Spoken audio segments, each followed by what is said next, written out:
There we go. We're gonna read some Kengan Omega. I am leave. I gotta turn that off too. Okay. Discord. At everyone. I am live. At everyone. I'm leave. Hey, what's up, cool man? How have you been? Hope you've been good. Oh, I envy those. Let me finish opening up this stuff. Let's go to the drive. Hope you're doing good, man. Random nonsense. Actually, no, let's make a brand new doc. Let's make a brand new one. Hey, lovely, lovely, lovely, lovely. Short scripts.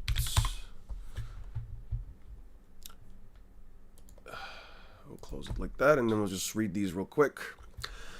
How I envy those low-level members' ignorance. Ms. Soryuin, Shion.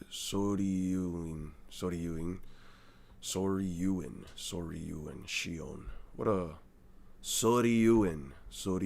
How the fuck do you pronounce this right? Nogi Hideki. Yeah. I must urge you to refrain from rash remarks. I just can't get in a betting mood while knowing the whole story, because if we lose this match, the Kengan Association is as good as dead. The Connector's motivation is a pleasant surprise. If this hot streak keeps up, our victory is virtually assured. Odds 32, 1.5, 21st place. Hey, check it out, a giant snake, Jan. You think I can take it home as a pet? Well, there goes the hot streak. Oh, hey. Oh, hey. What are you doing here? Making dinner? Dinner? This ain't no camping trip yet, but I can't fight on an empty stomach. You want some too? Thank God there was a river nearby. You're taking this pretty casually for a guy that's got the medal. Don't you think it would have been better for all of us to protect you? Doing things you're not used to never works out. And I'm more used to flying solo. Here, it's done. Oh, well. Since you offered, yum. Never knew freshwater fish could taste so good. Damn, you and Stein are streaming at the same time? Are we? Is Stein streaming right now? Let's see, subscriptions. Stein is streaming. Holy shit. And then probably most importantly,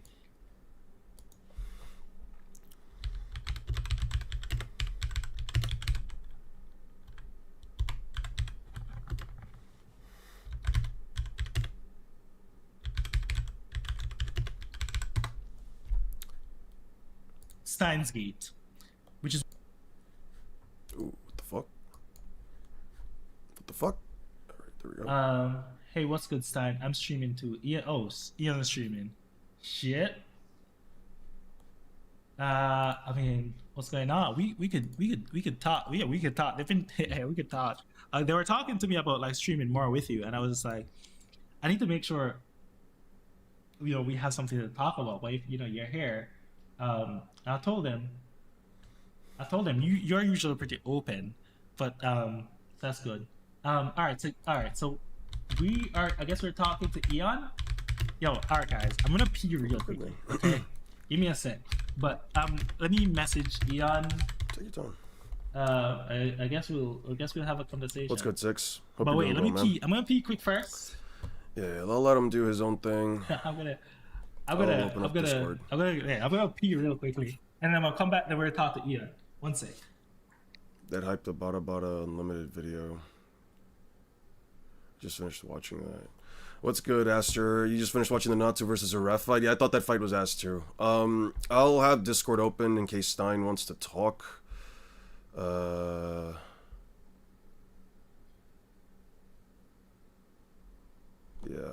1 second. Let me screen capture. Let me just focus on this real quick. Just focus on this. Why does it focus on that? What the fuck? Oh, here, let's focus on this for a bit. Yeah. 1 moment, guys. I gotta fix some shit. Hey, how's it going, everyone? Well, we're going to been seeing plenty of clips and videos poking fun at Versus Battle Wiki recently. Been funny to see. Did you fall asleep during your test? Hey, what's up? Hey, what's up, Sarnim? Hope you did well on your test, dude. Also, thoughts on the latest chapter? Have you read it? I haven't read it yet. I don't usually look at spoilers personally. Stein was talking a lot about you, by the way. Do you remember me from yesterday? I do. I remember you, man. Oh, lovely. Well, lovely. Happy that the test was easy for you. Happy it went well. Give me 1 second, guys. Actually, I'm gonna. I don't know how long I'm gonna stream actually, because my throat is feeling a lot better, but I'm just chilling for now. Here, let's see. I'll just wait to see if Stein wants to hit me up. Let's see. Stein hit me up. Let me know when it's good to give you a call. You wanna give me 30 minutes so I can read up on some manga, catch up with Chet. Yeah, let me let him know that. All right. Yeah, sorry about that. Yeah, we'll just put this down. Okay. Have you seen the art Kishimoto made of Ichigo? I think I have. I think I saw that flick. It was from a couple years ago, right? People after God Valley saying Mihawk top 1 swordsman, as swordsmanship is just hockey. It depends. I'm not exactly sure yet. I don't want to ever make like any claims, any actual claims on Mihawk until he, you know, just fully, until we get like something from him. You know what I mean? You want to give me 30 minutes? I can reload, catch up with my chat. Okay, yeah. Yeah. No problem. Yeah, I'll let Stein like do his thing too while I do this. Depends on how. Okay. We don't have time for this. Don't me. Here, look at this. Funayama and Kokuro already got eliminated. What's that screen? How'd you pull it up? You're pulling my leg, aren't you? Weren't you listening to explain how to operate this thing? What'd you expect? I just can't handle machines. Oh, for the love of. Well, forget it. Whatever works for you. Here, check this out. Seems to be like the odds for winning. Gilbert Wu has 170 times increase for his bet. Jesus Christ. Funiyama, Yoshiki, Dodo, number 9, number 8, number 4, number 1, Nikaido Ren, Kaneda, Hayami Chiba, Justin K. Where the fuck is the Falcon? Narushima Koga. Koga's only got a 42 times. He's number 30 in terms of overall thing. There is no way people think Adam Dudley has a higher fucking chance of winning than Koga. I mean, I guess. He has been training with Cosmo Imai. Even more accepted swordsman, shitty feels hockey people losing Shank's agenda after God Valley. Are you reading Baki? I'm not reading Baki. I'm reading Kengan Asura. Kengan Omega, technically. We're going to be checking this out for like the next couple minutes. Cosmo is number 14. Wow. Lijito is above Cosmo? I should really watch my voice so I don't get it fucked up. Really? Takeshi? Wakatsuki Takeshi? Oma? Tokita's only number 5. Kowlon Wansawat is above Oma? Time out. How the fuck do they have Kowlon and fucking Kano Agito above Oma in terms of overall fucking win percentage chance? What the fuck is this? Kengan Omega is... I think it started around like 2015, maybe 2017. Kengan Asura. It's basically another combat-based series. I know that they made a special with Baki. It's another combat-based anime, although I believe it's better because it's not as ridiculous. Do you read Chainsaw Man at all? Latest chapter went crazy. I haven't read it since like chapter 180 something or 150 something. I just got completely tired of it. It was not interesting to me whatsoever because like the story just felt like absolutely nothing after a while. I stopped reading it and I don't really feel like going back to it. Looks like I'm in 10th in popularity and you're 5th. God damn it. They're even betting over this. What did you expect? That's just how the Kengan Association is, huh? 3 signals. Troublesome toys, aren't they? They make it almost impossible to launch a sneak attack. Oh, well, if it isn't, Tokita Oma. Okay. Looks like it's my lucky day. The match is in the bag. Number 6 is 57th place. Which one of you has the medal? I do. You want to come get it? Hold on a second. Let me have this one, Okubo. I haven't had a fight like this in a long time. I want to get my feel for it back. Oh, you're not getting anything back. This is the end of the line for you both. Okay. Shanyan brought 9 members of the Worm with him, excluding Fu and the 3 guests. These included 5 direct subordinates, 3 senior members, and 1 junior combatant. Okay, senior combatant, notably, his combat skills are on par with the direct subordinates. I don't give a damn that you're related to the connector. No mercy, no exceptions. That's my motto. You're out of your league, you know. You won't even be a warm-up. Is that a dare? I'll teach you to fuck with me, you old... How come the air feels so heavy? Now ain't that something? He's sure giving off those intimidating vibes. He's giving off so much pressure without even working for it. It looks like he's even stronger than last time. Oh, shit. Yeah, but so what? You can't kill somebody with pressure alone. He goes for a straight jab to the chest. Did he back down? How come that didn't land? Did he move? No, he didn't move. He's just like the connector. Holy shit. Yo! He twisted his fucking head in. Jesus Christ! Bashed him into the tree. Get lost, you're no match for me. Yo, Oma Tokita is absolutely going to fucking destroy this dude. Holy fuck. I'll say it one more time. Get lost, you're no match for me. Jesus Christ. Hey, no fair, Oma. Can't I get a turn? Forget it. He's not even worth your time. Oh, shit. Jesus Christ. Oh, that's definitely, Flaming Kata... What is that? Flaming Kata, Flash Step? I forgot what it's called. So we can't really scale it. Yeah, true, but we have full extent of his abilities, negatable, and see what's it's true Naruto-verse, but it's lack of information. Oda hyped it as free for one shot. I stopped reading it around the whole Tokita Nico stuff unfolded. I get what you mean by that. This is fair. That's a fair place to stop. I read King and Asura some time ago, and also part of Omega, but I have forgotten most of the names.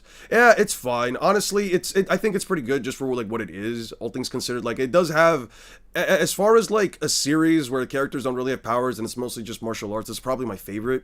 I've given Baki plenty of tries. I've seen Baki. I've seen Baki Hanma. I've seen whatever the one was with Pickle. Yeah, I'll watch it as long as it's on Netflix, but it's not really the craziest thing. He turned to stream react on manga, no problem though. I'm just checking out some manga chapters before I get a chance to talk to Stein.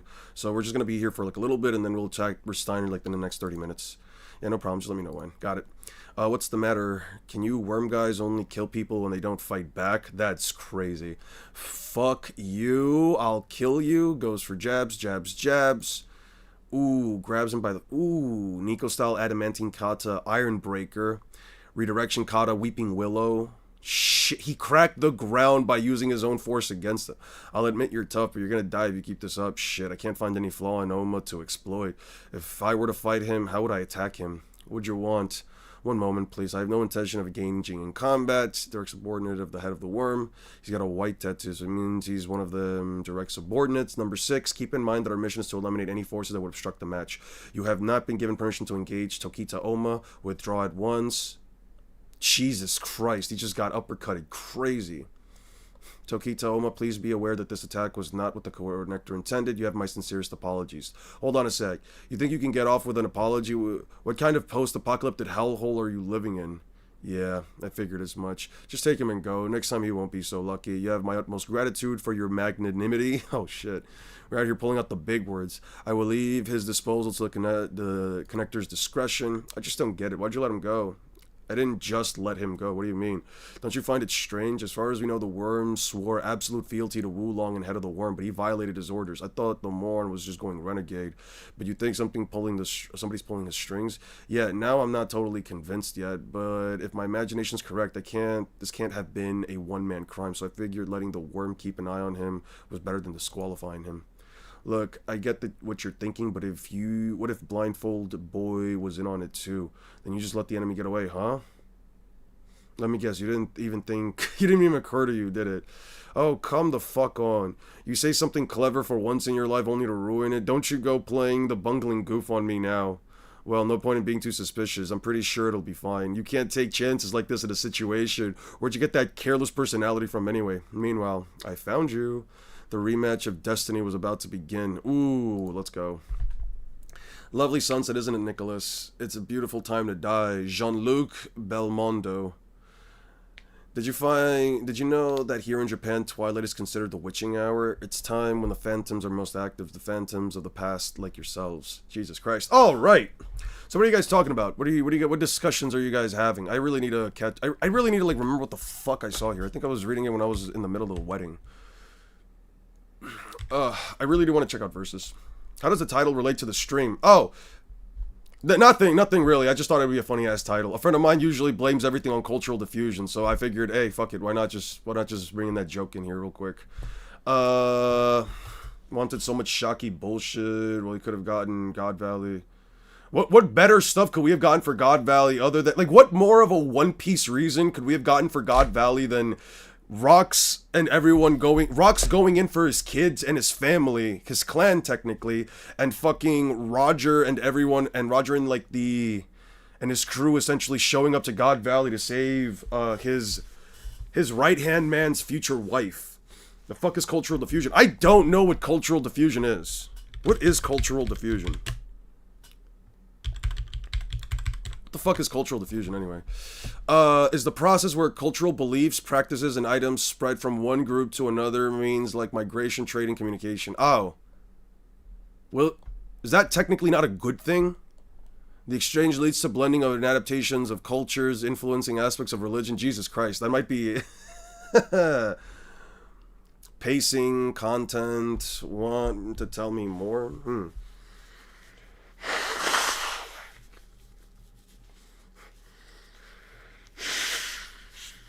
You use the known devil fruits by different users in different ways. What do you mean? What do you mean by that, Nacho Libre? Oda didn't use the known devil fruits by different users in different ways. Literally all God Valley interactions last one panel. Yeah, but it's a lot to go into, and I feel like the anime is gonna stretch it out a bit more. Yeah, in One Piece chapter 1129, page 11 for the Naruto versus Luffy fight. Sure, I can check that out in a second. No color, 1129 for the Naruto versus Luffy fight. Page 11, you said. 1, 2, 3, 4, I think this would be 5, 4, 5, 6, 7, 8, 9, 10. I'm sure you mean this. Jesus Christ. Oh, yes, 11. Here we go. Yeah, Luffy using Gear 4 in base form. Time to bust open a whole mini Gear 4. Yeah, this is pretty cool. Jesus Christ, the way that Luffy can now just stretch his body that far. He could just bulk up without actually, like, bumping up his arm or anything. Wow. I really love this, man. I really love. Please, Toei, give me some extra scenes. This is one panel interactions we're up against. Wasn't it longer than the Roger flashback? I could be wrong. It's definitely longer than the Roger flashback. If we're talking like God Valley, it's definitely been longer than the Roger flashback. There's literally 10 important characters in God Valley. You clearly can't go all the way for one character, one chapter. Yeah, especially since like there's so much stuff that has to happen. You have to go back into the whole Lin trying to get the fruit, Kaido taking the fruit. You have to look into Imu taking over Saturn essentially powering up. You have to look into Roxy Zebek going for his family, everyone fighting Rox getting taken over. Have you given any more thoughts on the Yuta versus Pain? I haven't. I'm not gonna lie to you. I had to give a chat with somebody last night after we ended up having like that mini back and forth. To be honest, I feel like where Yuta probably has like an easier time is probably against. It's kind of weird because it's like Yuta doesn't really have domain expansion to work off of. You might be able to say that even though he doesn't have the short hit effect, he can probably still target the pains as like non-living bodies. I mean, not really, because like it's not like you can really target things that are inanimate objects that don't have any cursed energy. So it's not like you can really target the pain bodies, all things considered. At least with domain expansion, you can maybe argue that like Rika is a problem for them, but can't one of them seal? Isn't it like the Naraka path that can use like sealing jutsu? It's kind of weird, right? It's bro, do you like cats? I like cats. I fuck with them. I've never had a cat only because my mom doesn't like them, but it's fine. I agree that it was rushed, but that's not necessarily bad. At least he didn't off-screen Rocks versus Roger and Garp, even though it was still barely a chapter. Yeah, but you guys gotta consider that, like, even though it's just a chapter, I mean, like, look at Luffy versus Kizaru and how much that was stretched out. They even gave us a whole scene in between, like, a small portion of time. What was it? Like, what was it, like, 1090 something? It was like 1091, right? Yeah, it was like 1091. 1092. Like, the entirety of this fight, like, the entirety of this fucking fight, from Kizaru coming back, teleporting towards Luffy, the entire exchange that they were having inside of the fucking cloud, like, dude, like, all of this happening, it was, they stretched it out for at least, like, 5 more minutes. I think we'll be fine, alright? I think if they're gonna talk about one of the biggest fights in all of One Piece history, and we got a whole chapter for it, unlike this, which was, like, half a chapter of, like, okay, let's actually, let me do something real quick, right? We're only going to talk about the scenes that are Luffy versus Kizaru, right? So, how many pages do not include Luffy versus Kizaru? How many panels? 1, 2, 3, 4, 5, 6, 7, 8, 9, 10, 11, 12, 13, 14, 15, 16, 17, 18, 19, 20, 21, 22, 23, 24, 25. Mind you, 23, 24, 22, 23, 24, 25. Like, these panels right here were essentially, like, stretched out as well. 26, 27, like, these panels were all stretched out, and then you have 1, 2, 3, 4, 5, 6, 7, 8, 9, 10, 11, 12, 13, 14, 15, 16, 17, 18, 19, 20, 21, 22, 23, 23, 24, like, you had, like, 24 manga panels essentially stretched out for the entirety of an episode. Let's look at the latest chapter, real quick. Let's see how much stuff here doesn't directly include Rocks and the others. 1, 2, 3, 4, 5 panels. 6, 7, 8, 9, 10, 11, 12, 13, 14, 15, 16, 17, 18, 19, 20, 21, 22, 23, 24. Like, if anything, less than half of the panels in the chapter alone, less than half of the panels in the chapter alone don't include the actual fight. I think we'll be fine. One Piece fans should talk other mangas, then excuse Oda's laziness like this, but what about this is lazy? I feel like you're coming in... I feel like you're coming in very hard for no reason, like you want to find an issue. I feel like that's your problem. Yeah, we're talking about the manga, but who gives a shit about the manga when the anime is going to have, like, the expanded version of this? Like, listen, the manga is great and everything. I love the fucking... he said the 6-7 joke? Alright. Yeah, and Dofi's strings are 4,000 kilometers long. I talk about the overheat that he used against Sanji. Yeah, I know. I'm aware. Well, not 4,000 kilometers, but pretty damn far, all things considered. Saying Oda being lazy is just bias. Like, I don't know, man. What exactly makes it lazy? Oh, he had to stretch out story events in addition to most. I should stand on its own, but it does stand on its own. I feel like the issue here is that you want more out of the manga, or at least, alright, see you later, Six. I feel like the issue here is that some of you just want more out of the manga in terms of, like, what's happening, but it's like, sure, there's nothing wrong with that. My guy has been producing a manga for, yeah, he's been producing manga for weeklies. Make One Piece light novel then. No, don't make it a light novel. I'm not taking that shit in then. If One Piece ever gets a light novel, I'm not reading that shit. I'm not reading a fucking an imageless page with just text on it. That shit is boring as fucks. Yeah, what exactly did he shit talk though? Characters have dialogue? Listen, you can say all the shit you want, but this is not the same as... You cannot remotely compare HXH. What is it? Hunter x Hunter word page. You're not going to sit here and compare this to this. We're not going to do the same. We're just not going to do the same. I mean, books are fine, but I get... Like, all I'm saying is, like, no, books are fine. I don't have an issue with, like, normal books, but what I'm saying is, if I've been taking in a media like this for so long, and you're going to tell me that some of the most important events are going to be turned into a light novel, I'm just not going to read the light novel. Yeah, no one's shit talking it anyway. I don't know what you're talking about, but he shit talked Togashi, and if he did, I mean, shit, I'm not gonna sit here and defend Oda for that. I don't think mangaka should shit talk one another's pieces of work, but like, I don't know. I feel like it's a bit of an overreaction to say that like the fight isn't doing anything, because like the characters are consistently fighting one another. Like they're constantly doing shit. Oh, one single chapter of a fight, but that's like a whole episode. What do you want? Frieza versus fucking Goku? You want then say fights don't matter in a battle? Who the fuck says fights don't matter in a battle? Shonen manga. Who said that? I feel like you're making stuff up.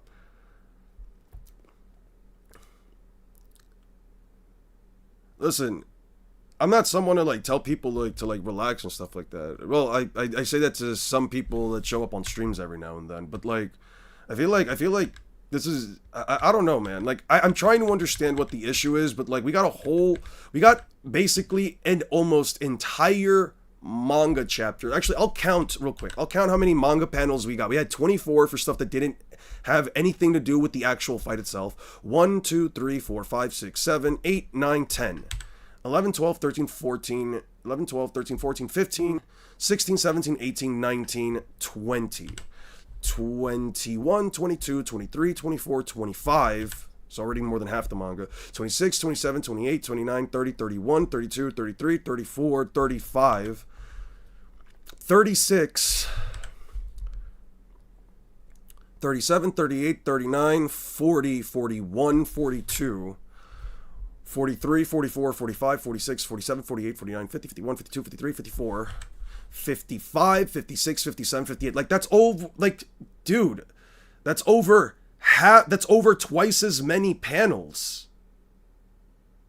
Could you go back to my comment? What's your comment, man? Why is he faster, and what does he have to do? What does he do to Chibaku Tensei? That's a very good question. I think Pain probably does take it just from the fact that he has Chibaku Tensei and Yuta doesn't have domain expansion. I feel like that's honestly like a fair take. I could probably make the battle, and it would honestly give like Naruto. It would obviously make a Naruto a W. Even Roger says hockey fight mass matters. Yeah. No, I read the other comment.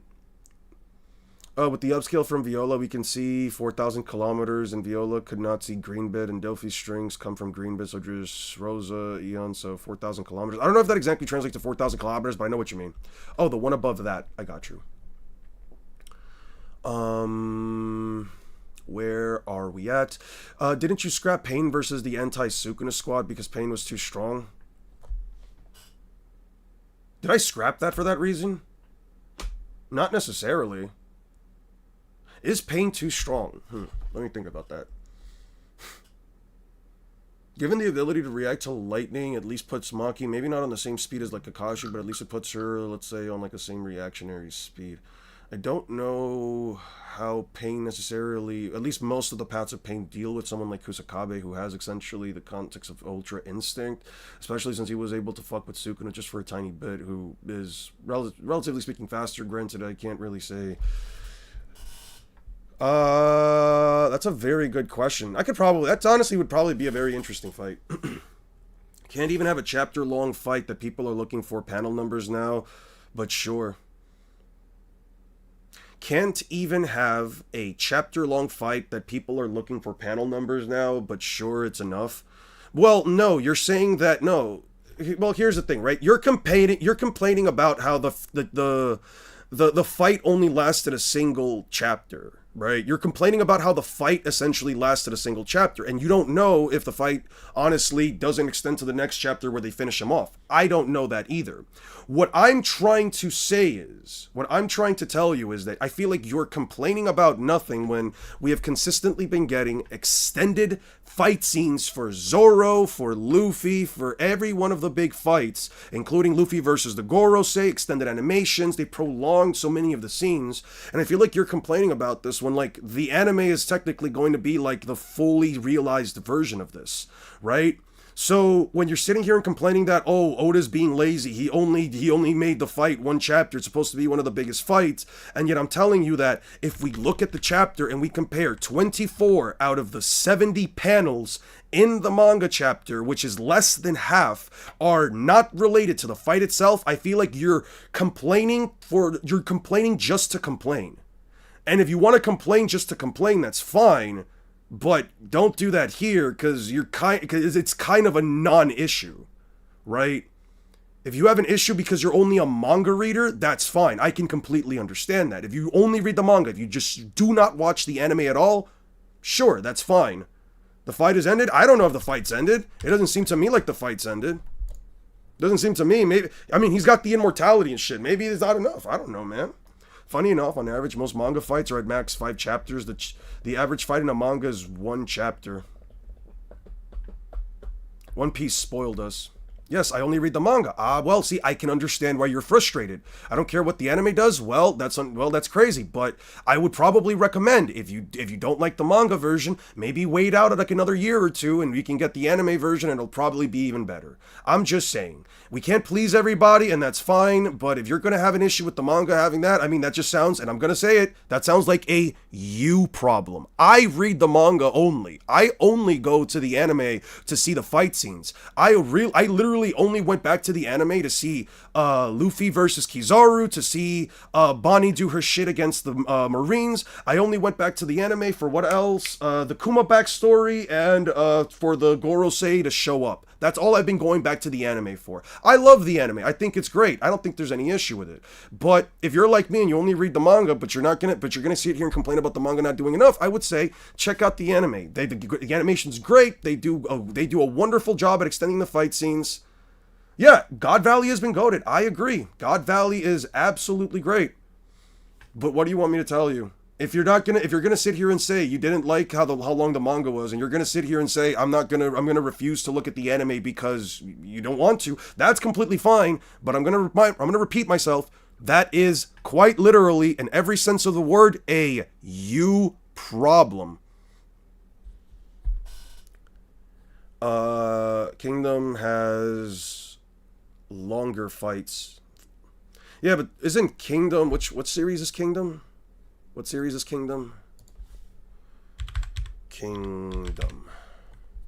Ah, yes, I did read a little bit of this. Yeah, but Kingdom also has like normal people and shit, and I've checked it out. I've checked out a couple of the chapters. I think I read up to like chapter 10 of it.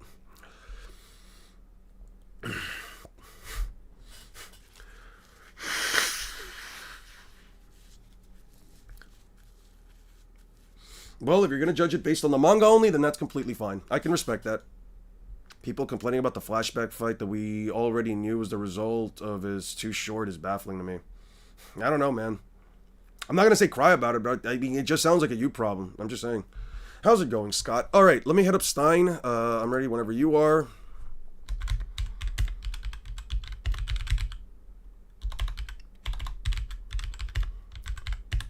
Okay. I'll let Stein know. Let me check him out again. Argue against statements, right? Statements are super easy to argue against. Feats, like when Saitama, you'd have a lot of people trying to downplay Saitama, but after. Okay, I'll just wait for him. Let me lower this for a little bit. Emu reveal when, by the way? I'm trying to wait for that. What's the plan today? Well, I wasn't planning on streaming with Stein, but since he's online too, and I haven't spoken to him in a while, I'd like to do it. I think it would be a little dope. Something not planned out, but I think people might enjoy it. So yeah, it's gonna be nice. It's gonna be a nice little stream, hopefully. And I am planning on working on the script for the shorts. It shouldn't take me too long, all things considered, since I just have to look back at my arguments and then simply develop like a tiny little thing. And from there on out, I'll probably spend the rest of the week just working on that. I get tired of the Shadow Parade. Do I smell a collab? I'm hoping to maybe. Hopefully we get some kind of a collab. Long ago in a distant land, quite the definition as a you problem. That's like saying One Piece is bad because your favorite character didn't appear for 40% of the runtime. Yeah. I mean, listen, I love Trafalgar Law, but the guy got taken out of the series. He's my favorite character. What am I supposed to tell you? One Piece is bad because of it? We're gonna call Ian now, boys. Okay. Let me see.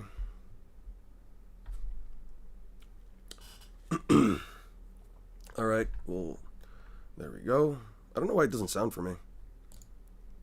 I screwed. Hey, what's up, Stein? What's up, Ian? How you doing, man? Can you guys hear Stein, by the way? Why am I not hearing you? That's it. Discord always gives me problems. One second. Is So that this is true? gonna be That's unfortunate. probably Okay, they can hear okay. him. Say something now. Okay, I can hear you now. Hey, what's up? What's going on? How's it going, man? How you feeling? Well, today I got on to kind of whine a little bit about like just content creation and stuff. Really? So yeah, basically, I was just like, I was just like, I just put out that video yesterday and it just didn't do super well. Mm-hmm. And I was just like, bruh, there was this Kendrick line that I was thinking about where it was a song about Drake.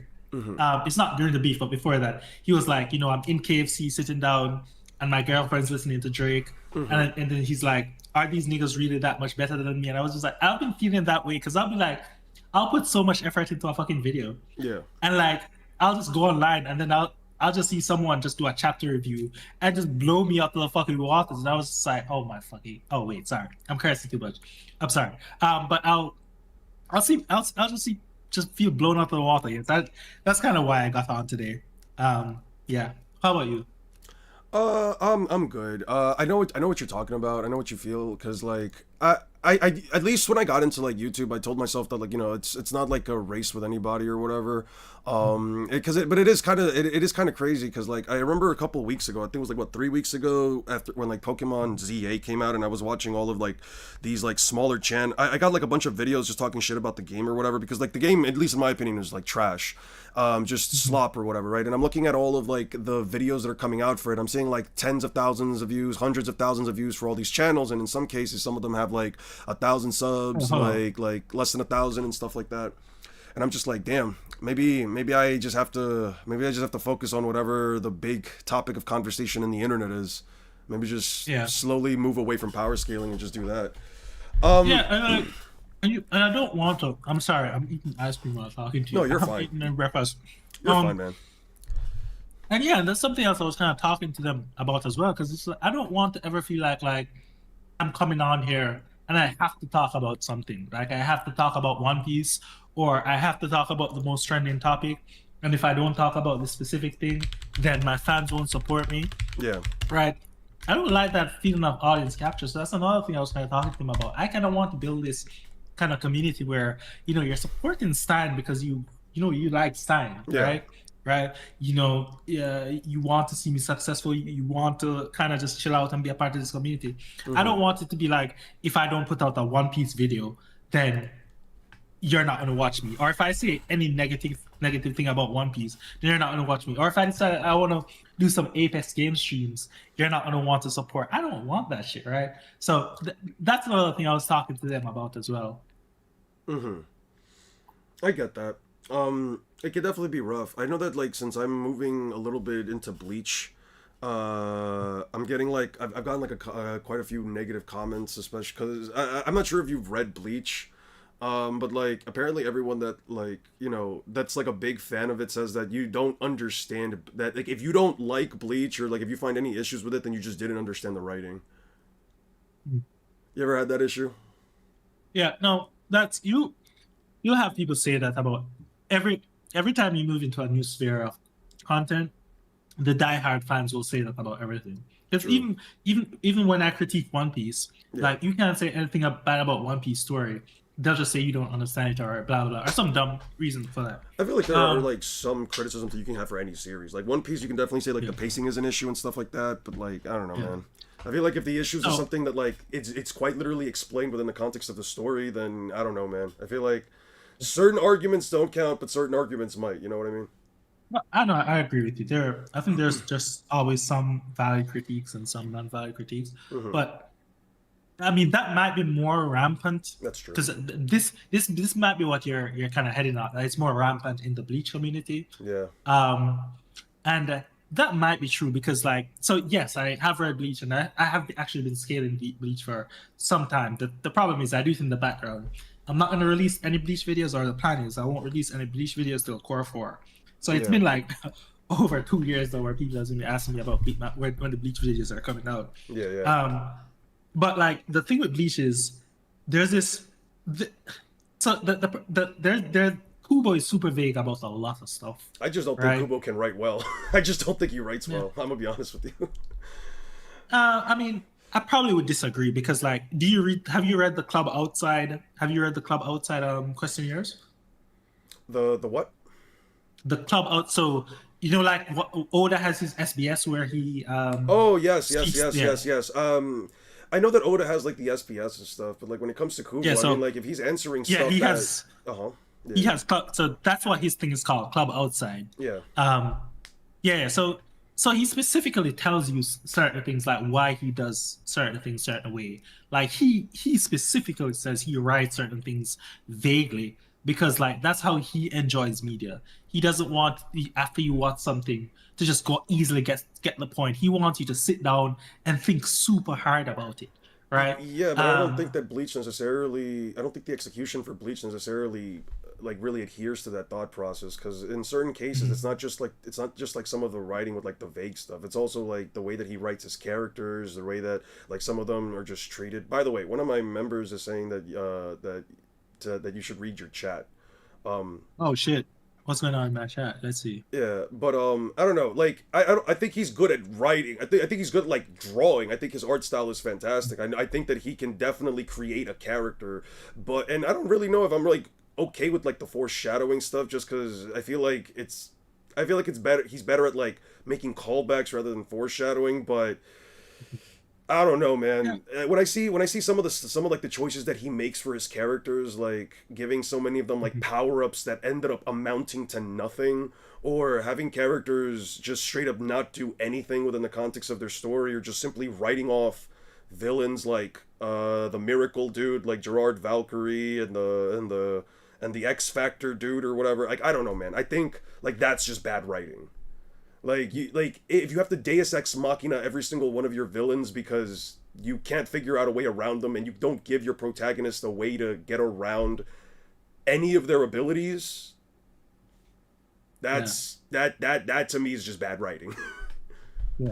So, Hmm. one thing just to Yeah, cut away from the conversation because yeah, yeah. someone just told you to read my chat. So first, I'm reading the chat, but just to say, I'm not going to break the flow of the conversation to Oh, for say some sure. random stuff. Oh no, By for the sure, way, for sure. because the person in the chat was just saying is just saying I should say something about Sengoku, but it's like completely irrelevant, and it would Okay, just okay. mess up the flow of the Oh, conversation. okay, okay, Just so okay. Got you. just from my chat, just know that I'm not going to like interrupt Okay, the okay. conversation with Eon for some dumb stuff, right? Got you, got you. That's silly to me. Obviously, if someone, I'm not trying to incentivize super chats here, but if someone like Yeah, super chats some ungodly amount, then I would. But I still probably would wait yeah, until we're at a point in the conversation where it makes sense. yeah, yeah, yeah. Um, but going back to what you're saying now, so I think, like as a general complaint against Bleach, I probably would disagree with you. All right. I think there probably is certain instances where I would agree with you. Yeah, I that's fair. think Kubo does foreshadowing super well. I love the Bleach's power system in terms of the execution of like a lot of his characters. I super love it. I love Really? that. There's a have you completely finished Bleach's yet? I've read through Bleach years ago. I'm actually just reading through like the Thousand Year Blood War for like Okay. So the first like time for power scaling purposes. I have to like get back into it, but yeah, okay. I've read through I just everything want up until there. I just want to make sure. So wait, is there anything off limits to say in terms No, of you like can talk about whatever you would like. spoilers? No, no, no, no, no. Okay, I okay. know everything that Yeah. happens. I Okay. understand like the narrative as a whole and everything. Okay, yeah. Okay, It's okay, just yeah. like there are Yeah. certain decisions like for example like basically most of Ichigo's friends are useless, right? Mhm. This is like a big complaint with like let's say like Naruto as well, where like the Yeah. Konoha 11, Chad, Orihime, you can say she's not necessarily because her abilities are busted and just always having a healer is fine. Uryu for Yeah. most of the series is absolute dog shit until the Thousand Year Blood War. Chad is in almost every single. Chad is just does not matter within the entire story. Chad, you could take him out after he gets brazo derecho del gigante after he fights Mm. Noritora. He just is completely irrelevant to the entire narrative of the story. He just does not matter. Rukia sucks. She doesn't really do a single thing. She only got a win against the Arankar dude because he let his guard down in the same way that Kaien sort of let his guard down. What's his face? Renji just straight up sucks as much as Chad. He got like one wing against some random Stern Raider dude that beat some of the other captains. But and I know some people want to bring up like the Stern Raider dude, but that he beat captains, therefore he's not some fodder ass Quincy. But like, to be honest, there's no reason in my opinion why the visored captains should have remotely not have holified when it's a straight up amp. Right? Like, yeah, Rukia gets her Bankai and everything, but it's a really boring fight, at least in my opinion, because it's like, all she really does is just stand there holding her Zanpakuto. It looks great. Again, I can never talk shit about, like, the way Kubo can draw shit, but, like, she just stands there holding her blade, and then the dude just freezes to death, and okay, cool. I know that you mentioned, like, liking the power system, but I feel like the power system is I'll say this, it's the closest power system out of like the big three to, let's say, Dragon Ball, from the perspective that like the stronger you are, the less effective abilities are going to be against you.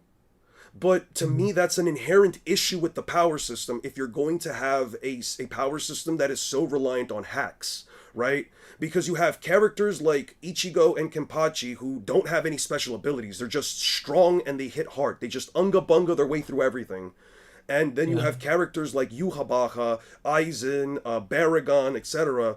Well, Baragon, I don't really want to make the point for him just because he did lose in an interesting way. I'm never going to take that away. Like, them literally taking an arm and then sending that inside of him so, like, he can lose to his own rot, decay. That's great. But in most cases, a character with a really broken ability like Gerard, etc., like, they just lose to Unga Bunga. So it's like, it doesn't matter. So like, the only thing at the end of the day that matters is whoever is simply the strongest. And at that point, it's like, what's the point of having hacks abilities if you can just lose to me just being stronger, right? I don't like that, to say. I feel like there's no creativity when it goes into the fights because of it. I think on a broad scale I disagree, and I think this is where it's probably useful to zone into specifics. Yeah. So first zoning into the claim that Ichigo's friends are useless. Yeah. I don't know about that. So you kind of went through them individually pretty quickly, but I think let's kind of go through slowly. Yeah. So technically Ichigo's friends to me are just 4 or 5 people. I think Orihime, Chad, Renji, as you said, Rukia, and Uryu. And Uryu. Okay, so let's kind of focus on those. Orihime, I think you said Orihime was fine. No, Orihime has one of the best powers. Oh no, she does in the series. In fiction. Yeah, in fiction. Right? Yeah, no. Rejection of phenomena is insane. Yeah, no, in fiction. And she has been useful. She has been useful throughout the entire story at every point. I can agree with that. Yeah, no, I can agree with that. Orihime is like is like the one that I will not just like say that she's useless. I mean Ichigo's friends. I mean like specifically like the other 4. Yeah. Like Rukia, you can say not really because she does like take out like a hollow or two every now and then. But like I don't know, man. So then let's not just go through them individually. Rukia now. So Rukia. So firstly, I would say she was a bit underwhelming at first, but that was because that she literally gave her powers away to Ichigo. Like she is, that's fine. She is the. I mean, you could argue that Aizen planned everything, but she is the actual reason why Ichigo is a quote unquote soul reaper. All the planning. No, so like, 100%. I can agree with that. From even just a story perspective, she was absolutely integral in terms of like why she's there. So whenever I'm watching a series, I try to think like, what is this character there? Is this character there more so for story purposes or more so for combat purposes? I agree. Rukia has always been more of a story purpose type of character to me, in that, one, giving Ichigo his Soul Reaper powers, 2, moving the story forward, and then there's some other its and bits, like when she was fighting that one Arankar, the point of it wasn't so to see who's stronger than who, really. It was to kind of play on the heartstring of this person literally copied one other person who, she was super close to. Then that fight wasn't me judging Rukia based on how strong she is, or so I wasn't really looking at it like that. And then then just skipping forward to the 1,000-Year Blood War arc, Rukia's Bankai to me, like, again, to me, that was an excellent fight. She literally froze fear itself. Yeah. That's in effect what she did. So like, I don't think I would phrase that as being a boring fight or useless. That was one of the most I mean, compare that to like Aokiji, right? Aokiji, putting aside, like just focus on the powers right now. Right. Putting aside, just focus on the powers. Aokiji is one of my favorite characters, by the way. Right. But but looking at his power, AOTG has been one of the most boring ice characters I've ever seen in fiction Hmm. because all he does is just ice freeze normal stuff and just ice For birds and sure. all of that. For sure. There's this. Rukia was dealing with quote, and I say fear itself, but Rukia was literally freezing fear itself. That is creative. It's like Esdeath from Akamega Kill, freezing time itself. There's a bunch of other ice users that I speak But about. I don't Like mean from so, it from like I don't mean from it from like the yeah, perspective of like she did something like on a conceptual level, like that's fine, right? From like a power standpoint, like yeah, that's impressive. I don't deny that. But what I mean is like yeah, you know, we wait an entire series. You wait through like the entire series all the way up to like the 400 or 500 chapters just to see like mhm, Rukia have like a first real good fight, right? Like let's go back real quick, right? So with yep, Rukia, right? I agree with you that she's more of a narrative-based character, right? A lot of the things that happen within the context of the story, Rukia is very relevant to it. But she, at the end of the day, is still a combatant, and I agree with you entirely in like looking at characters based on what their emphasis on the story is, right? I think that with Rukia, it's equal parts combatant and story and narratively important characters because yes, she does help drive like the plot along considerably well, but at the same time she is also a combatant, right? And her abilities do come in handy, like when she throws the sand when she throws like let's say like the sand hollow in Hueco Mundo, right? But then when you look yeah. at many of Rukia's fights, for example, she seems very underwhelming at the start of the series. I actually brought this up as a complaint when I was like going through Bleach, reading through the chapters. I'm like, how the fuck, this is what I mean when I say like Kubo, this is what I mean when I say like I have issues with the way that Kubo writes, because how the fuck does Rukia lose to a day one hollow? And what I mean by day one hollow, I mean the hollow from the first episode, right? From the first chapter, but Yeah. then she beats an Arrancar level threat without any training, without anything. She just comes back and then immediately beats an Arrancar level threat as soon as she shows up again right after Soul Society, right? I didn't like that. I didn't like Yeah, her just showing up out of nowhere and then just like immediately just one-shotting a being that is supposed to be at least as powerful as a Menos Grande when she was shitting herself less than a season and a half ago. You know what I mean? An arc and a so half ago. with That that specifically. Oh, sorry, no, finish it. Finish up what you're Right, saying. right, right. So, you know, then you move Rukia on. Okay, sure, she takes out the Sand Hollow, and then I didn't like the fight against, like, the Espada number 9. I felt like it was a bit of a cop-out to, like, have her literally just hanging there, and then, you know, she just jams her blade. Like, that was, to me, the most underwhelming win, right? Mhm. That to me was a very underwhelming win, right? So, you know, Rukia, I guess she fights like the tree dude, which was fine and everything, you know, ice taking down trees, that's completely fine. But she never really has like a fight where I'm like I'm necessarily like rooting for her. You know what I mean? Where Yeah, I'm like, "Oh, this is really fucking cool," right? In the first instance, you have a fight where I'm like, "How the fuck did she get this strong with no training, no sources, nothing? Just she just beats a Menos Grande level threat bare minimum." In yeah, one shots it. Then she has a very underwhelming fight against an Arrancar, and then she has a somewhat okay fight against a dude that's like kind of off screen, kind of not. Just for me to wait like 2-3 arcs later for her to finally get her Bankai, and then for her Bankai again looks wonderful, looks beautiful, freezes fear itself, but it's like when I mean creativity, I mean there's kind of no choreography. She just sort of stands there. She says Bankai, stands there, freezes fear itself, and then she just sort of has yeah, to stand there and defrost until she does nothing again for the rest of the fucking just manga. You know what I mean? Like just nothing. She's just completely irrelevant again for the rest of the series. yeah. That's what I mean when I So, say I don't like the writing. It's like you have all of these ups and downs with these characters, and there's like this inconsistency in use for a combatant like Rukia. yeah. So again, just focusing on one at a Yeah, time and yeah, yeah, just focusing on Rukia. yeah, So when you said initially she lost against a day one Holly, do you mean Fishbone? yeah. The guy from the first chapter, yeah. Okay, yeah, yeah, okay. So so so there's certain complaints that I personally don't levy against series because again I kind of understand why they happen. It's silly why they happen, but it's pretty clear why they happen. Right. Like Shanks losing his hand to Shanks losing, regardless of whatever added context Oda, even if Oda adds that, oh, it's Shanks wanted to get rid of some mark or whatever, even if that retroactively comes afterward, it doesn't matter. The reason why I would never get mad at shit like that, like Shanks losing his hand to a silly seeking, is because kind of understand is for the story, right? Shanks Right. loses his hand, inspires Luffy to become a pirate, and Shanks and Luffy are people we both love. Like that's easy. Rukia losing to this hollow again. Like if I were being like just hyper analytical, then I'd be like, sure, this shouldn't be happening. But it's just like I know why this happened. Oda Kubo wanted a way to allow Rukia to give her powers to Ichigo, right? And Yeah. to allow Ichigo to shine first. Of Like course. if I'm not going to be hyper analytical about that happening with Chance and the multitude of other times it happens in other series, That like would I'm be not going to like knock that, right? So that's why that is a non-factor to me. okay. That's But fair. in terms of even something that I would say, even in this instance, that I think I think that even One Piece doesn't have.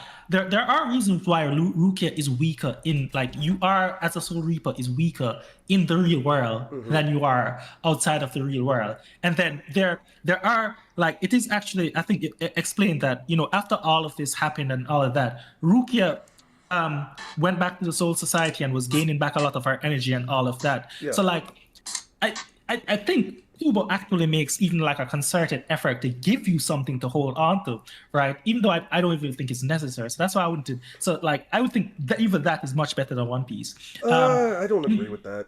I don't know if I could agree with that Uh, because, like, with Shanks, the idea of like Shanks giving his arm for Luffy, right? Like, if we look at it from like a critical perspective, it's to show Luffy that like when you're out at sea, it's not like a holly jolly time, right? They're like yeah, you can, like, I think we're going to be at the impasse here because any yeah. justification of apart from a story perspective of understanding that this just happened for story, any justification of saying that Shanks needed to lose his arm to this Well, random East Blue Sea King that Luffy defeated in 1 second when he has conquered Saki and could just knock that shit.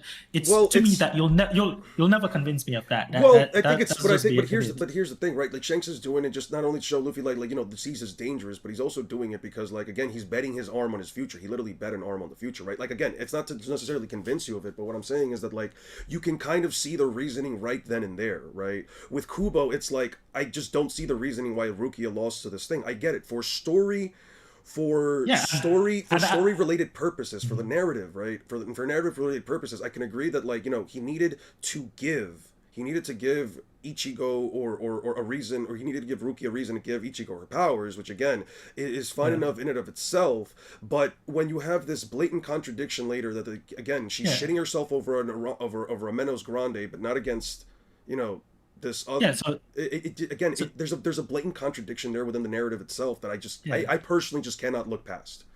Yeah, no, and That's one of as the I said, issue. I think as I said, I completely Hmm. disagree with there. Any to me, like Shanks didn't need to lose his arms. You can add any level of sophistication you want to it, Hmm. but these are both the story-driven situations to me. So that's That's why I don't fair. look at that Rukia All right, situation that's like that. fair. Then going on to the fights, as I said, the against that one Arankar later on in the series Hmm. that stole Rukia's old boyfriend's face. Like Yeah. again, that to me was clearly a story-driven fight. Like Rukia was struggling that whole fight mentally. Judging that fight, to me, it's I wouldn't judge that fight apart from what it is. And then when she gets her Bankai, again, this is to me just a mechanistic issue. Yeah. If the mechanism of her Bankai is that it freezes everything, including herself, then what? I'm not sure what choreography I would expect from that apart from it freezing everything, including herself. It That is the mechanism. it You have felt, multiple in my different opinion, it characters. You just have felt multiple. Sorry, go underwhelming. ahead. No, no, it just, in my opinion, it just felt extremely Yeah, underwhelming. That's really what it was. no, and that's absolutely fine. I'm saying from Yeah. that's absolutely fine. But from my perspective, that Bankai Hmm. accomplished everything it needed to do, Fair and enough.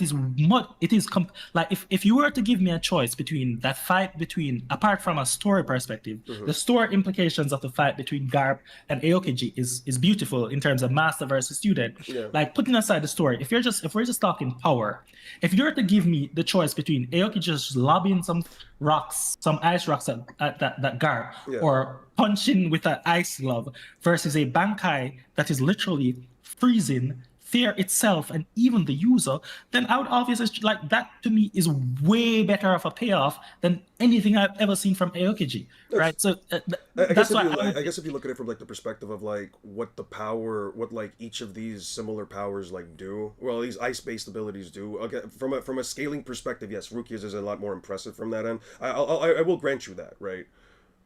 Yeah, so that's that's two of the friends, or Hime and Rukia. Like I think they were perfectly, not perfectly, they were executed well, way better than Rukia's. Because well, no, let's not go there. The next one you said is Chad. Yeah. So the next thing I think about when I'm thinking about a character is okay. I think about this when I think about the Straw Hats, right? Right. Not every combatant like not every like not all of them are built to be combatants, but Yeah. they still need to be able to fight, Right. right? So the kind of thing that I have to figure out when I'm viewing a character is how strong should I reasonably expect them to be, right? So Right. I don't expect Nami to be being Kaido's level. That would be silly. That's fine. But I also don't expect Nami to be losing to some random person in Kaido's crew. I'm not saying that happened. I'm just giving an Right. example. Right. Like she's still part of a Pirate King's crew, so she needs to be strong, but I can't expect her to be too strong, right? Right. Or I can't expect her unreasonable amount of strength. So with Nami and a lot of the Straw Hats, I'll get mad because I'll be like, if a random people in the One Piece world can have armament haki, why the hell can't Nami and Robin have armament? It's silly, Right. right? With Chad, so I'm looking at Chad. How strong should Chad be for me? Because like, how strong should Chad be for me to be not mad that he's whatever? And I always think that Chad is in a good place. He's not the strongest. He's not going up against the strongest of the Stern writers and all of that. Like I I've always Chad was always at a sufficient power level where he's not super weak. I disagree with But that. I don't think yeah, he's ever at a sufficient power level. I think he was at a sufficient yeah, power level once, and that was kind of it. yeah.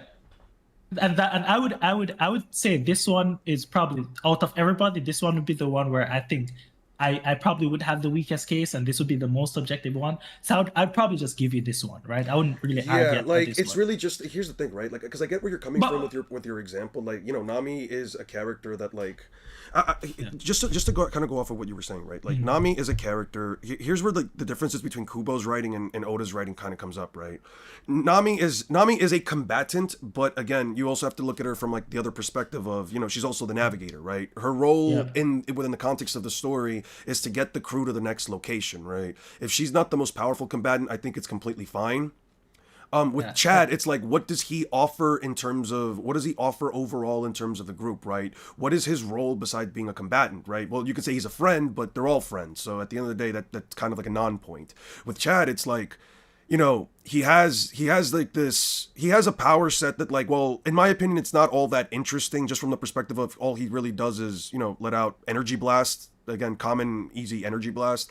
It's more so just the idea that like, okay, Chad, you see that like he gets his full bring like early into the story, right? Then you see him like evolve the Mhm. full bring, cool, interesting, fine.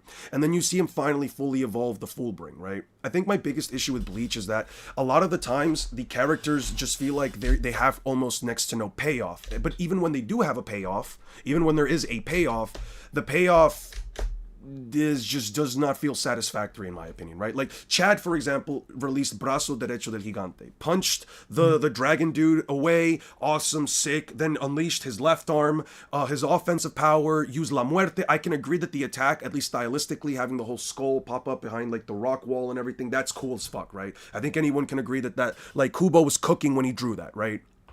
But right afterwards, Chad runs into Noitora, or should I say Noitora just shows up randomly and just one-shots Chad, right? From that moment onward, there's no purpose for Chad. He doesn't do a single thing. Every single time he shows up, whether it's in the Full Bring arc, he doesn't show up really again throughout the entirety of like the Hueco Mundo arc.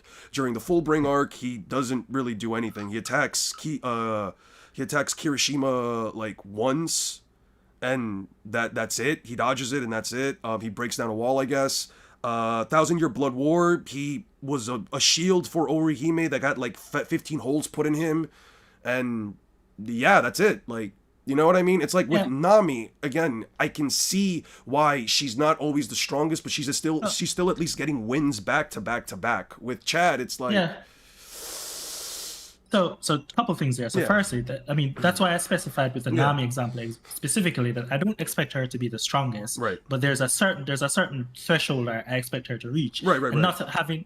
not having armament haki to me is a complete deal breaker. Not having observation haki as a navigator, even if I were to get rid of armament and just say observation, that's a deal breaker. Same with like Robin, Usopp's, those are deal breakers there. So I just want to be clear there. I'm not Yeah, saying yeah. Nami should be the strongest, but I'm No, of saying that course. she hasn't met a threshold. With Chad, as I said, I probably if we were to say that one of and that's why I'm going through them individually. If we were to say that one of Ichigo's friends were completely underwhelming, I probably would give you Chad. However, if I'm to actually argue the point, it would be the case that Chad had like a lot of story-related factors that I really loved about him Fair. in terms of he was the main entry into the Fullbring arc, right? Right. There's a lot of points about it, but he served as a super good entry into the Fullbring arc. And then there's just a lot of thing about his skin being his Fullbring and how all of that has to do with like racism. And there's a bunch of stuff that's interesting from a story's perspective that I don't think you're necessarily or I don't think you've necessarily spoken about as yet. But from a purely power perspective, like I get why it would feel underwhelming that Chad isn't just racking up victories, but the people that were left to fight. Remember who beat Nyatura? That was Kenpachi, I believe. Right. Right.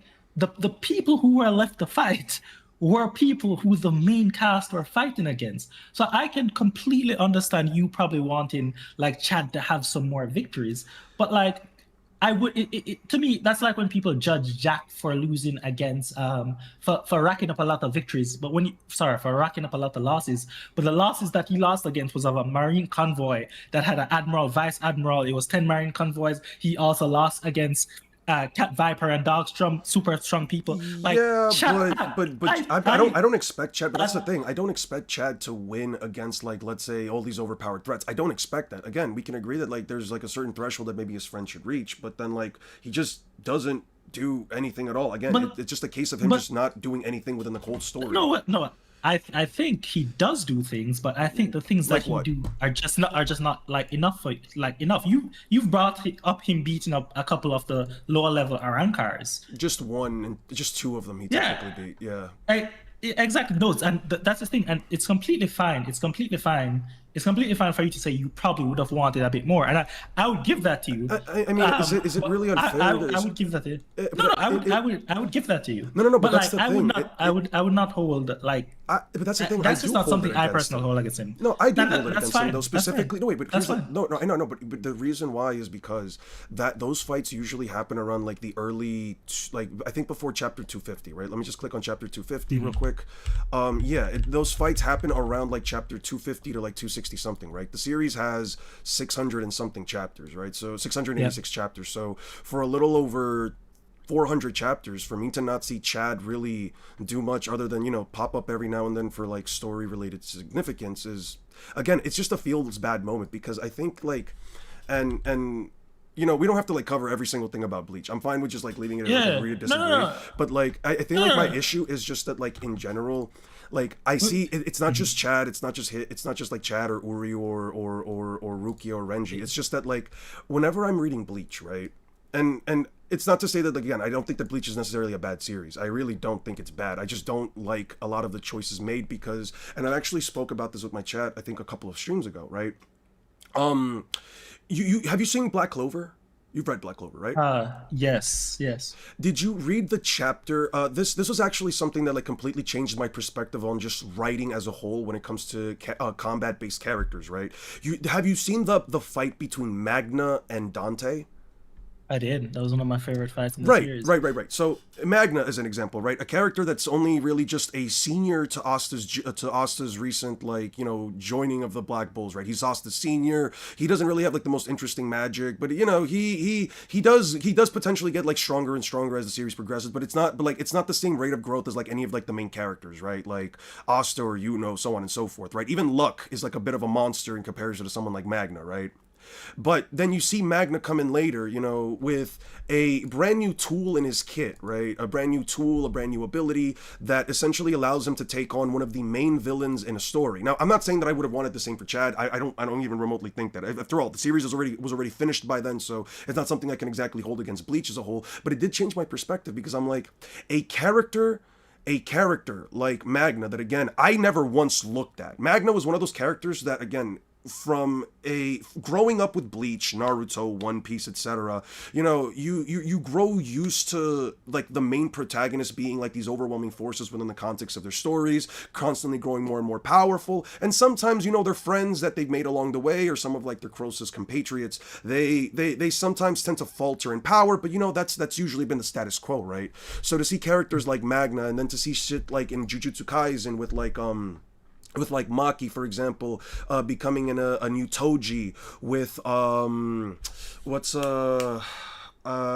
guess you could say like the characters from My Hero Academia with the other members of like Class 1A, where like they're all constantly like, you know, moving ahead and improving themselves at a rate that, again, they're not the strongest, they're not defeating like the main villains, but they are working together, or they're performing these combat scenarios where they can win or succeed in interesting ways that isn't just I am stronger than you, or I have the higher power value, therefore that's why I win. It changed my perspective on seeing a lot of these things. So when I came back to Bleach, it made it feel extremely bad, at least in my opinion, because my eyes have sort of been opened to this perspective of like, you know, characters can succeed even if they're not all that important within the larger context of the story, right? Like, Yeah. which then makes me think like, okay, well, Chad, right? Like, you know, he was cool. I liked them. I get all like the stuff with like the skin, with like his skin being his full bring, with like the whole actions of like racism and him being treated bad. But then Ichigo being somebody that, you know, always put the first foot in to like be his friend and to like be there for him. And Chad simply wanting to emulate that for Ichigo, right? I understand that all completely. And I do think that Chad overall is a well-written character from a narrative perspective. But it again, when his role in the story is that of a combatant, I feel like he fails, right? He fails. Yeah, I completely trust. As I said, if there was one of Ichigo's friends that I would probably not argue too hard against you with here is Chad. So I get that feeling like he was underwhelming overall. I understand that, right? And just a meta comment. So firstly, I like that we have a disagreement of this, because I don't want it to just be, do we come on here just like praising each other for being the greatest. I actually like this too. If we ever get to impasse, I'm usually pretty good at saying, you know, this is an impasse. So you don't have to worry about that. But yes, but then getting back into it now. So yeah, Chad, I as I said, I'd probably give you that, but I think, you know, I probably would give you that, even though I personally, I'm fine with Chad. No, that's fine. That's fine. I never have an issue with like anyone like disagreeing with the take. Like that's the thing. If you genuinely like Chad and you really think like, you know, I think overall, like even like as a combat and like, you know, he never does the most. Like I still think that like his inclusion in the story overall is fine. Like that's completely fine with me, man. That's completely fine. But then let's move on to Renji now, though. So with the Renji one, I don't get that at all, because like, so Renji to me fulfills all his roles pretty well.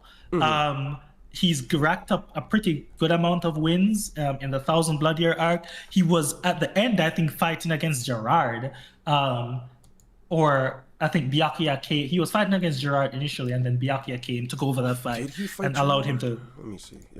Yeah. You can. I think I might be wrong about that. Yeah, so definitely check that. I recall that it was Kenpachi, Toshiro, and Byakuya against him. I recall if at least Renji did show up during the Gerard fight. It didn't seem like he was doing much in the fight. I'll look back at it. I think he might have just had one slash or some things like that. Yeah. But like overall, like Renji, like I'm not sure what more you'd want from Renji specifically. Well, like with Renji, I more so just feel bad that like his Bankai, in my opinion, especially throughout like the larger majority of the series, kind of sucked. At least in my opinion, like I just did not feel like a very interesting Bankai, all things considered, because, and this kind of goes back into my issue with Bleach, where like a lot of the characters, you either have characters with very broken abilities that are only ever surpassed, that are mostly, I don't want to say only ever, that are mostly surpassed by the other character being more powerful. And in a case, oh yeah, he does fight Gerard. I'm looking at it right, actually no, I just saw him like slash Gerard once. Yeah, I think it was like one slash. Yeah. Where it's like, for example, right, like well, Gerard could be an example itself, but Renji, for example, right, like he fights against Ichigo the first time, and him and Ichigo have like a decent back and forth with one another overall. Although overall Renji's like more powerful, right? He gets his run back with Ichigo, but then he loses, right? He then goes into master his Bankai, and then he loses to Byakuya, right? Mm-hmm. Okay. Which is what. That's fine. That's fine. That's why. No. That's fine. That's fine. Like I have no issue with that. That there's zero issue there for me. Right. Okay. No. Yeah. He goes into the Arrancar thing. I think he fights one Arrancar. No, he fights with the other Shinigami in the Arrancar arc. Prior to the Hueco Mundo, he fights with them. He does defeat them after releasing his Gentei Kaijo. He does win that fight. He goes into Hueco Mundo. I think he gets into. I don't remember him really getting into any fight other than going in there with Uryu to fight Xyl, but they get absolutely curb stomped. Which again, it's fine. It's fine.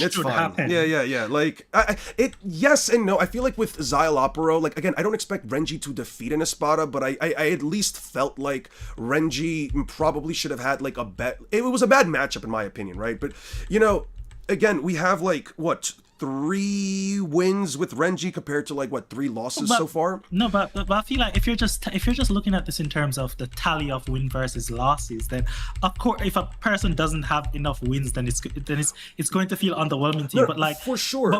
But like I just wouldn't look at it like that because Renji is supposed to lose against Renji's supposed to lose against Byakuya. But is he supposed to lose against most of his other combatants? Because when we get to the 1,000 year, if the combatants he's fighting are combatants that his skill sets don't allow him to fight against, then yes. No, that's fine. Yeah. Like if your overarching complaint is that they aren't placed in as many favorable situations, then sure. But then that's just requiring a kind of restructuring of the story completely. Because like even your complaint about like you think his Bankai isn't that cool, that's absolutely fine. Like I get that. I completely get that, but it's his Bankai, and like you have other people in the like. What I mean is that it feels underwhelming. One second. No, again that's absolutely fine, but like if like the reason I wouldn't just levy that the reason I personally wouldn't levy that complaint against it is because like what's her name? Orihime has one of the best powers in existence. What's her name? Rukia's power is super good. You have so many other people in the series with super good powers. So am I really going to get mad just because Renji didn't get the coolest power? No, it's not so much that. It's more so it feels underwhelming because his Bankai seems to consistently break in most of his fights, right? And I get like that's part of what the Bankai is supposed to do, but at the same time, it's like and he's growing. Yeah. So it feels like because then we could get into Uryu, but like apart from Chad, to me it feels like most of like Uryu, just like as a quick point, Uryu was literally through some shenanigans was literally the reason why they actually won against Yuhabak. But like it seems like most, and then the 1,000-year Blood War arc anime is doing some real like it's adding some stuff to Yuri's kit. And then Yuri first fight was against Mayuri, who he absolutely curb stomped. Like it feels to me that like if I were to like if I'm looking at Bleach, even if I'm just looking at Bleach by itself, I think Ichigo's friends are like pretty good in what they do in terms of both power as well as what they do for the story. If I were to look at this from a broader perspective, like, and obviously you might have some gold standards. You're just like, well, as Magna versus Dante did it super well. That might be your gold standard. But like, even if I'm to have a gold standard, I'm to put Bleach along the scale. Like, let's say a 0 to 100%, Bleach would still be like 75, and something like One Piece with the Straw Hats, they'll be like a 30 at most. Like if you like. Wait. Can you please rephrase that? Because like I kind of lost. Oh, sorry. Yeah. No. So what do you mean by like 70? What do you mean by like 70? So in terms of how well executed it was, terms of just like how useful the friends not how useful, but how all rounded executed the Oh, friend group was. Like, how well rounded. Okay, yeah, got you. Understood. yeah. I'd be like I would probably hate One Piece by that metric. And by that I would like Bleach way more. But as again, like at the end of the day, a lot of this, like a lot of this, I've made this kind of this description before. A lot of this, like if you personally don't like something, that's always understandable. But some of the things that I feel like you're levying against some of the friends, I especially if you're trying to make like an objective claim about it, I don't think it I would don't hold make it. up. I don't make it as much of an objective claim as I mean. Well, depends. I don't make as much of an objective claim as I mean. Like I'm just not satisfied with like the writing in the story. I'm just not satisfied with the way Yeah, many of the characters are portrayed. I feel like many of the decisions that are made by these characters yeah. are I mean, wait. So we've gone through the friend group. If you want to go through another aspect of the story, we could also do like that. the visored captains just not hollifying against what's their faces against like the Yeah. stern raiders. Like I remember reading through it and I'm like, well, they use their bankais, right? Like in the Thousand Year Blood War, like they use their bankais, especially like Shinji Hiroko, etc. But then he loses to Bambi, who activates her Volstendig. But I'm like, well, why doesn't he just put on a mask? Like the mask is just straight up extra bankai on top of his bankai. Why not just put on the mask?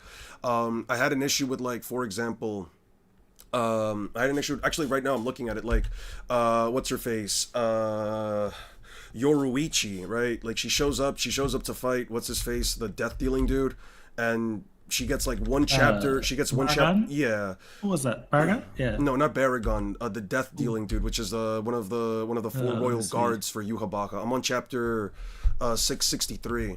And like Let me see. I think the whole transformation thing is pretty cool. Besides the goon bait, I think the transformation's fine. But then, also she doesn't do anything past. She was supposed to have the transformation for 5 minutes, but then she doesn't do anything past like a couple of extra Oh, wait, panels. are you talking about Askin? Yeah. Okay, I get. Askin, the one who has the who can turn anything into a poison? Yeah. Okay. I feel like Again, it comes more so from the scenario that like you give a cool power up to a character but it amounts to nothing, right? You give Chad Brazo Derecho del Gigante but it amounts to Right. nothing. You give So again, I said I'll give you a chance. I don't really want to keep harping on Chad. no, per it's se. not so much Chad, but I'm just using him as another example where like Chad, where you have what's her face or Yoruichi, where you have Yeah, so just sticking on Yurichi for a sec. I don't know. I don't think. Look, just again, and this is why I said like a lot of this like if it's entirely just a subjective claim, like I think I completely would get you. But if you start trying to make a objective case against this, like I don't think it holds up because like first of all, this Askin fight was a team effort overall. Yeah. Askin's power set was just so OP that like even what's his name by himself, like he had to structure this fight in such a way where he's getting help from both Yurichi as well as that Grimjow, right? Yeah. So when you say like this, one, it was a cool ass power. I mean, which I don't think you're disputing. But when you say it amounts to nothing, that to me would feel like it misses the point of the fight completely. Given that like this fight was planned this way, like it was Urahara literally like structured this fight this way to take advantage of Yurichi's power set, take advantage of his power set, and take advantage of Grimjow, right? So it almost feels like you wanted Yurichi to just end the fight, when that would kind of feel antithetical just to the whole thing. You get what I'm saying? Wait, did I cut out? No, you didn't. I'm just trying to. Oh, sorry. Oh, no. Take your time to think. No, that's fine. I don't know if it would exactly be antithetical, right? I don't think it would exactly be antithetical because again, he says it right here, right?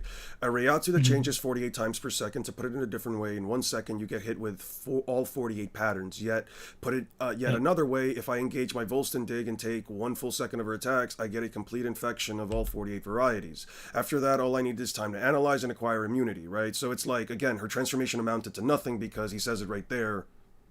I mean, I gained an immunity to it, right? And I think the issue here is that like it's how do I put it? It's like saying I think again when I'm comparing it to other series, it's like saying Naruto gets KCM, Vegeta gets Super Saiyan, I don't know, Zoro gets King of Hell, but then they just fall down and just lose because the enemy, it just didn't amount to anything. Naruto getting KCM didn't amount to anything against the next opponent he fights. Vegeta transforming into a Super Saiyan for the first time and fights his first opponent just falls down and just doesn't do anything. He just falls. His opponent's like, Yeah. you know what I mean? It's like again. I don't feel like the satisfaction of seeing these transformations or seeing these power ups go through. I don't get that satisfaction because again, they just don't amount to anything. Like overall, Yoruichi kind of didn't really push the fight anymore other than like, oh, he activated his Volstendig, right? It's like, what was the point of her going through the transformation of anything if at the end of the day, all it did was just, oh, well, the enemy powered up, he won, she's out of the fight, now it's Urahara and Grimmjow who also go down immediately after the fight ends, right? You don't really see them again for the rest of the series, right? It's like... So... I just don't feel satisfied is what I'm saying. So yeah, and I'll always try to make this distinction just so you get the point that I'm coming across it. Like it's absolutely I absolutely understand you not feeling satisfied. Maybe you'd have wanted Yurichi to push him further, right? Yeah. Maybe I get that. But in terms of from a subjective point of view, like saying that makes complete sense to me.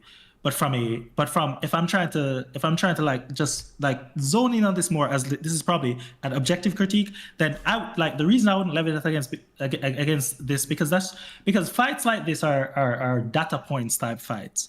Right, the entire 1,000-year Blood War arc is a like it's kind of you can view it through the lens of a Mayuri type character, like. Mayuri, once he has enough information, can beat any character, right. But he loses outright initially because he does not have enough data points, right? Yurichi, like, yes, it's reasonable to say that you want Yurichi to push this guy further, but like, it's not that it didn't do anything. It's that one, pushing further in like goal standing is a big power up, but two, that's more data points. That's more data points for our guy Urahara, right? So like that's what I'm saying. Like it seems like when I listen to like a lot of your critiques here, it seems just like you, which is absolutely fine. It seems like you weren't you wanted the power-ups to have way more obvious consequence, right? You wanted and that's fine, but that's an entirely different thing than saying that it just didn't amount to nothing at all. Like I don't think that's entirely a fair way of looking at it. Like these are all kind of data points. I think it's a fair way to look at it because I feel like it's very consistent within large portions of the story, right? Like you could say let me give you an example, right? Okay.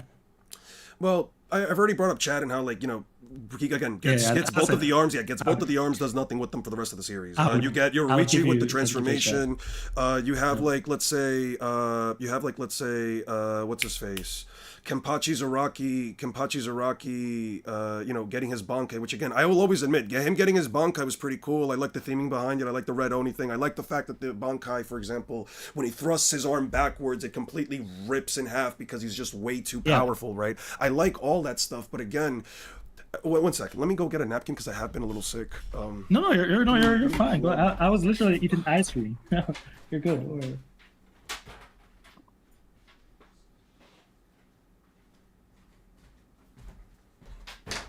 Okay, I'm back.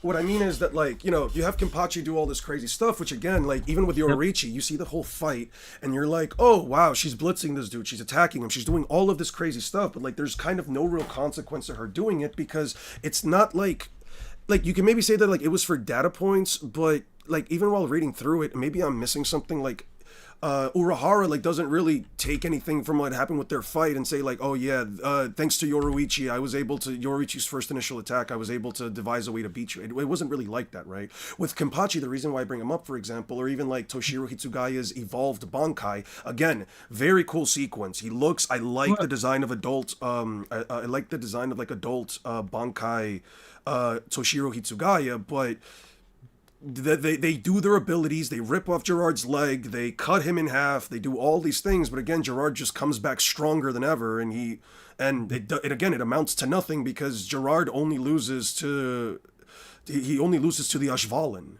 You know what I mean? It's all they really did was just make the guy stronger, right?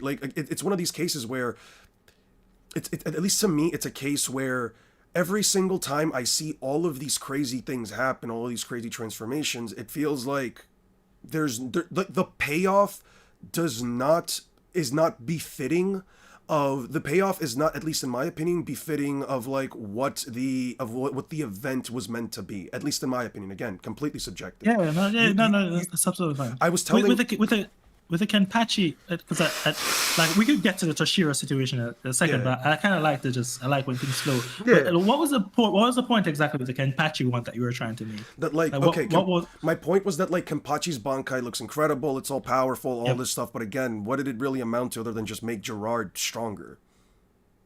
Like it does, okay, so they got no leeway other than making the dude stronger. So kind of bundling the Toshiro and Kenpachi's situation. Same situation. So I think about Bleach is, and it's a thing that I don't think a lot of people necessarily like about Bleach, but I like it a lot. Yeah. Is that Bleach antagonists are the upper echelons ones they're specifically crafted in a way, and I'm not sure if this is intentional or not. You could make the case that Kubo is just a bad writer, but I wouldn't make that case. But they're intentionally made to be overwhelming, right? Mm-hmm. And like the reason I can be reasonable certain about this is specifically because of Ulquiorra, right? The whole Ulquiorra versus Ichigo fight was it's letting you understand like just despair. Like that was that is Ulquiorra's specific theme. But I feel like overall that is the theme for Bleach as a whole. It's letting you understand despair, right? It's I feel like if you look deeply at every single character, like if you listen to Yuha Bach speaks, he'll when he's speaking to Ichigo, he'll just be saying shit like, and I'm kind of paraphrasing, he'll just be talking as Ichigo does things and saying that all of this is useless, blah blah blah, etc. Right? There's one point during the fight where he was fighting Ichigo, and Ichigo was like, there must be a way to win, and then Yahoo Bach was just like, you're looking for a way to win, right? You're looking for the kink in my ability, and he just straight up says, there is no kink. Obviously, that's not true. There's always a kink. But the point is, that's how Bleach villains are crafted. It's the same thing with Gerard. Gerard, whole thing is that this fight seems impossible. The only way I could win it is if there's a miracle, right? Right. Like that is a intentional design of how almost everything is crafted. You that's what I'm saying. Like that. I can't understand why you might not like that. I'm not saying I understand that you have to like that. No, I understand the perspective. No, I understand the perspective, but at the same time, I look at it from this way: is that really satisfying to like? Is it really satisfying? At least to me, it's not satisfying to see that you have to essentially resort to, it's not satisfying to me to see like all these different power-ups happen all back to back to back to back, and then for them to again amount to sort of nothing. I get the idea that like, it might be due to like the idea of despair, like you have all of these broken abilities, but then it goes back to the idea like, is it really satisfying for me to see all of these broken abilities, but then the way that the villain loses is just because, their boss decided to take their powers back? Like that's how they survived it? Because Yuha Baka, for no reason, sort of just decided, hey, listen, Gerard, everyone else, real quick, let me just rip my. To be clear, it's not just because the boss just arbitrarily decided. Like Yuha Bak was getting pushed into a corner. This is kind of spoken about in the novels. The reason he had to use the Ashwalin is because he was getting pushed into a corner. So and this is just one of those things. I completely understand. Like I love Byakuya. I would have wanted to see much more, right, in that fight. But like when you take into account a war is going on, right, and Yuha Bak is also doing his own thing, and he's being pushed to the extreme. I feel like it's important to take that into account. It's not like if he didn't need to steal back the powers, then I would understand that, right? Mm-hmm. If he wasn't getting pushed, but it was because he was getting pushed, right? Yeah, but if I So have to read I an can, yeah, entire supplement, but that's the thing. If I have to read an entire supplementary source to understand that piece of information, then I feel like the yep, series itself failed to convey that within the source material. Because and yep, I understand well the source I had this conversation once years and years ago when mhm, I was when I was at like a phone store trying to get my phone fixed, and I was having a yep, conversation with the guy working there, and I was just telling him about some of my issues with Bleach at the time because he was a big fan as well, and he was telling me yep, like, oh no, dude, you just have to read Can't Fear Your Own World to understand this, or you just have to yep, read yep. like this other novel to understand this, and I'm just like, but isn't it an issue within the very narrative of the story if I have to read an entire separate piece of novel and a supplementary source of information to properly understand what's happening or to properly Yeah. build on the world? I don't agree with that. I feel like at that point it's more of a case of like, just this was information that just should have been in the story, even if it was just an extra couple of panels. And listen, I get the whole, Kubo was rushed and everything. That's all fine, but I still have to judge it based on what it is, which is why I Yeah. also save a lot of my issues with it. And I've told people I'm not going to talk. I don't really want to talk about like the ending of Bleach because my biggest issue was just with the ending and like the whole like Deus Ex Machina arrow.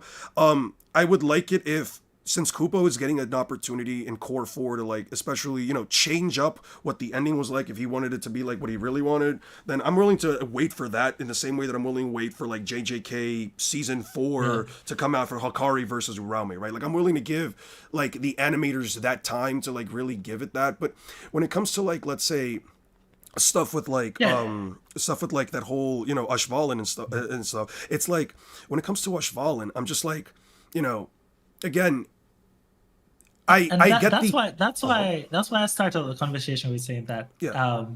with saying that Kubo specifically makes it clear. Some of it is just being rushed, but some of it he specifically makes it clear in Right. one of his things that he doesn't want, like he writes this way on purpose. Like if you don't like it, that's absolute reason. You can be like, I want things to be reasonably explained to a sufficient degree, like in this material itself, clearly enough.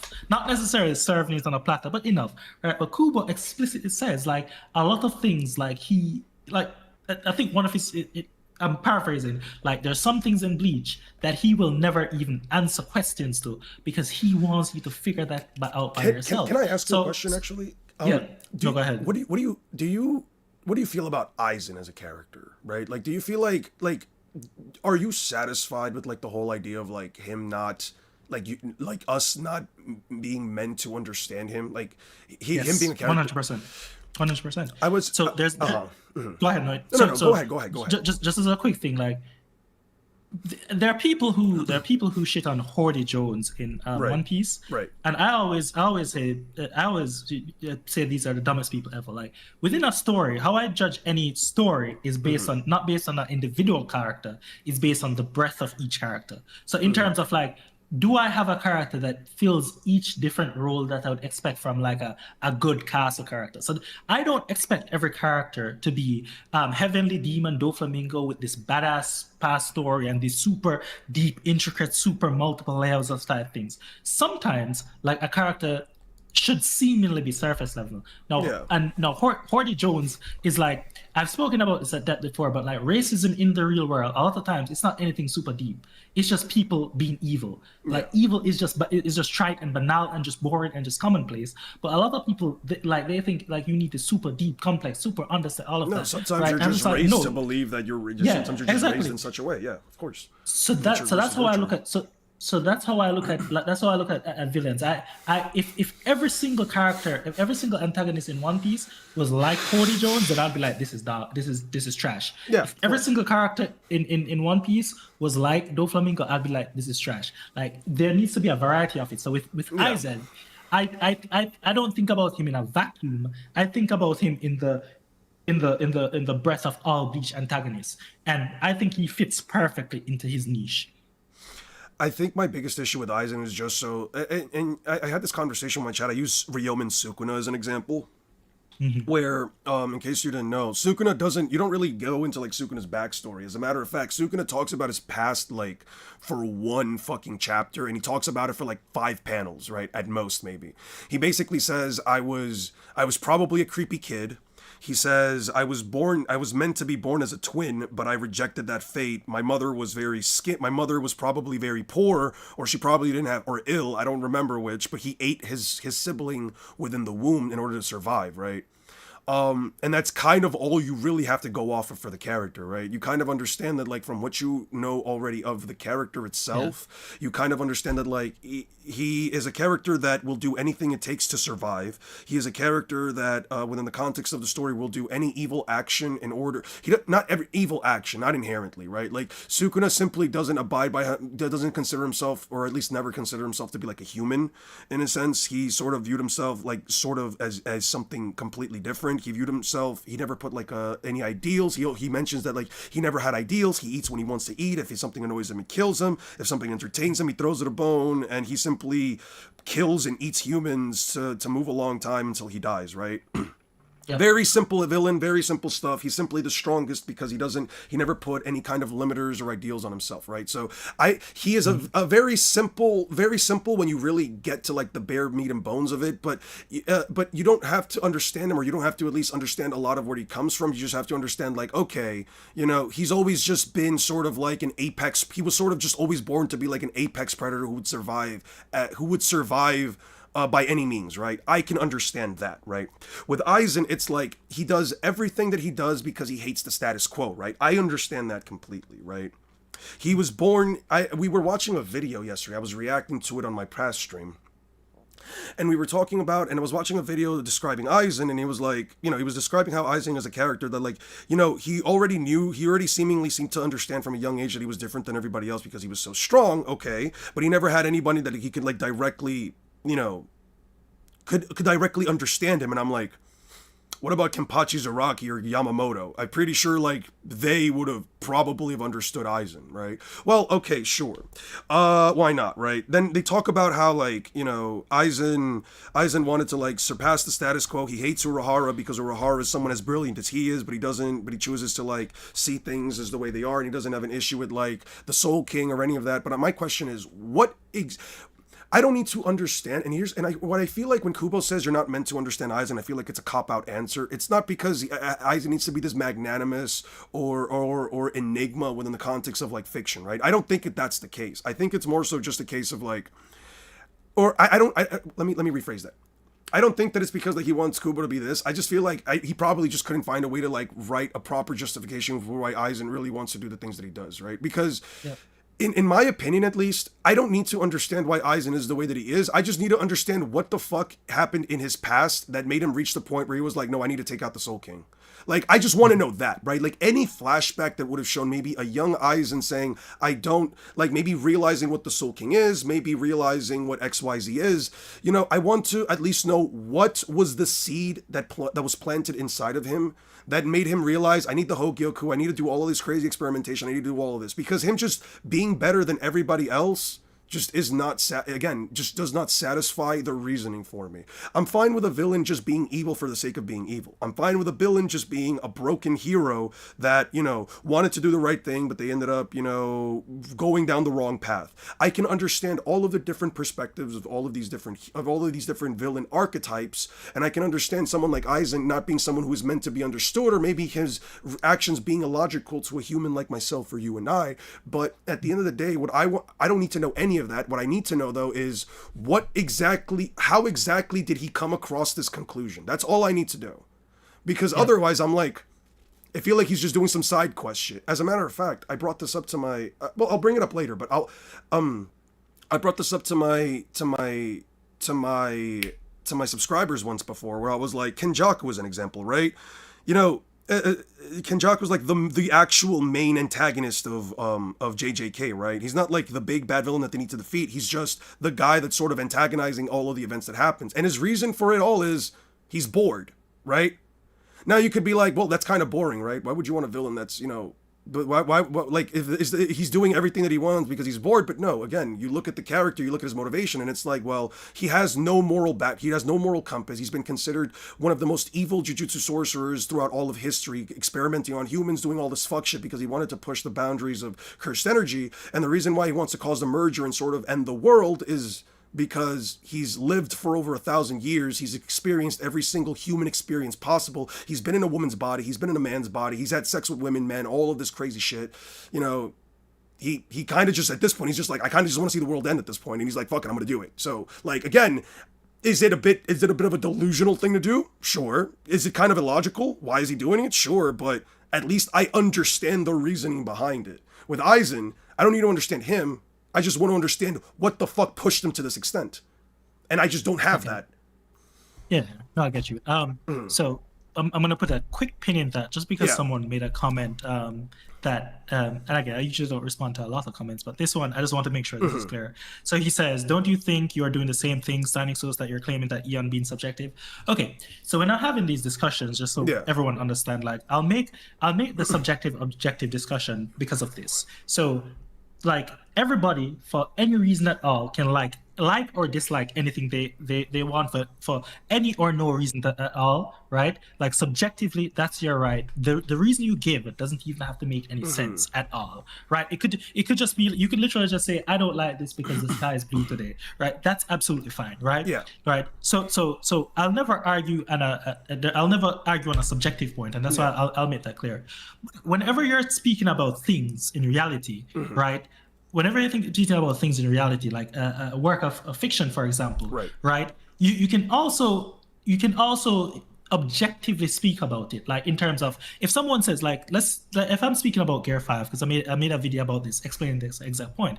Someone saying they think Gear 5 is an ass build because of the new stuff about Destiny. Now, if you're subjectively saying like you just don't like all this Destiny stuff, that's fine. That's fine. But if you're trying to make an objective claim that you don't like this because of the new stuff about Destiny, right? Then you can objectively kind of scrutinize that and see. So you'll say, okay, is Destiny completely new in One Piece? No, you look back and you see all these Destiny stuff there. So you're just like, okay, you can then say you don't like Destiny at all, but saying that you don't like it because the Destiny thing is new doesn't hold up. So when I say that from an objective perspective, that those are the things that I'm usually targeting. So for example, using something that we just spoke about, like with the Gerard situation and him losing because of the UWatch just sucking up his energy. And I'm not necessarily saying you said this or not. I just tried to make it clear. Well, it's not just that it just randomly happened. There was a reason for it, right? And then after that was made clear, what I said was that, but you're allowed not to like this reason, right? Because then you can go back into the subjective area and say, yeah, I acknowledge that that this happened because of a reason, but I don't like this reason. You can even sometimes objectively critique and say this is a bad reason because of XYZ, right? But I want to make it clear when I'm having this discussion, I'm not just saying, oh, you're just subjective and dumb, objectively you're wrong. No, I'm just making certain things pretty clear, right? So like, I'm probably not gonna respond to dumb shit like that again, but like, you know, just because we might be having a lot more of these conversations, I want to make that super clear, right? And I think I've tried to make it. I think I've tried to make that clear as well. Going to Eisen now, so there's a couple things I think I would disagree with. Right. So one of the things you said is that you think it's a cop out because Kubo just couldn't write a good reason for Eisen having this viewpoint. I would heavily disagree with that. I think that there's a couple reasons for this. Firstly, I don't think I'm not a writer, but I don't think it's super hard to come up with some good reason for this, right? But Kubo to me has proven that he can write a good story, right? Overall, you might not like a lot of the things that happen there, but for the most part, this is a cohesive story with most of the characters having more or less compelling-ish stories, right? They're not perfect, they can be better, but I don't think I'll outright just say, yeah, he probably couldn't figure out anything at all. I feel like I would probably be underselling Kubo there, and I know you're probably just being exaggerating there. Probably. But going into it now, so you know, you brought up the example of Sukuna. You know, even though we didn't go nitty gritty into his story, you still understood him because he basically said, "Bro, I'm just doing what I want because I want." I want to do it. Same with Jaku. He basically experienced everything in life, basically, and he's just ready for it to burn right now. So what you're saying is, at the very least, you understand, why they're doing the things, No, even if I you're not don't. I no, necessarily I doing it. genuinely don't understand why is doing this. I Yeah, no, yeah, genuinely exactly, don't. Yeah. exactly. Yeah, exactly. So that's your problem with Aizen. No, I don't remember the exact quote that Kuba said. It might be something like he doesn't tell the story of Aizen because he doesn't want people to Yeah, he empathize with doesn't him or want people to whatever. empathize. And I don't Yeah, empathize with Sukuna either, but at least yeah, I understand why understand. Sukuna Yeah, is the way that he is. It's not about yeah, empathizing with Aizen, because you don't have to yeah, empathize with somebody that's trying to take down God. It's just more so the issue of yeah. like, what? Understanding the reason behind it. Yeah, I just need to Yeah, understand why the fuck he went out of his way to do it. yeah. I don't. I, and I completely get that. Personally, I don't need to understand why Aizen is doing what he's doing. It's enough that he's doing it. Um, right. Again, I guess how I kind of look at it is that if I didn't understand why everyone was doing everything that they were doing, like if I didn't understand Ulquiorra because of the nature of Ulquiorra's character, like in trying to seek out trying to understand the human heart and all of that. If I wasn't like getting that, and I just saw this character just doing these random things, then I probably would think that would have I probably I probably would hate Ulquiorra. But do I think that Aizen is the sort of character where if I don't understand why he's doing what he's doing, why he's challenging heaven, that takes away from it, or that that presents any problem? I don't think so. That's fair. Um, but I completely get why you'd want to, but it's just like even just the act of challenging heaven itself, like, I'm sure you played like God of War and all of that, and Kratos hating I Zeus and all haven't of that because of actually. his daughter. Oh, you have? Oh shit, that's just fun as it's fun as hell. I Um, imagine.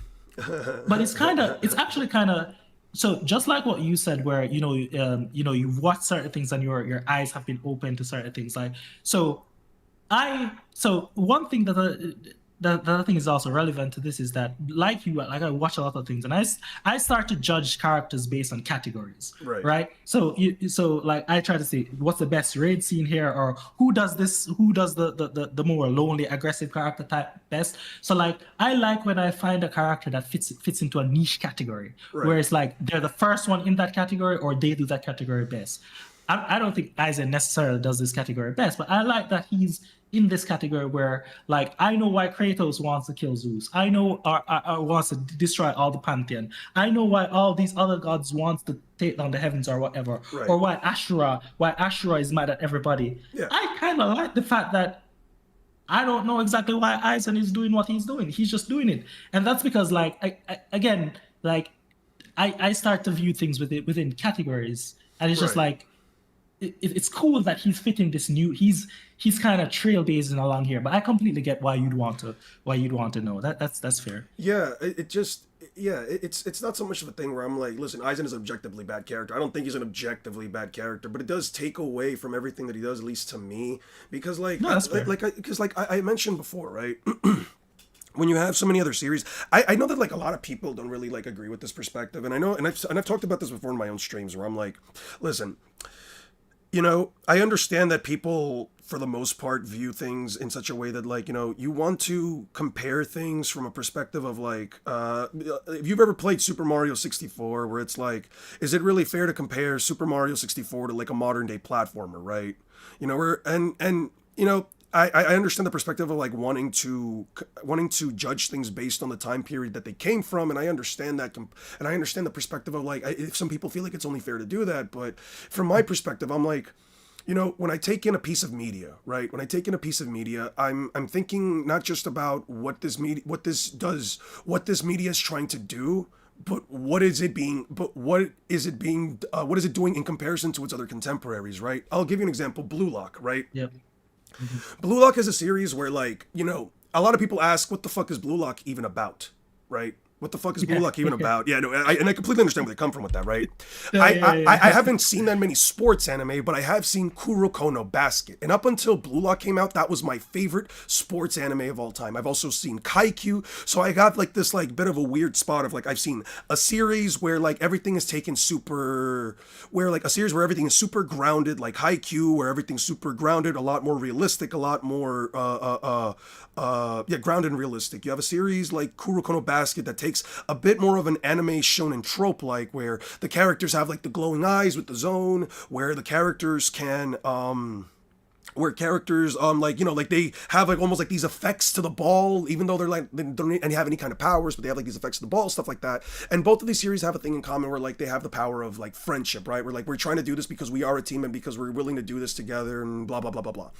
And then Blue Lock kind of circumvents all of those expectations because at the end of the day, when you take in a piece of media and you take in something, when you've taken in a lot of media and then when you take in something new, you kind of already have certain expectations, right? Certain standards that maybe to you might want to be met, and these expectations are different from person to person, right? Some people enjoy certain things more, some people like more narrative based stuff, some people like more combat based stuff. It's all fine, right? I've said this before. Dragon Ball as a story, while the action might be great, as an overall narrative, it's kind of mediocre, right?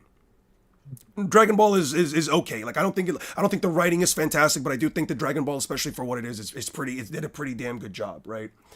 But then and when I started watching Bleach, when I started watching Naruto, when I started watching One Piece, I got into Bleach the farthest into my lifetime, right? I think I started watching Bleach when I was like 14, 15, around like that time period, and I didn't get into One Piece again until I was like already halfway through like 15, almost onto 16, right? So like, Yeah. if anything, while I did get into One Piece earlier, I didn't really pay attention into like my later years. So I can be honest when I say I was a very big Bleach fan, at least for the time period that I was reading it in, right? But when I go back into these stories, and it's not just Bleach, it's not just Naruto, it's not just One Piece.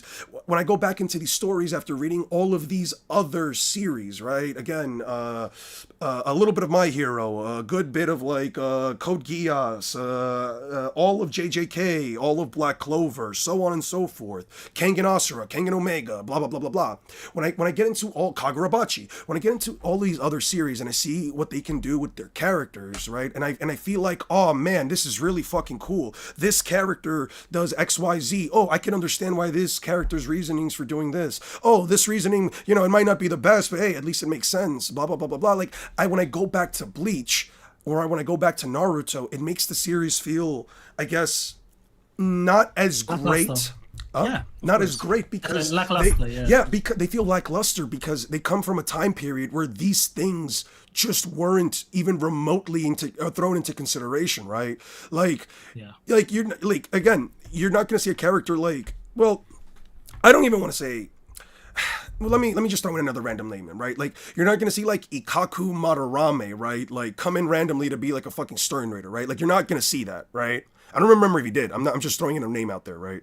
But like, Yeah, I don't think so. but like you're not gonna see like a character like Ikaku Madarame. But then I think to myself, Ikaku Madarame may not be my favorite character, but I think I liked his Bankai. His Bankai, I liked it, but he only used it once, and I haven't really seen him do much. There's maybe like a guy out there who really loves Ikaku Madarame, and he's like, yo, I really wish Ikaku could have done something, right? I think about Komamura, and I'm like, Komamura's like the biggest fucking loser I've ever seen in a fucking shonen, because the guy's not only gets written off as a fucking hypocrite, he doesn't do shit for the entire fucking series, right? Like, and I think to myself, and I'm like, what's the point of these characters? Why should I like them? Why should I be invested in them if if there's just no reason for me to even remotely enjoy them on screen? If I know that when this character shows up, nothing is going to happen.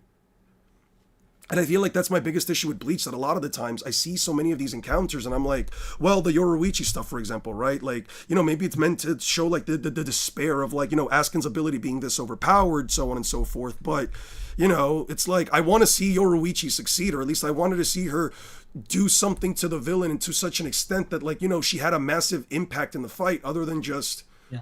oh, well, he transformed. Yeah, data points. I'm not sure if you know, but like, Kubo actually wanted to even kill off Byakuya.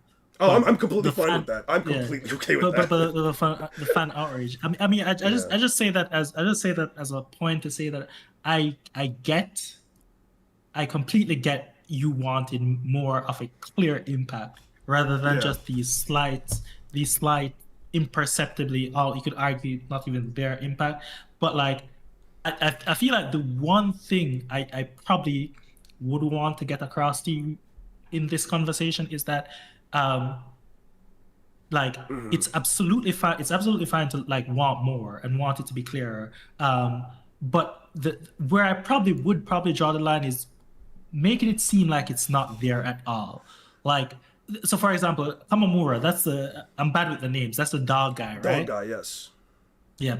Again, his to say that he doesn't contribute anything to the story, where for many people who read Bleach, his interactions with blind guy Tozen, yeah. I believe, and then the curse that eventually makes him turn back into a dog, and how that goes with the whole Bleach lore and a lot of other intricate character stuff. Like, To how so? to so his and I don't remember the specific, but I think his whole dog curse is that like he can humanize, but like the if he humanizes for a selfish reason, he that's when the curse actually activates. From my understanding, it was more so that he goes back to his clan, he goes back to the clan leader, and he tells him that he wants an increase in power and he wants to achieve the wereman ability. But in order to do that, he has to take away his heart. Doing so transforms him and it gives him a brief extent of immortality, so that he can't take any more damage. But what would happen afterwards is that in a short period of time, he would eventually revert back to the curse. If I remember correctly, that was the reasoning. Yeah, so and again, this might be just something that this, you're not gonna like this, yes. But that Kubo explained on Club Outside. Yeah. Club Outside. And I'll try to. Is Chad here? He knows all this stuff. Chad, yeah. Could you find that Club Outside thing where Kubo was explaining the curse thing? But irrespective, the just that whole dynamic, one of having to fight your kind of blind best friend, and then your blind best friend calling you ugly, and then just his whole dynamic with him being a dog person and like discrimination and all of that, right? Like to really put this in good terms, I probably would have to just sit down and put this like in a video, but just like to kind of say that none of our, and I'm not saying this is what you're saying, right? But this is how it kind of comes across. To kind of say like none of that matters, or none of that is contributing anything to the story. Like, what does it really contribute? Like it's a self-contained plot line, because nobody else has anything to do with Kaname Tozen or Komamura. They're like if you take away that plot line, I can promise you, Bleach does not change whatsoever. You might say, well, it takes away like the conversation of racism or like discrimination within context of Bleach, but like, so just like how you said that Ikaku might, you like Ikaku's Bankai, but it's just like whatever, it's not like super crazy. Ikaku might be but you acknowledge that Ikaku might be someone's favorite character. It's every single character that's fleshed out, even if it's within a self-contained bubble, it's an element that's added to the story that makes the story more whole, right? I think like One Piece does a really good of interconnecting each of these bubbles. Yeah. And like but that's like, I really appreciate that about One Piece, but not every story needs like all of these bubbles to interconnect. I'm not sure if you know about the feeling where like there's a German name for it, but like when you realize that everybody is a complex character like yourself, right? That they're the main character of their own story. Like I think as I said, I really appreciate how One Piece does things and the interconnectedness of it all. But like you could argue that every human on Earth is interconnected in some way. But like it's usually closer to the Bleach way, where yes, if you walk past a stranger in the street, you're interconnected in the sense of like you're all living in the same place, and maybe you drinking water somewhere can indirectly affect someone else. But like for a lot of people, like your life, just like Yeah. how if you like not you, but like if some random stranger dies right now, you probably wouldn't even realize that it wouldn't really affect your life at all, right? Hmm. So just because like it's not directly interplaying on each other in specific ways, like it's not just that, just them being in the story and them having a good story, because I think that whole dog curse and having a blind friend and you being I actually really like that. But it's the It issue that like Komamura goes out as a fucking hypocrite. That's my issue. It's like but Komamura but but that goes to Tozen, telling him that you can't allow your revenge to blind you from what act the right path is and what true justice is, so on and so forth. For them to then make a complete 180 and do the but same thing, go for revenge, but just to then that's not what even get to the main villain when his whole purpose of doing it was to yes get to Yuhabaha in the first place, and he doesn't even get past the That's first what fight. no, but Ian, that's what Yeah, makes it so good. Like that's what makes it so good. Like I actually, whenever I'm talking to people about yeah, a lot of things like these, I try to just say, not always appeal to reality, but just think about people in real life a little bit yeah, sometimes. Like we don't always live up to our ideals. Like I can be a massive hypocrite in a lot of ways that I'd like not to be. Right? A lot of people are massive hypocrites in ways they'd like not to be. So like the fairy tale, the kind of fairy tale ending is him, not really fairy tale, because you have some people in real life as well who completely live up to their principles.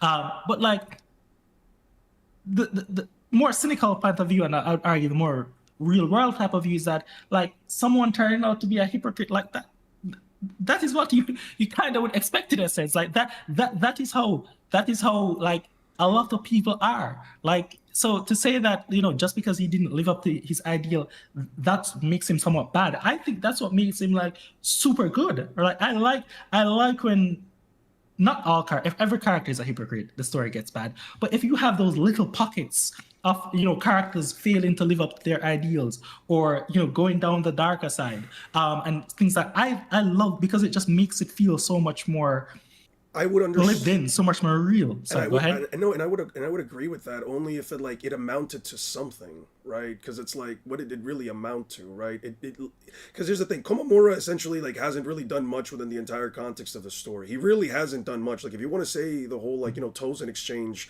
like it's very impactful, and I get where you're coming from with the idea like there are interconnected extra portions of the story where like maybe the whole Tozen Komamura thing might not be like integral to the overall plot, but it is a side thing where you have these characters, this captain and this other villain and this now villain essentially having I can understand that, and I can agree with you there, right? Like if it may not be as interconnected to the actual plot, it may not be as relevant, but it still shows that like there is a certain portion of the world building here where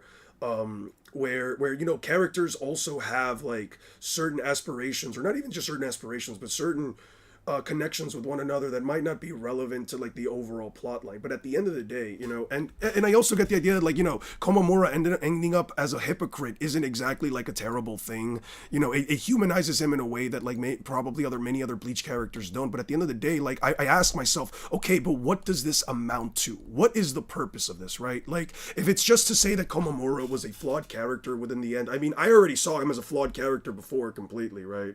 I like he might have been like this virtuous as dog dude, but again, as a combatant, he just doesn't really amount to much, which is fine. I don't need every single captain to do. I would like it if the captains each felt like their own individual threats that each had to be taken care of, or they each had to have a difficult matchup. But at the end of the day, it's fine if it's not the case. My issue though is that what does Komamura at the end? What does all of this really amount to in the end? Right? How does this push the plot along? It feels like again, it just seems to be like this side little event, the side little story beat, where it's like Komamura is given this extra bit of significance to his whole thing, and ends up and they try to, and Kubo tries to like expand on his lore as to why he's a dogman, as to why he's a dogman, as to where his clan comes from and all this other stuff. But then it's like, well, what was the payoff, right? Again, I just feel like there just is no payoff to it. Komamura tells Tozen, well, you shouldn't let yourself succumb to hate. Okay, fine. Very virtuous character, very up in the terms of the moral standings. I can respect that,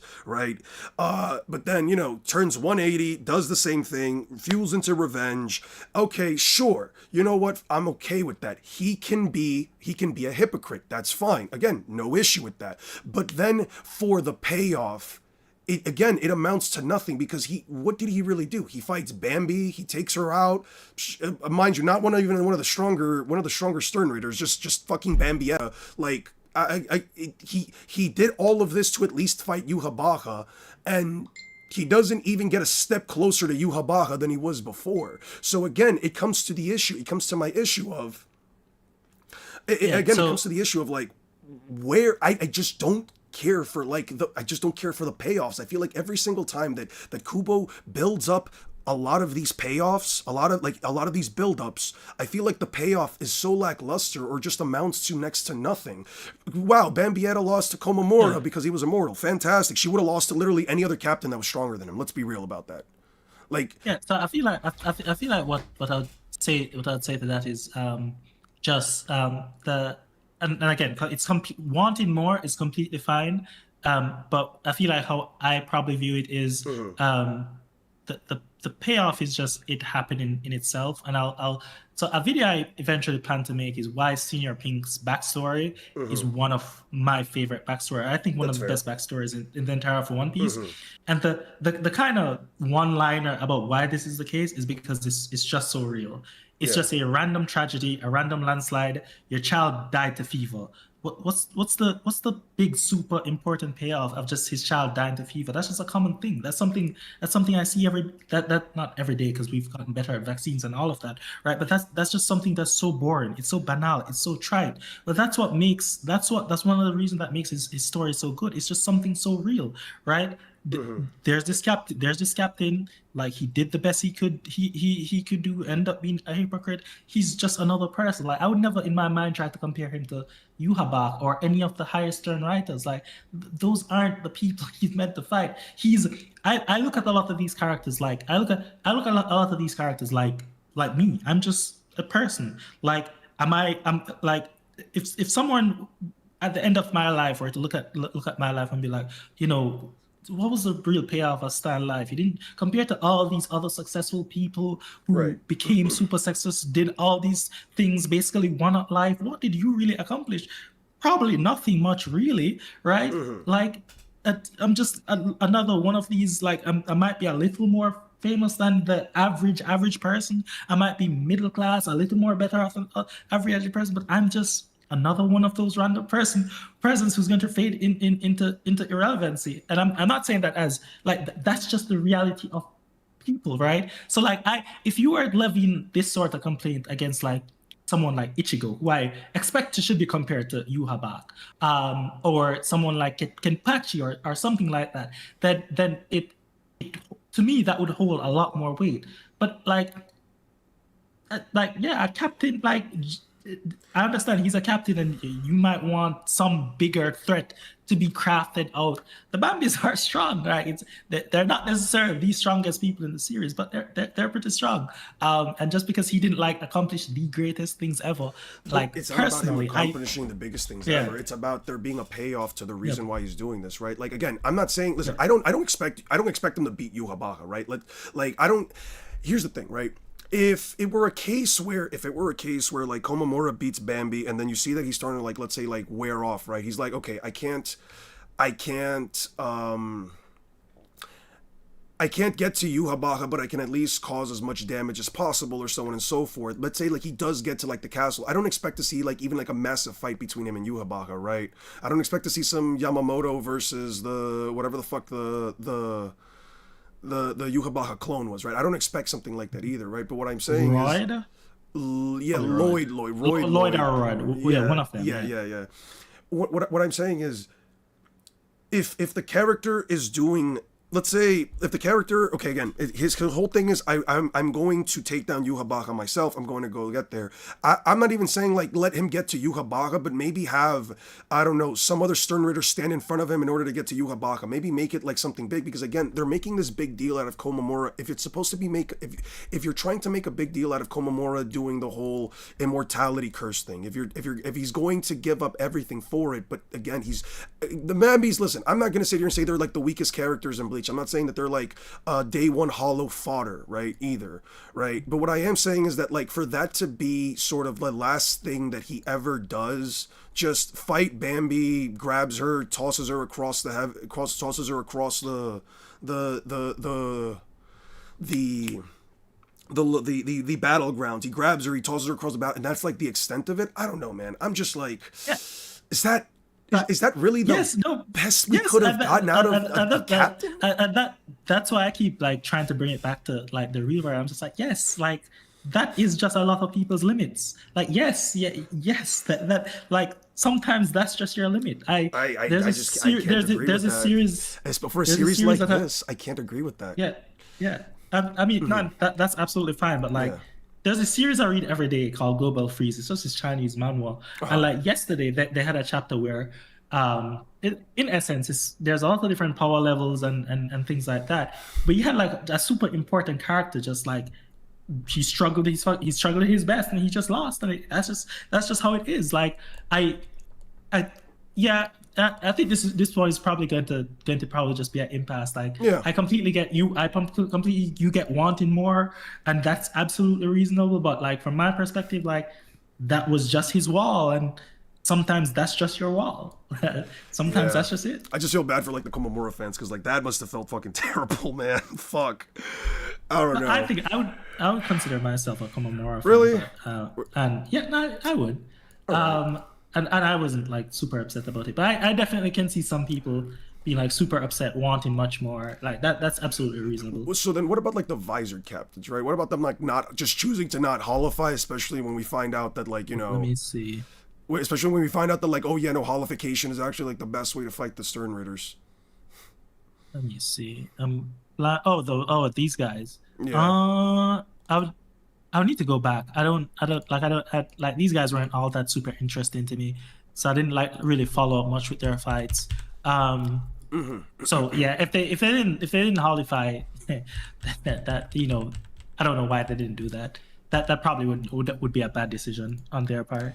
I remember that like I think it was like Chad. I think Jeff. He made it up. He told me about how he actually told me about how. Apparently, according to like an interview or whatever, Kubo mentioned that like the reason why they didn't holify was because they wanted to respect Captain Yamamoto's wishes or some bullshit like that, which again, not a satisfying reason for me. No, yeah, but again, this is a reasoning that's coming out. But again, this is reasoning that's coming out like years after the series is already released. So again, within the context of the source material, I have an issue with that.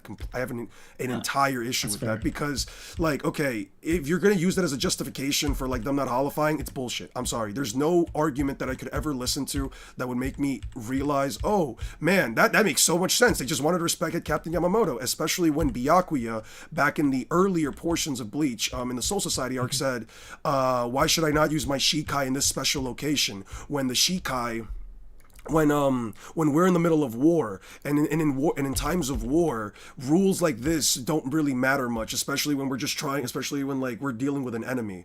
It really sounds kind of strange to me to have this whole situation be a case of, well, there are some Soul Reapers that seem to understand the memo that if the situation calls for it, fuck everything, go against the rules or go against whatever the fuck, and just take out the enemy, right?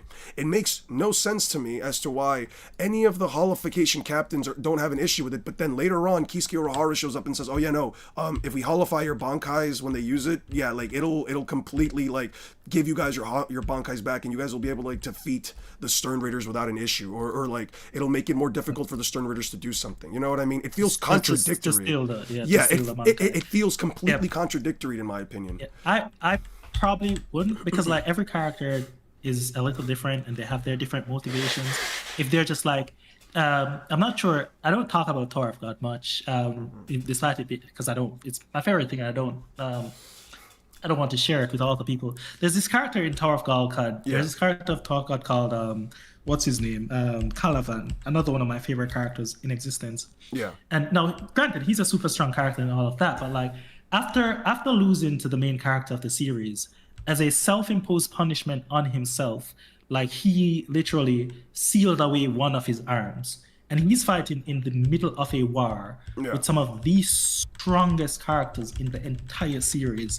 And like he like for most of that, even while he was like getting pretty much effed up for quite a bit, Caliban truly never gets quite effed up for quite a bit. Like he actually didn't break that restriction. So it's like again, like I can understand that because Byakuya did it, you're just like, why the hell didn't everybody else do it? But like, you know, different characters wanting to have different motivations, and then you have then like it to me, and to me there's a significant difference between like adding a slight part into your Bankai, making your Bankai slight hollowish versus full hollification. Like I completely get your perspective on that, but I just wouldn't hold that against them. I know I hold it But completely against them because it doesn't make fair. any sense. Like when they're seeing the whole soul society be destroyed, when you're having all of these things happening back to back to back to back, and you think to yourself, well, you know, maybe against like I don't know the Bambis and stuff like that, a 10 times amp wouldn't exactly be helpful, especially when you look at the anime version, because Shinji Hirako used his Bankai for the first time, takes out a bunch of the Stern Raiders, or a bunch of like their weaker faction members, which is cool. But then Bambi shows up. He decides to fight her. He uses his hypnosis thing on her. And then she just completely blows him away. And instead of like, you know, again, just getting a Bankai level amp just to beat her, he just he just is principle. But when you see all of these other but again, when you see all sorry. these but that's the thing, when you see all these other characters go to these extreme measures, and you just see, and you're telling me every single visored captain doesn't go to these measures, but yet they do it later on. They do it later on, especially against like Gerard. You see some of them actually use it against Gerard. It's like, again, what the fuck was the reason in the first place? It's just not a justifiable reason. It feels like Kubo said, "Oh yeah, no, we just didn't want to do that. Like they just didn't want to disrespect Yamamoto. No, fuck that. I'm sorry. Yeah. I'm going to call the author into question, and I'm going to say why that is a really bad reasoning. I'm sorry, but the line of logic that you've given me here does not feel satisfying for why the characters didn't do this action. If the reason was, even if the reason was, well, you know, maybe throughout like those 17 months, Urahara also found a way to like remove their holification. You know, I would have been okay with that, right? Anything else like, well, they lost their holification for whatever reason, or they couldn't access it within the Soul Society, maybe because of a special seal or whatever, that would have all been more justifiable. But I just didn't want to use it even in a time of war. It's just not justifiable in my opinion. So I mean, the one thing I'll ask, and I'm going to respond to that. Halo Jeff, could you send that specific Q&A just so I could read it, because I didn't read it myself. But yeah, I mean, principle. It's like. Like I completely get it, and that annoys me about a lot of characters. But it's just like sometimes characters just have certain principles that they they have, and you're just like, this is the dumbest thing ever. Mm-hmm. Like if you were to kind of put yourself into the mind of a character, this is kind of how I imagine Aizen feels about what's his name, Urahara. Like, you are as smart as me, and you're just going to live as a subordinate of that thing. You don't, like, to him, to Aizen, it's probably, to Aizen, like, that's literally how I think it's portrayed. To Aizen, it's just like, bro, I despise you so much. This is the dumbest thing I've ever heard in my entire life. Why aren't you doing something? And Urahara is probably just saying, well, bro, it just is what it's, I just don't, this is just my thing. So again, I just use that example just as a fun point from Bleach, but like I get, why am I getting messaged? I'll need to respond to it a little later, but yeah, I get what you're saying, but sometimes just I get.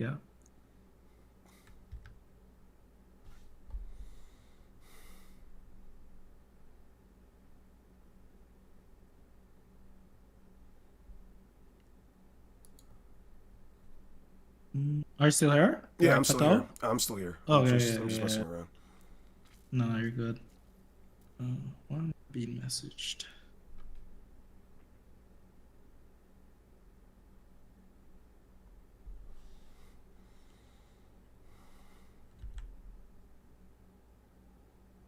It's not the phone.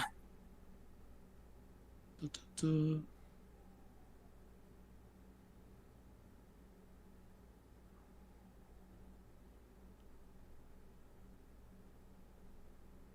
Hmm, Need to grab this.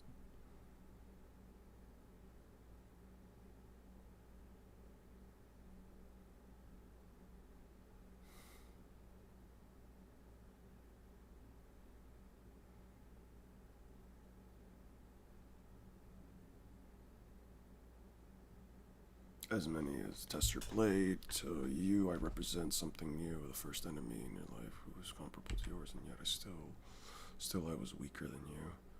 I was the first person you know could call an enemy. You believe that you would never be able to enjoy the thrill of battle, so you lowered yourself to my level subconsciously, slowly, by surely, to the depths of darkness of being suppress your own strength, sealing it away. I for my part felt despair in my own inadequacy, and forced you to hold back. Slowly but surely, in each deadly struggle, you fought against powerful allies as the shackles that you had placed on yourselves crumbling. Bring self, I am strong. But you, that is why I must take your life this way, with tender healing, no matter how many times, until the restored truth self to far greater heights. It sings the payoff for Kenpachi getting his Shikai didn't make him as effective as he should have been against the Stern Raiders. They sacrificed Unohan only for Kenpachi to beat one Stern Raider. Yeah, you know what I think my issue is with that? And I think I talked about this before, that I feel like Kenpachi, and in some way that like he could have actually defeated the Miracle Dude, was that they actually gave Kenpachi a hacks ability as well. Like I feel like there's so many of like the just Unga Bunga Bankais like Renji's, Kenpachi's, Ichigo, so on and so forth. They could have just given them like a really broken ass ability when they really mastered their Bankais. Because like for example Thor, with Kenpachi, right? Like if his whole thing is like slashing people to pieces. Yeah, I'll get some water in a second, guys. With Kenpachi, if it means like slashing his opponent into pieces is like his whole thing, maybe he could have done like a thing where like maybe Kubo again. Kubo, this is a series with like all these busted abilities. Why couldn't he have just given like Kenpachi like the Bankai ability to like anything that he severs or rips apart? You know, why couldn't it just Can't rejoin. stay? Yeah. Yeah, just stay permanently severed. Like if he slashes you, you cannot fix that. Nah, hacks is Kenpachi's character assassination. No, it's not. Yeah. Yeah, I I wouldn't disagree. want Kenpachi to have that Why ability. not? I like It would have. Kenpachi as just a unga bunga. If you gave Renji or some random other character something like that, then I mean, I probably would but want that. That it's probably be within fun than Kenpachi, but Kenpachi's. that's the thing. It's like a axe ability that's within like Kenpachi's entire toolkit. It doesn't. It all it says is like if he can cut you, then if he cuts you, like if he goes out of his way to like permanently sever an arm, it just permanently severed. I think that would have Mm. been way more interesting than just you know. Well, it Unga would have been bunga, just yeah. as interesting. It would have been must. It would have been just as interesting as Unga Bunga, and again, it would have bypassed the whole. I just have to be stronger in order to bypass everything that you can do. Like it doesn't because again, I don't know the whole idea of like you have the power to I don't know turn people into fucking candy. I know I'm being up like Majin Buu, not specifically Majin Buu, but like the ability to like I don't know turn everything around you into candy, but I can't turn you into candy because you're just straight up stronger than me. That's not a satisfying way to win. But oh, you have the power that like I don't know tears up all candy. Sure, that's probably more interesting. One second, I need to get some water. What? No problem. The ability you said is what Yamamoto has. Yamamoto does not have that power. Yamamoto does not have that power. One moment.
Dude, my fucking throat is killing me. Well, not really. It's fine. Alright, I'm back. Finally, dude, went to get water. It's time. Sheesh. Yeah, type shit. Kubo should have allowed Kenpachi and Bankai to cut Gerard's core to beat him, even if he will be in critical condition, unable to fight anymore, reaching his limits. That's all. I find that, like, that's also fine. It's the kind of hacks that fits his style and character. That's what I'm saying. That's what I'm saying. Anyway, it's supposed to have thought you killed me. Thought you killed me just now. How foolish. You of all people should know quite well the reason why I pursued mastery in the healing arts. Bankai, Minazuki. With this, the time for games is over.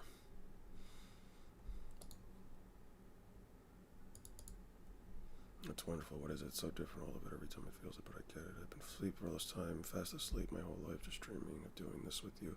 I always thought there was no name for this experience, but no, thanks to you, Maple Seed. This is battle. You sound like Batman? I'm Batman. Type shit. How have you been otherwise, though? Like, Bleach aside, how have you been otherwise? No, I've been chilling otherwise, really. Lovely, man. Thinking Lovely. of video ideas. I'm thinking about maybe doing some Konokosuba stuff. Oh, that's the one where that guy is that the one with Aqua? Yeah, the one with Aqua. Yeah. Okay, yeah. Thinking about maybe yeah, doing that's some stuff funny. with that. Yeah, it's a really funny series. Maybe some How Strong is the crew from that series. Is about not relying on hacks, only using raw physical stats and Reiatsu. That was the whole point of Yumi Chika's arc. What the fuck is Yumi Chika? Yeah, I have no idea. Yumi Chika Bleach. What the fuck? Oh. You're talking. No. Here's where you're being disingenuous. Saying that his entire thing is about relying on raw physical power and not hacks is BS. And I'm gonna tell you why. Because Yumi Chika's whole ordeal is that he doesn't want to use a keto-based Shikai, which is the entire reason why he never releases his Shikai completely. It's because it uses basically spell power. Having a hacks-based ability that is entirely reliant on your ability to cut something, I don't think goes against Kenpachi's power. As a matter of fact, you could always just have the limitation that as long as Kenpachi can cut it, then it will be severed forever. I'm not saying that it's the most busted ability ever, and it fits directly into how he's supposed to fight, especially since his whole thing is, I'm going to hack and slash away at my opponent. The only difference here is that instead of Gerard Valkyrie dying to the Ashvalan, which again, I'm not going to read a whole fucking novel in order to understand why the fuck that happened. He could have just been, Kenpachi cuts off his arm, rips off his leg, whatever the fuck it was. He does that, and Gerard's just not growing it back. It's probably stopping the bleeding, but he's not growing those things back. It would have made the whole exchange, at least in my opinion, way more satisfying, considering that not only do we get to see Kenpachi's Bankai, but even if he overpowers himself like he did before, and he breaks his arms and legs and shit, they at least neutered Gerard in such a way where he can't fight at his best anymore. I don't know, man. I disagree with this whole thing about him not relying on just raw power. Cars to hit and fight is just his injuries count and last, and making him imposing and deadly. Yeah, Kaido is multi-complex level. What the fuck? Stein scaled Fairy Tail. Right? Stein, have you scaled Fairy Tail? I read all of it, and I was like mid about to scale it, but then I just got super bored and just stopped. Do you know how strong Agnologia is by any chance? Because one of my subscribers is asking if you know who would win between Agnologia and Kaido. Well, I mean, it depends on who you thought. Like, if you like, you'll have people scaling just based on, Fairy Tail fans are obviously going to try and scale Agnologia up to Universal because like what's his name, Zaref with the space between time and was going to rewrite a universe and shit like that. But like, really, it's probably anywhere from like planetary to maybe galaxy level or some shit like that. Yeah. But probably, yeah. Agnologia probably would beat Kaido though. That's fair.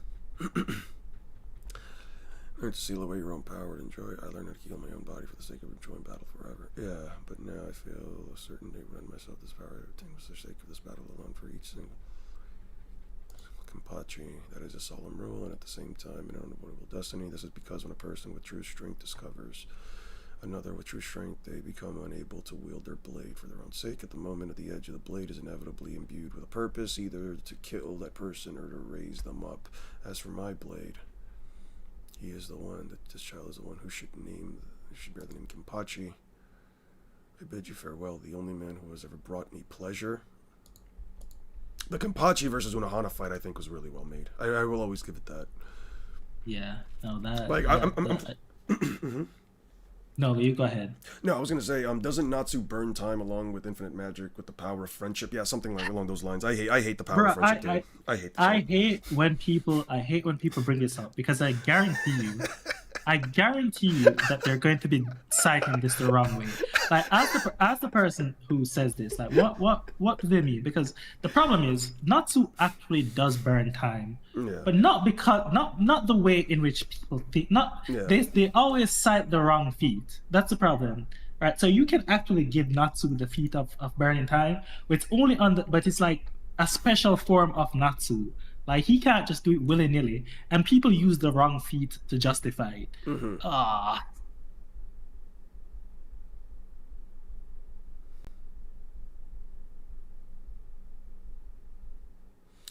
I just wish I had like more time to just be able to like go through a lot of these things, but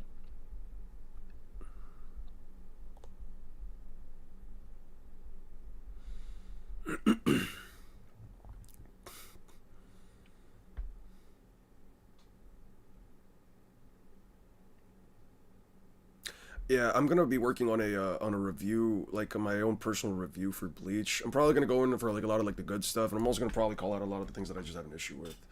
I don't know how long it's gonna take me to do that. I probably just have to read through the entirety of the 1,000-Year Blood War. I'm probably gonna wait till Core 4 to come out. I'll probably make it before Core 4, and then I'll just end it off with that, because maybe I'll just do it on the manga itself, and then I'll give a second one based on like what the anime changes and seeing like if my opinion changes as a whole. Because I'd rather just read through the manga. It's a lot faster. The Ryuma Dragon Slayer upscale, nice. It is, but I think he's gonna add up. He's already adding a bunch of stuff. Yeah, I heard for the anime. I think I stopped watching it around Core 2 because I was just bored. No, I don't. It's cool, but it's just like everything is just so. I mean, it's super good in terms of like anime quality and all that. Well, the animation quality is fantastic. It's absolutely cool. I just don't like the fact that everything looks so dark. Exactly. I'm just like, come on, we can do more colors here, guys. Yeah. Like the whole like light, the whole like, you know, like the light color hues on top of the characters, where they're all like mostly black with like heavy shadows, but then like they all glow some level of like blue or purple or like orange or whatever. I'm not a fan of that. Yeah.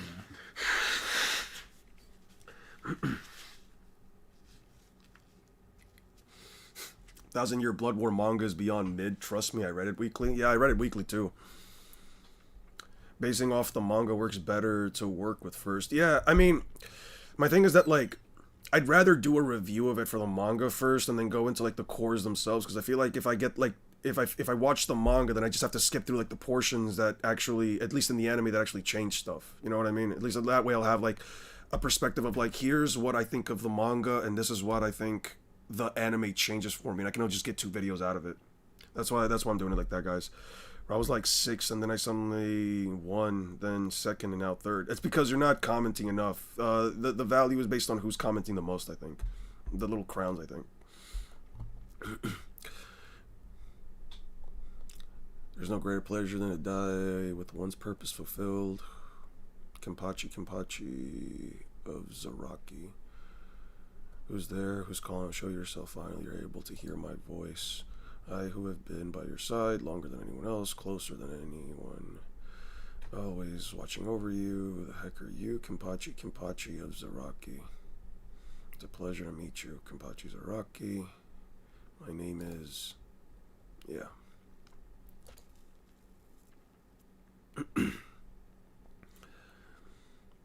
It's crazy to me that like Kenpachi being such a tall dude, he looks so slender. I know he's supposed to be like jacked and everything, but he looks so slender. Yeah, he looks super skinny. Yeah. Have you like in his captain's cloak? Like sometimes I look at his hand in like I mean the cloak is probably big, but he Yeah, just the looks so cloak makes small him for look real. bigger. No, yeah, the cloak definitely makes Yeah, him look bigger. As a matter of fact, Renji, I would say, has probably more muscle mass to like height ratio. Has like a better like muscle mass to height ratio. Um, no can do. I ain't waiting. This is over. You fail. I can still do is let me carry on. Yeah, the Asaochi didn't choose you. That's all. Still no point in carrying on. Also, I'm not gonna lie to you. I still want to know what the fuck Ichigo's Bankai is. yeah, Like yeah. that was just one of my other issues with it. It was like, why is he like? What's the point of saying Ichigo's Bankai is dangerous and then having like 5 extra chapters to say something about it and you just don't do anything, bro? Come on. Yeah. No, I think most Bleach fans are pissed about that because that's just like really like that's the thing that so many people were probably waiting on, and then it just didn't Experiencing. happen. We just didn't get to see it. Honestly, I feel like it's probably just going to It's be funny as fuck. the same that it always is. Because like, what's it really good? Like Ichigo's Bankai throughout the series has just been like, It's just a you stat amp. know, It's just a stat amp. It's just a exactly. stat So amp. Yeah. exactly. So it's just sort of be like it's probably not going to drastically change That's my suddenly, you know? thing. Yeah, that's my thing though. It's like with a character like Ichigo, right? And it goes back to this conversation. I don't know if you checked it out, but I put up a video. It was titled like the worst signature move in shonen. Um I will say it wasn't my best work, but I do stand by the idea that like Getsuga Tensho is just absolute dog shit. Just because like it quite literally, from an objective marker, it quite literally fails over 50% of the time. And you have to like give it a lot of leeway in order to say that, in order like to up its like usability numbers. But anyway, when it comes to like just Ichigo's whole toolkit, I was telling my subscribers about that. It's like, okay, well, let's say I give the whole fairness that like Ichigo's growth in power was always extremely quickly, and that's why his mace moveset is very lackluster, right? Where like the only thing he has ever had in his arsenal is Getsuga Tensho. Sure, fine. Um he can't use like Hito or whatever because he has too much Reiatsu and he doesn't know how to wield it properly, blah blah blah blah blah. His toolkit is just sword slash to the chest and Getsuga Tensho, sure, fine. If Ichigo's Bankai is supposed to be so dangerous, why not go out of your way, especially like in those interviews, to at least say, oh yeah, his Bankai was a power to do XYZ, right? I feel like Ichigo's also like one of those examples of a character that like, again, I understand that, you know, there's a bunch of, he doesn't get that much time. He has to always like increase his powers very rapidly, so he doesn't have a bunch of time to like really like improve his overall toolkit. But at the same time, it's like, you know, he's a Hollow, he's a Quincy, he's a Soul Reaper, he's a human. Even if he didn't have enough time to like really understand how to properly use Quincy powers, sure, fine. Again, the way the story turned out, you know, everything was happening so quickly. He probably didn't have enough time to get through all the Quincy training that he probably could have used. If his powers, if his Shikai, if his new Zanpakuto, if the new Zangetsu is a white is it are two blades, one which allows him to use, you know, one that's like a personification of his Quincy powers, and the other one that's a personification of his Soul Reaper powers, right?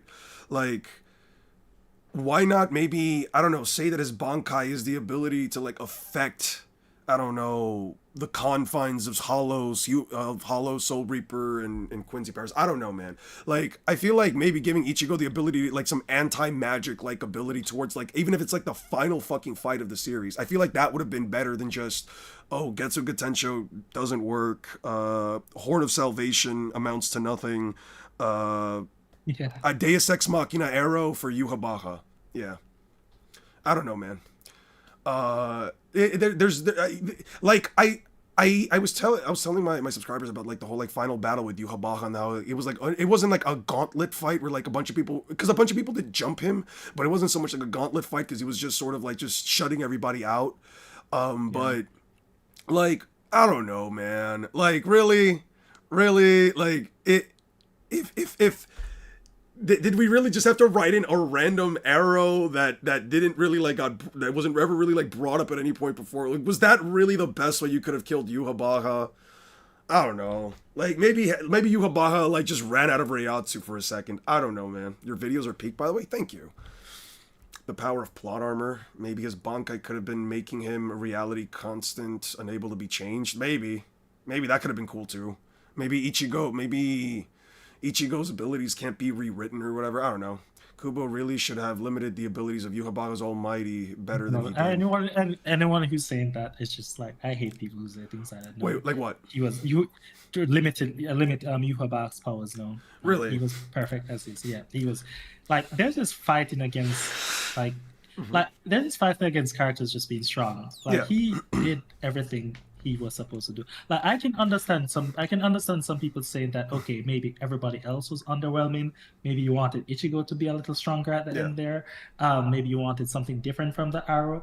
But like, no, Yuhaba power is his power. Yeah. Right? He says it, he literally says it during the fight. You're looking for some kink, some loophole, some trouble in my power. No, I'm just this strong. Yeah. Right? Like, no, it's fine. Characters can be strong. Yeah. Characters can be strong. Do you feel like, no, I agree with that, but one quick question. Do you feel like if a character is meant to have a very overpowered ability if a character is meant to have a very overpowered ability, do you feel like the author, if this is a character, specifically a villain that must be defeated, do you feel like the author should also have a way in mind already to defeat the character that is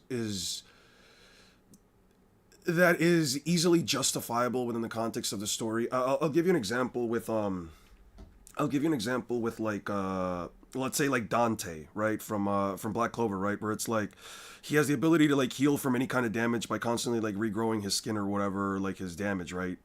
His body has perfect regeneration, and he has the power to manipulate gravity, and he has like a fuck ton of like a mana, right, like a very powerful character within the context of Black Clover, right, not as like overpowered in terms of hacks as Yuhabaha, right, but like where a character like, let's say, Magna can essentially create a separate hacks ability that allows them to, like, let's say, balance out their mana pools, so that like they have to essentially, the only way that they can like get out of this point is through like a fist fight, kind of like I think it's Hisagi, whatever the fuck his name is, the guy from Can't Fear Your Own World, his Bankai, the way it works like that. I don't know. I feel like if you're gonna give a character a very overpowered ability, you should also find a way to like work around it. You know what I mean? Do you feel like that's the case?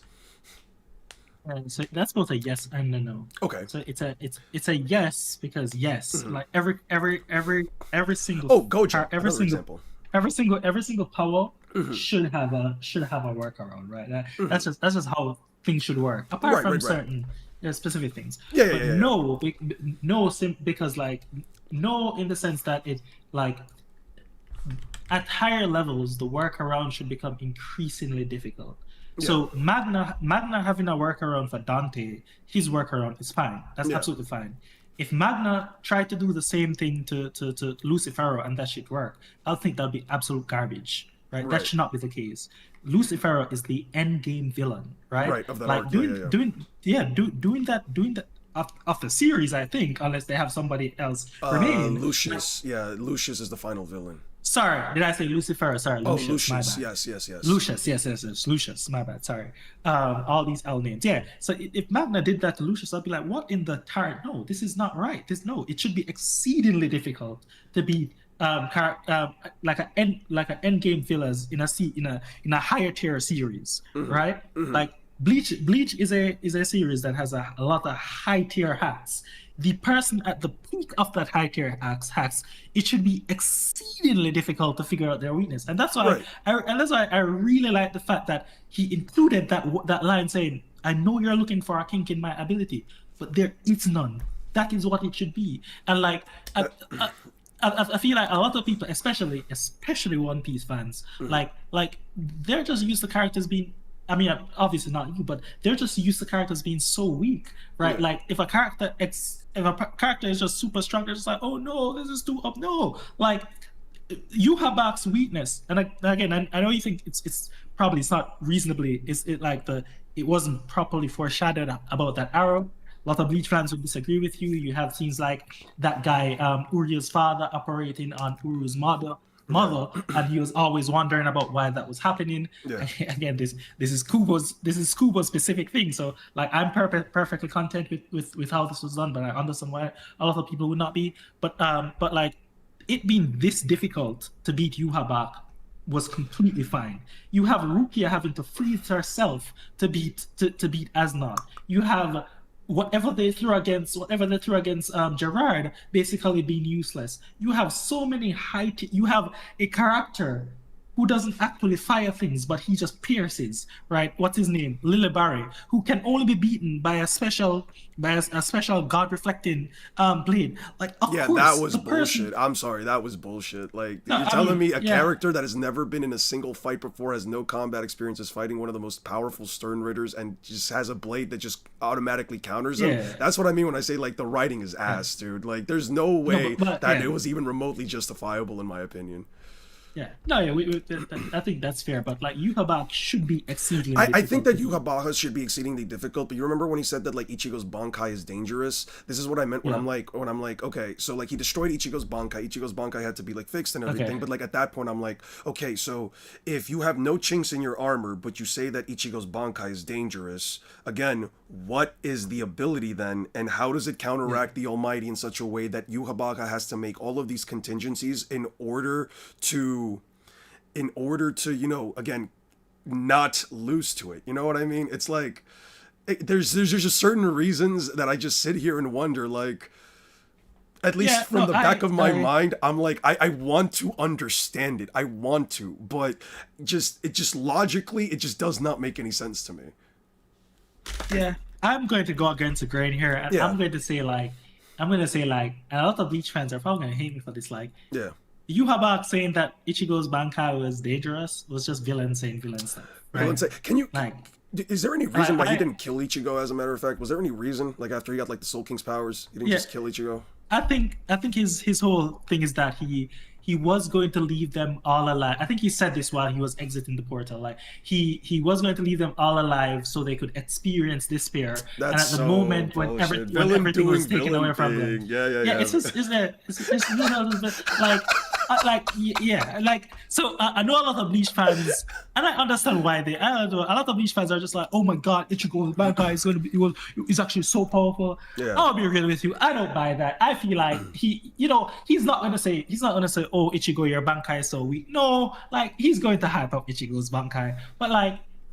And Ichigo's Bankai obviously is probably strong, but that's just because Ichigo is strong, right? Like I really doubt, and a Kubo can always prove me wrong a little later in Yeah. life in some questionnaire or something like that. But like honestly, I mean Ichigo Shikai, what did Ichigo Shikai really do that was not normal? It literally just made him more powerful. Like it Yeah. probably like Ichigo's Bankai probably just really made him more powerful. Like Yeah, it's just another 10 times Yamaha amp. Yeah. yeah, Yawak was probably just saying just villains doing saying villain stuff. That's my hot take, right? I Yeah. know a lot of people aren't going to like it, but honestly, that's just how I feel. Fair enough. Fair enough. I can respect that. You can't go on like you are. You don't understand what it means. Yeah, you refuse to choose you. But man, there's a lot of yapping for this whole like Ichigo getting back his Soul Reaper powers. By the way, did you like Ichigo's new design after what did you like Ichigo's design when he had like Fullbring? the full bring Bankai, or did you like the post True Zangetsu? Because I'm not gonna lie, I kind of prefer like full bring Shikai Ichigo more. Let me look at them. Let me Yeah. look. Like I like the double I like the double blades that he gets with the true Zangetsu, but I don't know. There's something about like the true Shikai and not true Shikai and true Bankai, true full bring Shikai and full bring Bankai that I just prefer more. I guess it's good like all the X's and the new gloves Yeah, and no, just the the fits. Exosuit. Yeah. Yeah, no. Expect the Ichigo to get a Hack's ability when he's a power type like Impachi. Renji is a Keto type. Renji is not a Keto type. What about Renji's Bankai is Keto based?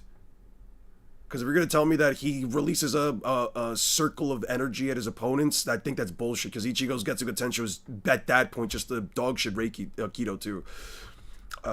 Yeah, Double Blade was cool. Ichigo Bleach is 10 out of 10 when it comes to designs. I do agree it's 10 out of 10. I can't really fault. Maybe like a 9. Now I wouldn't say like it's 10 at all times. I think Kubo is really interested in fashion stuff. Oh, Like, if you, 100%. Yeah, yeah, yeah. yeah, Where do you scale Bleach actually? One of my commenters asked. it's going to be somewhere between galaxy to solar system, somewhere Really? about there. Yeah. Really, I'm more so like in the well, at least because of my scaling metrics, I really don't think like it really goes past planetary. Do you think Kubo Yeah. should have made Ichigo have a casual a I think you mean causality immunity or resistance to Yuhabox Almighty. Maybe. I think it would have been cool to have like Ichigo being like a petri dish of all the fucking major types. I think Ichigo's ability being like like an immunity or like an anti feel for like Hack's abilities would have been better than just put Shikai in Shikai big sword. I don't know. If your Zanpakuto has an ability to Keto type like Yamamoto and Rukia, so then Ichigo's is a Keto type. Has abilities. I don't know. I'm not sure what's this phrasing. It's a Keto type. Like what? Look, I don't. So then, well, wait. Is that? Yeah, go ahead.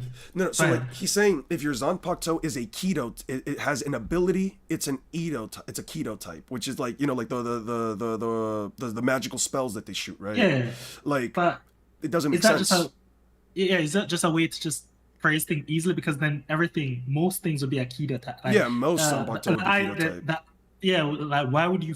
What's the point in phrasing it like that? Renji, yeah, no, Renji, if anything, would not be a Keto type because his Zanpakuto ability doesn't really do anything. It just extends itself. Ichigo, if anything, has like a big, again, Getsu Tensho does nothing, but it's still an ability within the Zanpakuto. You know what I mean? I don't agree with that. Ichigo and Yuhabaha are Uni Plus, but the rest of the verse is Moon level and below. Besides Sentomaru, who is multi-solar system. All right. He doesn't have scratch marks anymore and return to the dead. Okay. Yeah, it's a good question. With the Sentomaru feat of shaking the three worlds. I haven't actually seen it. Which is like okay, yeah. I feel like it's the I feel like because I'm pretty strict with scaling, so obviously I'm not just whacking Bleach, but I feel like with that, like it's going to be pretty hard to argue that Bleach isn't above planet level. That's just a strict. My thing is that like there's no statements and there's kind of like nothing to go off of. At least everything up until at least everything up until like the end of the Fullbring arc. There's kind of nothing to go off of. There's no statements about them saying like the Serite is the size of a continent. There's no statements of them like basically assuming that. It was shown that it shaped the three worlds. No, I know they shake the three worlds, but the three worlds also doesn't mean that like she's shaking three literal universes. If anything, the three worlds could just mean like universe, three planets, like three separate planets. It's 3 planets. Yeah, I think that's fine. I think no. I think that like the whole Senjumaru stuff, but even then, like shaking the three worlds, it doesn't exactly appear to like AP because how do I put it? It's like with how they say that like a Grand Race arrow is able to like destroy the able to like destroy Las Noches, even though Ichigo literally stops a Grand Race arrow from Grimjow and it doesn't destroy Las Noches at all. It just makes like a small distortion because of like the weird space inside Las Noches. It's like I don't think that makes them. I don't know. It's in the same way that like somebody argued once Goku shook Heaven and Hell when he was like powering up in one of the Z movies. That makes him universal, but it's like that doesn't inherently prove it. No, so the problem with a lot of those other feats that you described, I can't speak to the Goku one because I don't know the specific, but I think the first one, what was the first one you said a while ago? I was just talking about like Senjumaru, like again, just like shaking I said like Grimjow versus Ichigo and like the Grand Race arrow not destroying Las Noches. The problem with that is that you can dispute that feat. Yeah, like you can you have like as you said, well if it can actually destroy the thing, why didn't it destroy it? Like you can dispute it, right? Like you can't use that as an analog with the Senjumaru because there's no disputing it. She shook the three worlds, right? Right. So there's no disputing it. So of course, just so I speak. I have a whole fundamentals of power scaling series, and one of the things I speak about is the creation problem. Yeah. This is where some people use certain kind of non-combat feats and try to convert that into AP, saying that because they have a certain amount of thing, or because like Grammy created a galaxy, therefore they must have X amount of AP. Attack potency, that's silly, and I have a whole video explaining all of that.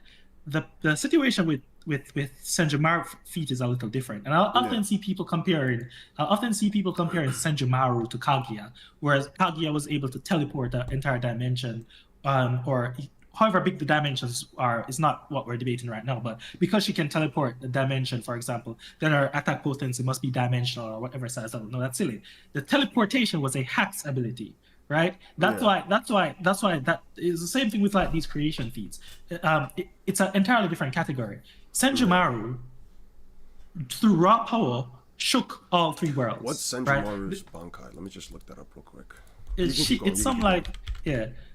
He shook all three worlds on raw power. That's just a fact of the matter, right? Right. It's like it would be like if someone like, and I always try to be as fair as possible, even though people who don't like One Piece try to say that I'm biased. When Whitebeard shakes the world, right? Not when he says he has the power to destroy the world. I don't argue with people about that, but when he literally shook the world with his power, that is his power. That is him literally shaking the world with his power. That's literally what Senjumaru did there. That is a feat. That is just a feat. So like, and then the calculations for it, yeah, the calculations for it has it at I think dwarf star level or whatever. So that's why I said you're probably not going to like if you're going to scale Bleach. Like I'll look out for it. I'm at least fine. Like, here's the thing, though. I'm at least fine with giving like Senjumaru. I'm at least fine with like giving Senjumaru this stuff. With her specifically, I'm fine with doing it. With Ulquiorra, it's like some people have been telling me. Yeah, no. Like with weaker characters, it's fine. With Senjumaru onward, I'm fine with like the higher than planetary stuff. Yeah. It's with weaker characters that I'm like, there's no way I'm gonna be convinced that like Renji is planetary or some shit. I just have nothing to go off of for him. Yeah. The people who try to say like, oh yeah, Grimjow is now this because no. That's all silly. And the thing that makes Bleach hard to scale is because a lot of it is just hacks based. Yeah, it's a lot of it. Right? Most of it is hacks based, and then a lot of it, like, it's either not quantifiable within the context of the story itself, as in you either have to use calculations or you kind of just have to like eyeball how big things are, because in all reality, there's just nothing. Like, they don't say, they don't say like, I could Las Noches is the size of a continent. Karakura Town is the X and X big. Oh, the Soul King Palace, destroying it would bring whatever, because like I was telling my subscribers about this, and one of them brought this up. It's like 28,000 hollows. I was also bringing this up where I'm like, wouldn't it also kind of make sense that like, the Bleach verse is also like not that stable by comparison, because it's kind of all hanging by a thread if you really think about it, right? Like the soul, like when people say that like Yhwach is universal because when he absorbed the Soul King, the three realms are going to be destroyed. It's not that he has the power to destroy the realms. It's that the Soul King's simple existence is what kind of binds it all together. Without it, it sort of all just crumbles in and of itself, right? So, it's not a case of like, if I have the power to do so, more so like the tiny little pillar that's kind of holding it all together from falling apart sort of just got taken out. And there was a case where like 28,000 hollows were like eradicated, and that was gonna like sort of destroy the balance of the world. So I'm like, it kind of feels like it's like a giant dish hanging on like a tiny needle, and it's perfectly balanced. And you take rid of those hollows, like it all just kind of falls in on itself. I feel like the cosmology of Bleach as a whole, it's just absolute dog shit by comparison. It's like it's completely unstable. So if you had made that argument, one thing before I respond to that, someone in my chat is saying it's not the same as Whitebeard. Listen, Senjumaru just releasing her raw energy, just raw power, was shaking the three worlds. Right. Now, like, I know that I have like a lot of people who, like, probably. I don't even want to say that, but it just like, again, with people who try to scale Kaguya because she uses her hacks powers of teleporting stuff. No, it is her raw power that was shaking the three. That is just not something that can be disputed. Like, and it'll be a losing battle for any person who tries to argue against it.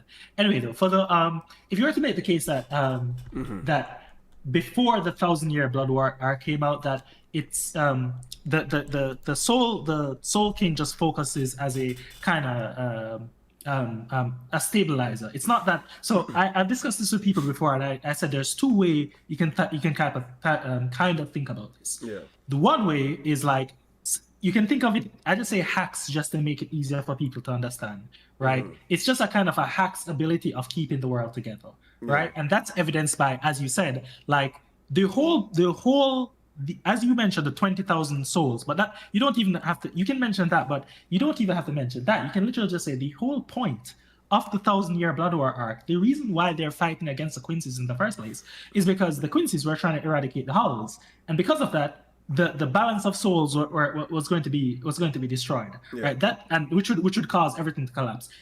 There's no debating that. Like, this is the whole. If someone tries to argue against that, then they just don't understand Bleach, because that is the whole premise of the entire thing. So like initially, so you could make that case, that it's kind of like, a hacks based type of thing, versus the other way where people try to say it's because it's something like Atlas holding up the world. It's not. Atlas holding up the world is a literal physical feat, right? Yeah. Like, so what a lot of Bleach fans are trying to do is trying to like say it's kind of like Atlas, but all the evidence before the 1,000-year Blood War arc would say that it's more hack space. Yeah. However, in the 1,000 Blood Year arc, there's one episode where I think Urahara specifically mentioned that it's not just because of the balance of the souls.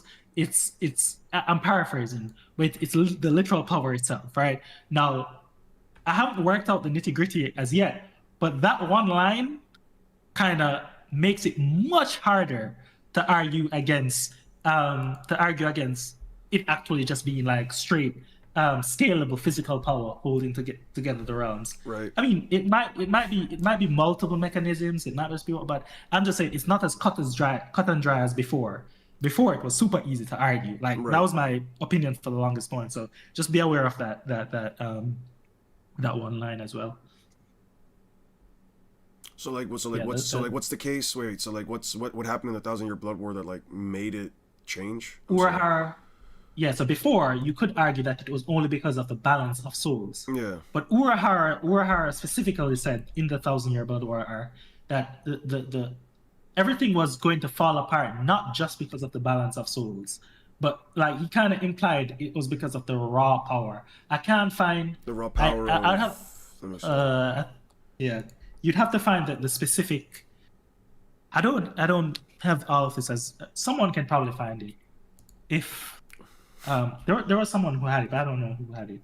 But that's something that directly contradicts. Well, not contradicts, but gives an added layer to say that you might actually be able to scale based on him holding the world together. It's not like foolproof, but it just makes it more difficult to argue one over the other now. Yeah. I see where you're coming from.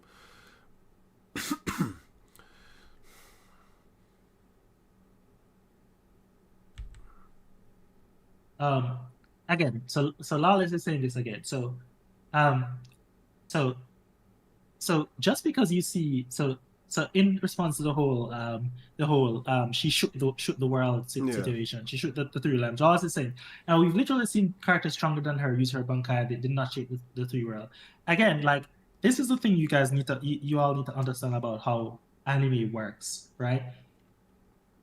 Every time someone does something, it doesn't exactly has to go the same way when the last time. It's like this understanding. It's like this understanding of like attack potency, for example, where once you have one attack destroy a planet and then someone survives that attack, everything doesn't always need to be destroyed, right?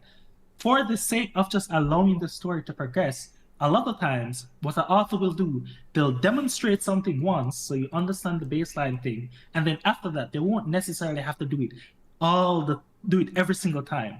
So just because when one of my subsets, her shaking the realms makes zero sense, to be honest. Well, it does. Listen, it doesn't matter if it makes zero sense. It happened. Right. This is the thing. It happened. Yeah. Right.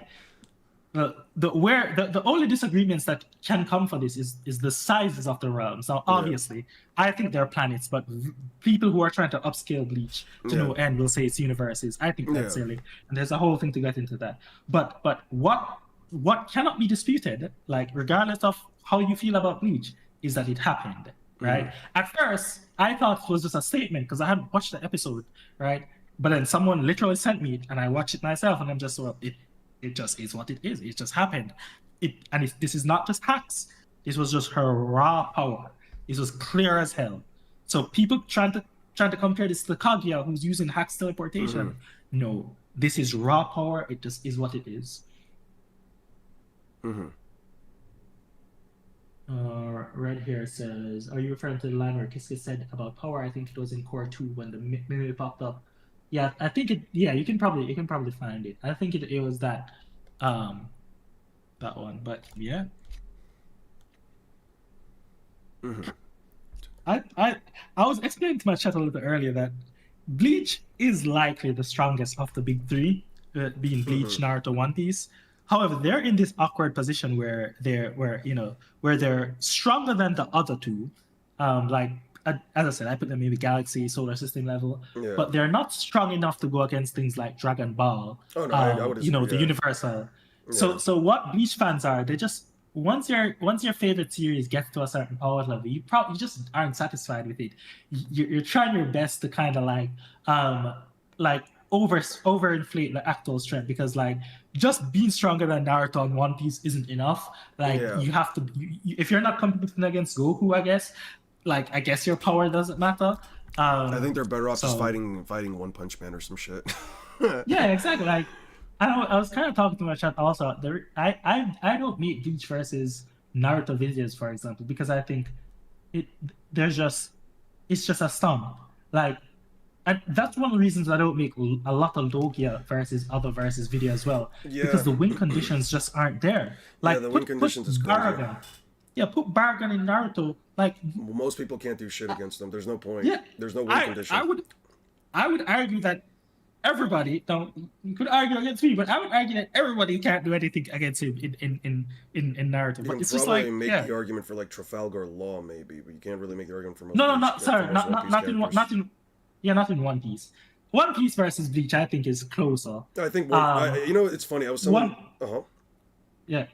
One Piece has the reason why Naruto loses so horribly is because they don't have a non-specific negation mechanism.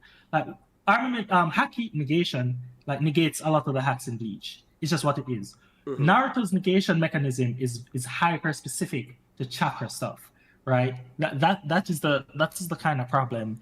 Yeah. Why? So that's what I'm saying. I flirted with making this video for a long time, like Law versus the Naruto world. Because Law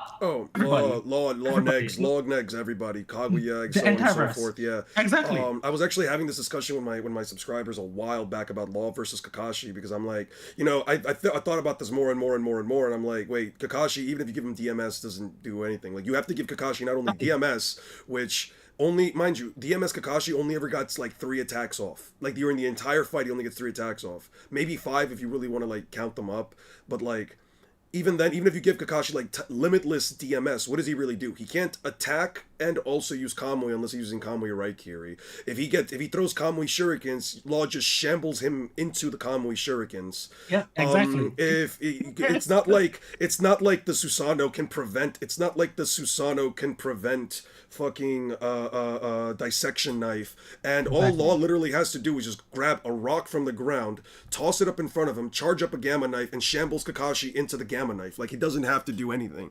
As a matter of fact, I was mentioning this before too. Yeah, go ahead. We'll finish what you're saying. I think the only character in all of Naruto that is even a remote threat, at least a part of OG Naruto, because I really do need to get through Boruto. Only character in all of Naruto that is even a remote threat is Kaguya, and only because of the ETSO. And that only happened because she was destabilized for a moment. Like, the ETSO is really the only issue, because as far as One Piece is going, we're getting to a point where they're even able to negate immortality hexes. So the fuck are we doing at this point? What do you mean the ETSO is a trap? I don't understand. What do you mean? The ETSO is kind of the last kind of big hurdle for most of One Piece to really just surpass Naruto, in the sense that what would it do? According to at least some people, the ETSO is existence erasure, which I don't agree with, but so I've explained this on multiple occasions, right? Yeah. It negates ninjutsu, and it negates it. Exactly. That's literally it. You have a ninjutsu that binds the soul to a body or whatever. You're negating the part. You're negating the ninjutsu in a specific region. Yeah. Right. The reason people get away with this is because a lot of things aren't intuitive. Like, you see part of a soul, because they'll say, oh, part of Minato's soul was still missing, therefore it must have been existence erasure. No, that's dumb. You see in Naruto itself where part of Orochimaru's soul was taken away. Like, just because part of your soul, like his literal hands, was taken away by the Reaper and he got them back. Just because part of your soul is taken away doesn't mean it's existence erasure. So like, there's no justification for it being existence erasure, and the mechanism itself tells you it's just negating it's just severing the portion of his arm. It's just severing the portion of his arm that was tied to the Edo Tensei, and essentially just negating the part of it that would have regenerated the arm back. Yeah, exactly. That's literally it. That's literally just it. So like, that is a tired point. And I'm going to eventually make a negation video where I dive deep into a lot of these stuff. But it's just like, a lot of these, Naruto has gotten away with so many wanks for so long because no one, it was just arguing sensibly. Like, it was always just a race to the top of who can wank their verse. Also, Bonnie's pretty busted. Nice. Yeah, like... she can make you literally experience death for a split moment. That's kind of insane. Like, it's like, imagine somebody just touching you and killing you and then just reverting that for an instant. Yeah. No, it's like, I'm just like, that's why a lot of videos I have ideas about, I'm just like, I can't do this because it's just gonna be super boring, and people are just gonna get mad at me. Yeah. Because even if someone, I was gonna say, I don't give a shit about people being mad at me at this point. I was really gonna choose violence and just be like, you know what, let me just make it fucking Kakashi versus DMS Kakashi versus Law. As a matter of fact, and then I'll just go into a whole rant at the end where I'm like, what the fuck do most of these characters do? Oh, Kaguya is busted. Oh, all killing Ashera. What about observation hockey and instant teleportation? What are we talking about? You remember that ability, Amino Tejikara or Shift? The ability that makes Sasuke's his Rinnegan so fucking annoying for even the Otsutsuki. Imagine that, but with a larger range and fucking it being more spammable. Because Sasuke never shifts back to back. You never see him shift into something and then away from something. No. It's always one shift at a time. Law, on the other hand, just teleports. He can just spam teleport wherever the fuck he wants. What do you want me to tell you?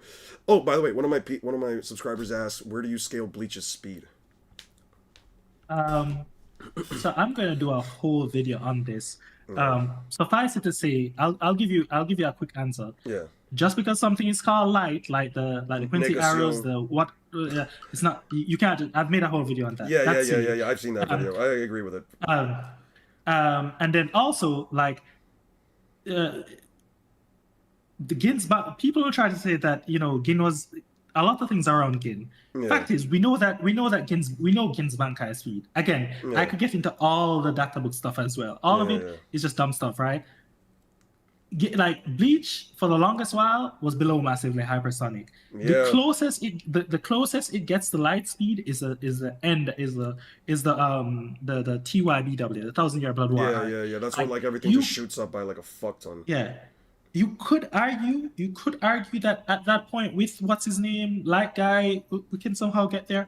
However, even that is dubious, right? So like, Bleach actually has the worst lights. Out of the big three, Bleach probably has the worst light speed meta. Yeah, right? The light speed meta is kind of weird because you kind of really have to base it off the Negacion stuff, but then you also have to go off of the Ginichi Maru stuff, and then that's no. All of that is wrong. The Negacion, light arrows, all of that is wrong. Like, all of that is wrong. There was a whole argument that they were making Ryu blitzes his own shadow, but then I looked at the anime episode where he did that, and he doesn't actually blitz his own shadow. The shadow disappears. I don't know, man. No, people would say you should use the manga over the anime. However, again, all of this is just dumb argument. A beginning of series Uryu is not light speed. Everyone knows that. Every single person knows that. They're just being difficult, right? Again, the most consistent thing is, like, if you're going to argue for, and this is why I'm going to hit, just because it's annoying. It's annoying treading these same points over and over again. So I'm eventually going to just make a video on it. But it's just like like the 1,000 Year Blood War arc is when My mod if you're going said, to argue Bleach. my mod who one of my mods who does believe in the Negation stuff, and I'm not gonna say I disagree with him entirely. Like Yeah, I yeah. do see where his point comes from too, but he said, he Well, he's says, I wrong. mean light is light speed. Yeah. So Yeah. again, that's It's for lack of a I better do feel word. like with That Bleach, it's the most no, inconsistent in my opinion. I will say that with Bleach, it does feel like it's the no, most it's not. inconsistent. It's not inconsistent. It's not. This isn't about inconsistency. This is about people wanting certain things and then like pushing certain things onto it. Everybody knows, every single person knows if they're being reasonable and not just being scalar brain trying to push their favorite series up. Yeah. A beginning of series Uryu is not lightning speed. Everybody knows that. There's no person if they're fully being honest with themselves, right? If they're just like, listen, we're not going to do this dumb online power scaling thing where we're just trying to upscale needlessly. Everyone understands that. The only time these problem comes about is when you're just trying to push an agenda. Like it is everyone knows this. Would you say that can I ask you a question? Because like there's again, I Mhm. don't read the novels, and I usually have an issue with bringing up novel stuff even in my own videos because I don't have the full Yeah. context for them. Although I do bring them up quite a bit, but I just don't have like the full context, so I don't feel comfortable. But there was a conversation that I had with one of my mods. I think also Jeff was there, or at least he was texting through it, and he was like, in one of the novels they bring up Candace, one of the Yep. Stern And her Ritters, lightning, and her her lightning lightning. bolt stuff. Yep. Yeah, she's only throwing actual lightning bolts, and I think they mentioned some claim of like one of the characters, one of like the stronger end characters having issues like evading it. Yeah. So this was Grimjaw versus well, not Grimjaw versus Candice, but I can't remember exactly who. But yes, Candice, the lightning Bambi who uses the If arrow Luffy stuff. is light So speed, why is he using a boat? I hate that argument so yeah, much, dude. yeah. It's what it is. So the and I'll actually let's actually do a quick deep dive on this. Yeah, I mean, go ahead. Go you can ahead. fact I'll check everything a little later. Yeah, no, So the I'll thing, just wait. I'll just wait until I'll just wait till I can interject. Yeah. so so that specific thing is in the novel itself. So Yeah. let me actually bring this up so I can read it for you. Um, what would that video would be? Let me see, playlist. That would be. This is what I like. Like bad videos for at least for myself, how I Mm-hmm. do them kind of serves as um this kind of reservoir of oh, that's the wrong one. Of like, that's why I always try to put the actual things and sources in my stuff. So I can always quickly check it out. Um Mm-hmm. I just want to read it just to make just to oh hell. 1 sec. So it would be elemental speed.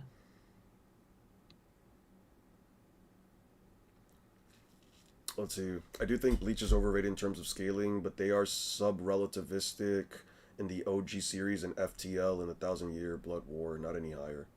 I guess that's fine. I don't have an issue with that.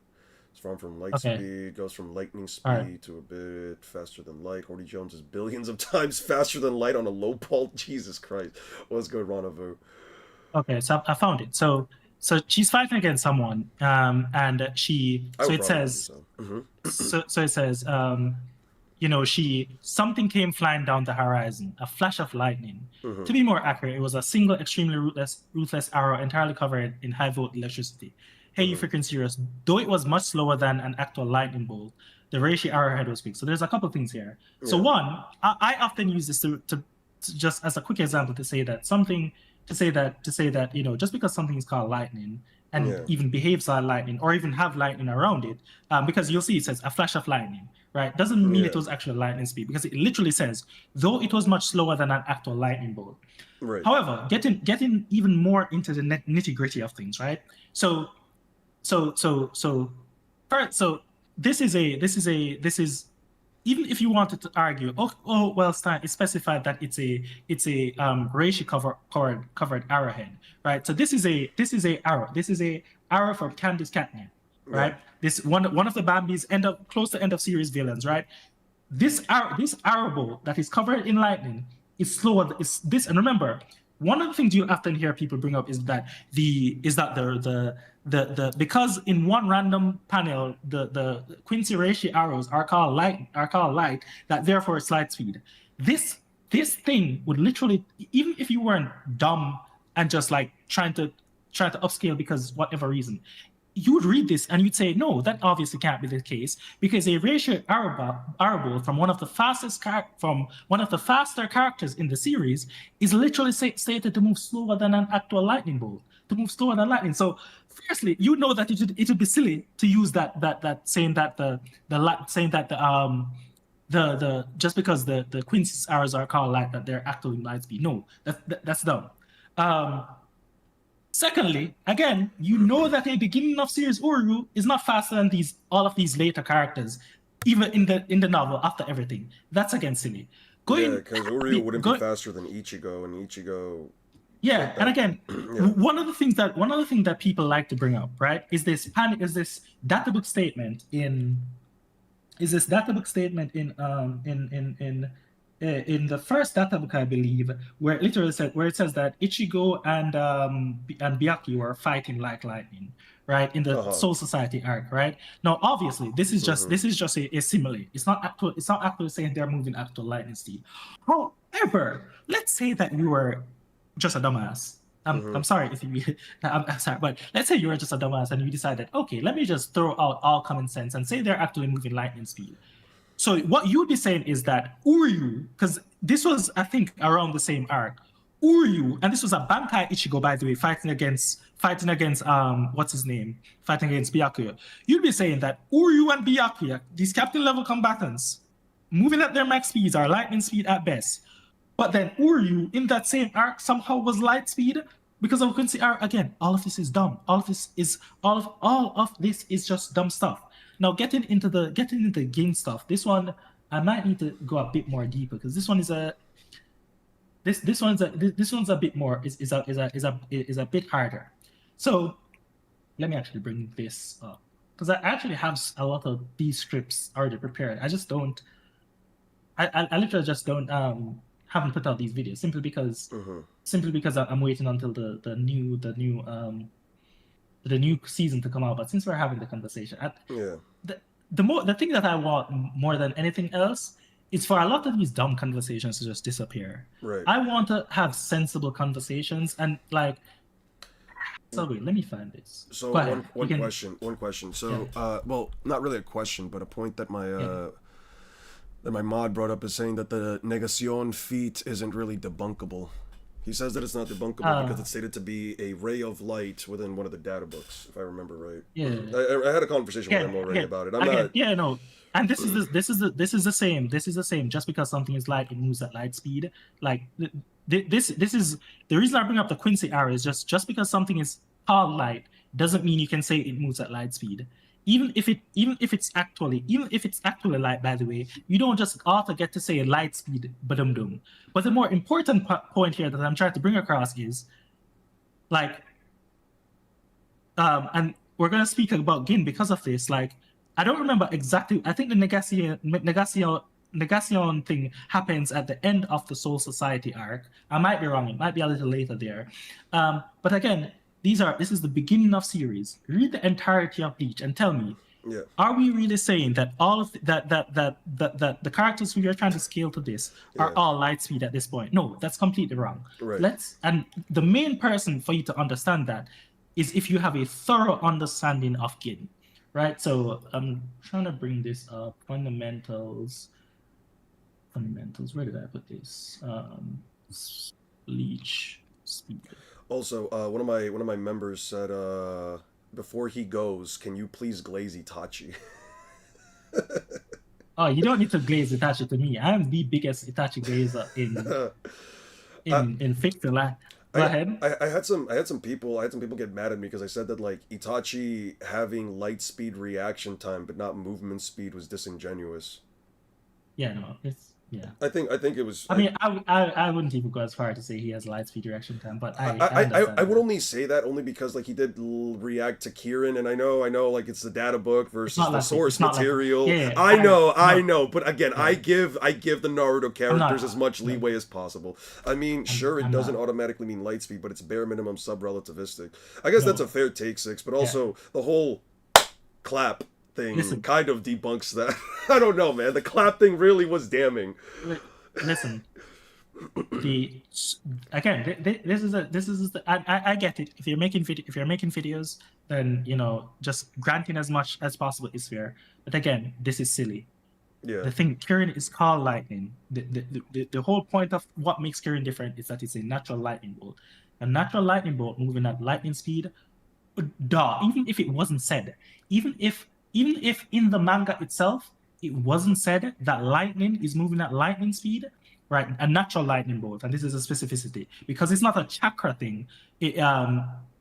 Because it's natural lightning, you can say it moves at lightning speed without any problem. Even if that wasn't said, that would be fine. But the mere fact that it's even said in the source material itself, but because you're trying to upscale as much as possible, you're going to say, oh no, but yeah, this was said. But in this random data book where we're translating Japanese to English, it said that it moves at light speed. Therefore, we can disregard all common sense and the source material itself because no, it's silly. And like, I get why you do it, but I feel like Wall level fraud from Tachi is crazy. I'm going to always call out this because Yeah. because the reason why a lot of these things get propagated as much as they do is because like people are just trying to be nice. People are just trying to say, well, I don't want to offend Swag Kage. I don't want to offend these Naruto scalers. No, this is dumb. It's just outright dumb. And like, sorry for whoever I offend, but that's literally just the case, right?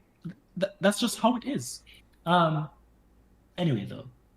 And I'll always be Somebody said if we can glaze Sengoku. like very vehemently. I had somebody said, can we glaze Sengoku, the fleet admiral? And I'd rather do a triple backflip off of the Burj Khalifa while eating a can of beans than fucking glaze anything even remotely close to Sengoku. That goddamn fraud. No, I'm not. That's not happening. Okay, I'm just gonna I'll eventually find the panels.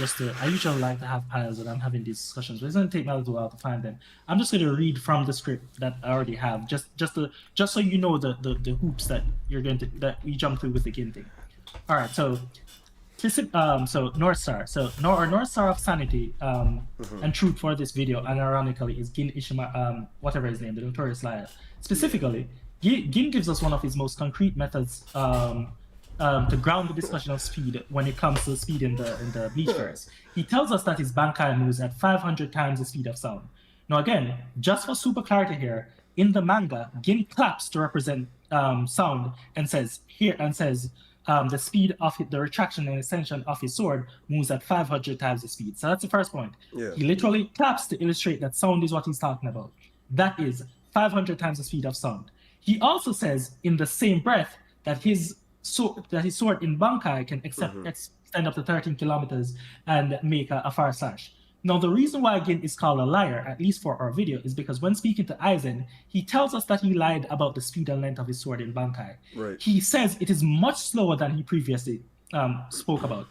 So now note here, even the 500 is actually a high ball. In the manga itself, Gin confirms to us that his sword, that what he was lying about is the speed. It's actually slower than what he said. So that's the first point that you need to get into. Now, I also explained. Now, I've seen some people try to argue that he could be referencing some other presumably higher speed that he told Aizen specifically. So what I'm saying here is that so the only time Gin ever referenced the speed of his sword was against Ichigo, right? Then he references it again to say it's slower than what he previously told us. Some people might say, just as a hypothetical, that maybe he told Aizen some other speed, and he's now telling Aizen that the speed is slower than that other speed. But we have no reason to believe that. Gin told us that his sword is the speed of sound. Then later, when he's speaking to Aizen again, he told us it's even slower than the speed of sound. So just from the manga, we know that even the speed of sound is a high bar. That is a high bar, right? The lie that Gin told us was saying that that actually goes up to that speed. It's actually slower. So keep that context in mind.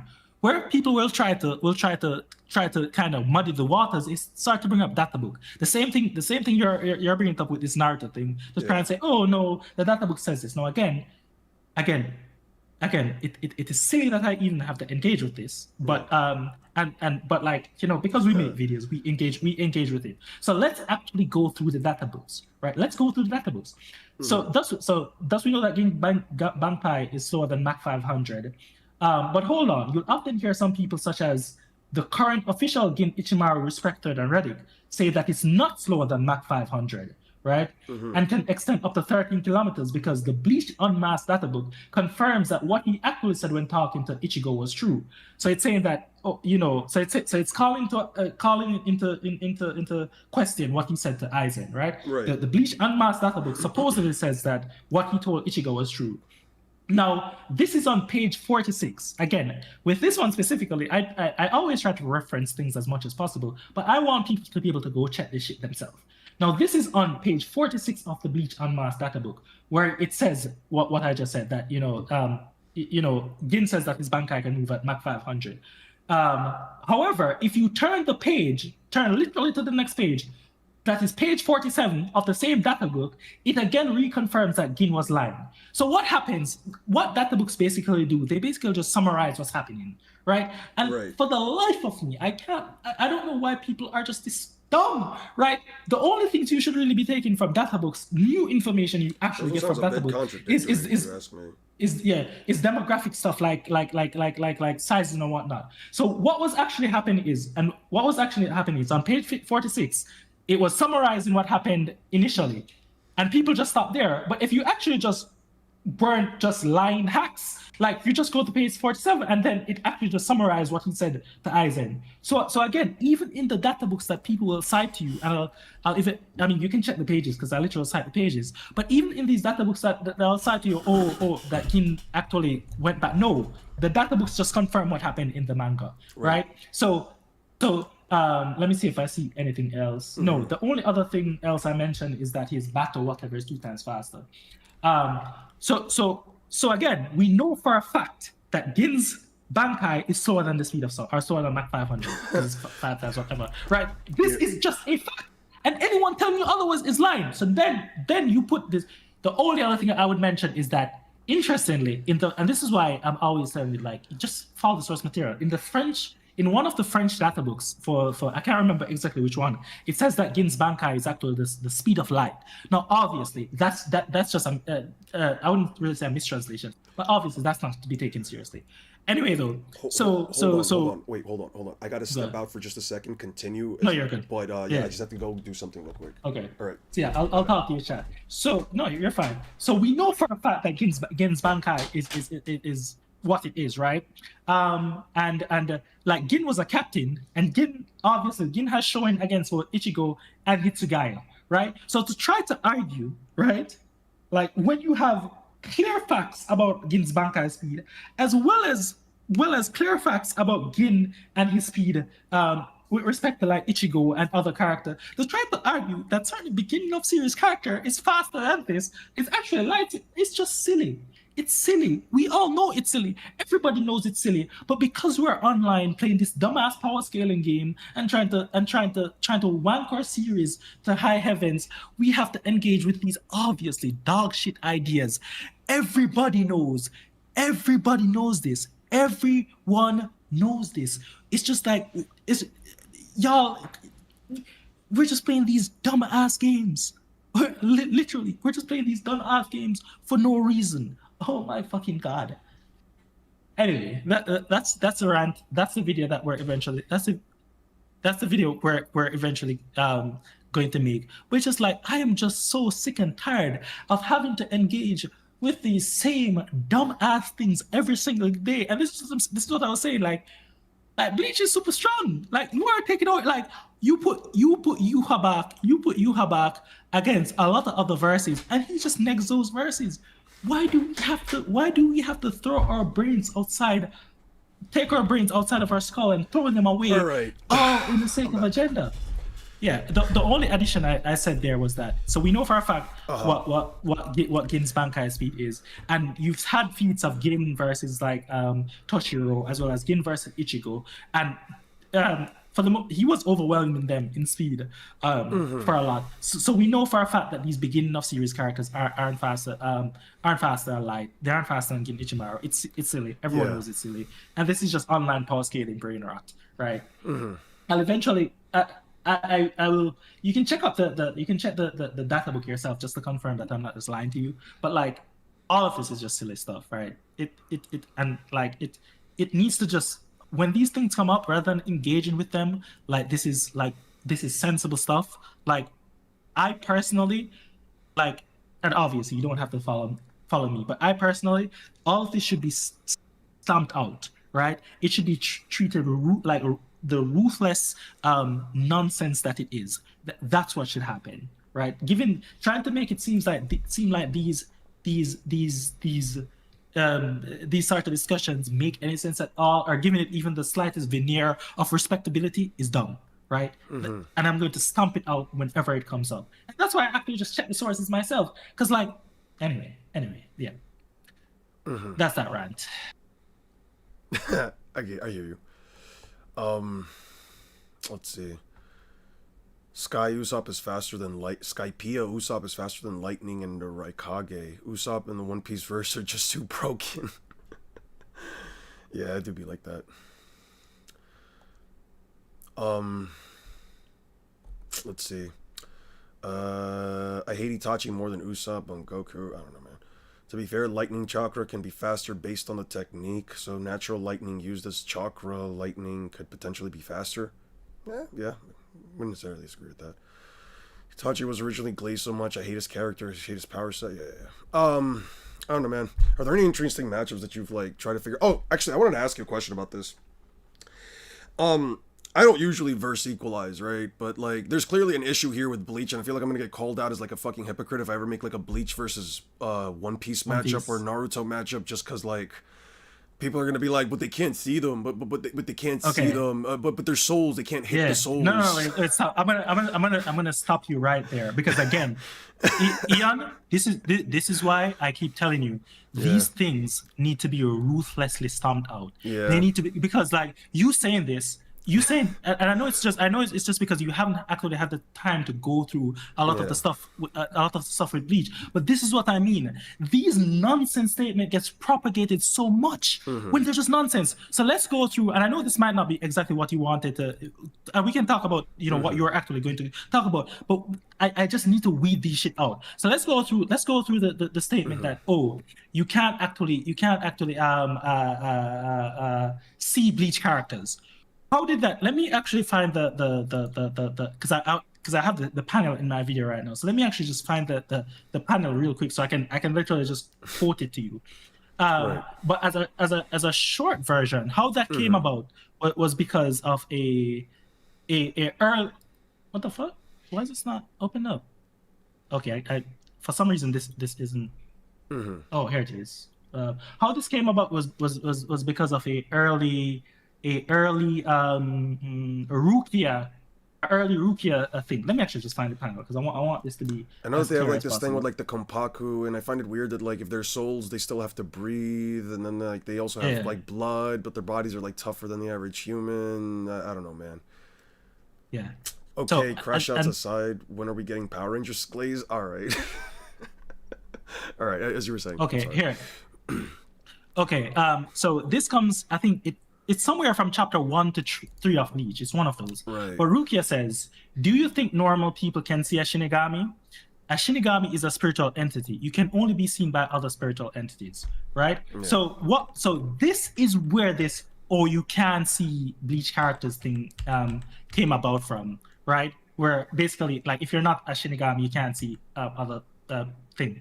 But again, like if any Bleach person, any Bleach fan, any Bleach person who's actually like they're just like they're not just hacks and not just like dishonest fucks, for lack of a better word. Like if you take a step back, you know this is not true, right? Why do you know this is not true? One, because in the series itself, you see humans see Shinigami and other spiritual beings, right? Right. Like the some of Ichigo's friend, like Tatsu, whatever her name, saw spiritual entities. Right. Before Ichigo was a Soul Reaper, even the bullies were kind of the bullies in chapter 1 were kind of hinted, right? What Rukia was actually just trying to say here is that if you do not have high spiritual energy, then you can't see spiritual entities. So Right. that's why that Tatsu girl, who's Ichigo's friend, eventually became able to see them, because when she went through a life or death experience, her spiritual energy went up, right? And again, the reason why I know a lot of these peoples are hacks is because you don't need, like, even if you somehow just closed your eyes, right? And just say, oh, no, I'm going to close my eyes, right? The same data books where some people are saying that, Ichigo is moving at lightning speed because of that. In that same data book, on the first fucking page of that data book, do you know what it says? Yeah. When speaking about souls, it says, those who continue to have attachment to the human world even after they existed, commonly known as ghosts, exist all around the world. Those with strong spiritual energies see the souls as regular people. So we know for a fact the only requirement here was having strong spiritual energy. There's nothing like specific about Bleach where you have to be a Bleach character to see souls. No, you could always make the case that you could somehow make the case that, because chakra and spiritual energy are different, therefore you can't actually see the soul. But that to me would be just silly. Like a lot of even if chakra and spiritual energy are different things, like people in Naruto have spiritual energy as one of their fundamental components, and like you could even argue that, like, you could even argue that they've been through so many life and death experiences. Are you going to really say that they couldn't see soul? But either way, the key thing here is that people who are just saying that you can only see souls, that you can't see souls because of a Rukia statement, are being disingenuous. At the very least, if you are going to make the statement, you'd at least have to make some roundabout statement about spiritual energy. But no one brings that up. The second part, the second thing is you said that, they can't actually touch. They can't actually touch souls. Again, do you know where that came from? That came from a mistranslation from early Viz, where in the Viz translation, Rukia says that's impossible. Where Chad was fighting that early Hollow, and Rukia was there. So Rukia says that's impossible. Normal humans can't touch Hollows or Soul Reapers. They can't even see or hear them. Now again, this was a mistranslation, and every person, like every honest person, knows this, right? The actual translation is, no way. It's true that normal people. It is true. So it said the actual opposite. It says it's true that normal people can touch Hollies and Shinigami since they have high density spiritual bodies. So again, like, these are just, Ian, the mere fact that you're saying these things is a testament to how much these things have been wanked and this misinformation has been spread. But these are basic stuff, right? Like, these are basic stuff, but because we're so afraid to call out these things and ruthlessly just hammer down onto them, you have these things where, like, these are just non-starters. These aren't even things that should be even up in the discussion, right? And this is why these things annoy me so much, because I have to waste, like, that was like 15 minutes having to go through these basic stuff, not any fault of your own, but because these things have been wanked to infinity. So to even have the conversation, we have to wipe away endless amount of like things that are just verifiably easily false before we can even have the interesting discussions. And it's just so goddamn annoying. I think part of it is also that, like, I guess part of it is also that, like, having to find, like, the information that properly, like, explains why this would be the case. And even then, like, there are people that are going to be out there that say, oh, well, this is absolute bullshit, you're being absolutely biased, oh, typical One Piece or Naruto fan trying to make it so that they do XYZ. Oh, I thought you don't verse equalize, why are you allowing this? Well, I guess all of your videos regarding Logia users or whatever are automatically debunked because now Naruto characters can hurt them, blah blah blah blah blah. That's the thing. That's the thing with this example about touching them, for example, because, as I said, you can make some more sophisticated arguments about seeing them, but with touching them, this isn't a, it is Stein's opinion or this is Ian's opinion. This is just a fact that even normal people, right, outside of spiritual energy stuff, normal people, this is what it literally actually says. So it's just like, if some people try to argue this, then like to anybody with a frontal lobe, like it's just clear that they're just being disingenuous. Like the touching one, especially like this. You can check out the panel whenever you get the chance. I could always send it to you if you want What? as well. Yeah, if you could send But it to this me, I'd is known. appreciate it. Okay, so here is. Take your time. Don't worry about it right now. No, no, I'm looking. I'm literally looking at one of my videos. That's why I put. That's why I put. That's why I literally put these things in my actual videos. Like I don't just. I never say anything without actually going to the source material itself. So this is. So I put. I sent you both the Japanese to show you, and then the actual translation, and I'll send you the mistranslation. So this is the mistranslation. Wait, well, let me send you the mistranslation. So da da da. So the mistranslation is the bottom one. That's impossible. Normal humans can't touch hollows. But again, if you look at the Japanese, you know that this was even if you can't speak Japanese, there's too many characters here for this to just be that. The actual translation, and this is confirmed. You can check any site, or you can even have someone confirm this yourself. Pay someone to translate it yourself. Like the actual translation is that it literally says normal people can touch hollows because of their bodies are so high density, right? Yeah. Yeah. They can't even see or hear them. No way. It's true that normal people can touch hollows and Shinigami since they have a high spirit density bones. However, they cannot see their forms. He shouldn't have been able to see. Yeah, it's also one of the reasons why like Chad's able to like hit one of the hollows, even though he hasn't really awakened his powers yet. Yeah. Exactly. And that's what I'm saying. The mere fact and besides, that you have to spend 10. Go ahead. No, and besides, there's technically a fact that like if you just look at let me actually pull up the chapter real quick. One Piece. There's actually a chapter there because I have to go back and forth with the argument that like One Piece isn't spiritual energy or whatever, but like it does specifically state that it allows the user to sense the spiritual energy of others. So you can always just make the argument that anyone under observation hockey can quite literally, see sense Bleach characters. Yeah, that's just the argument right there.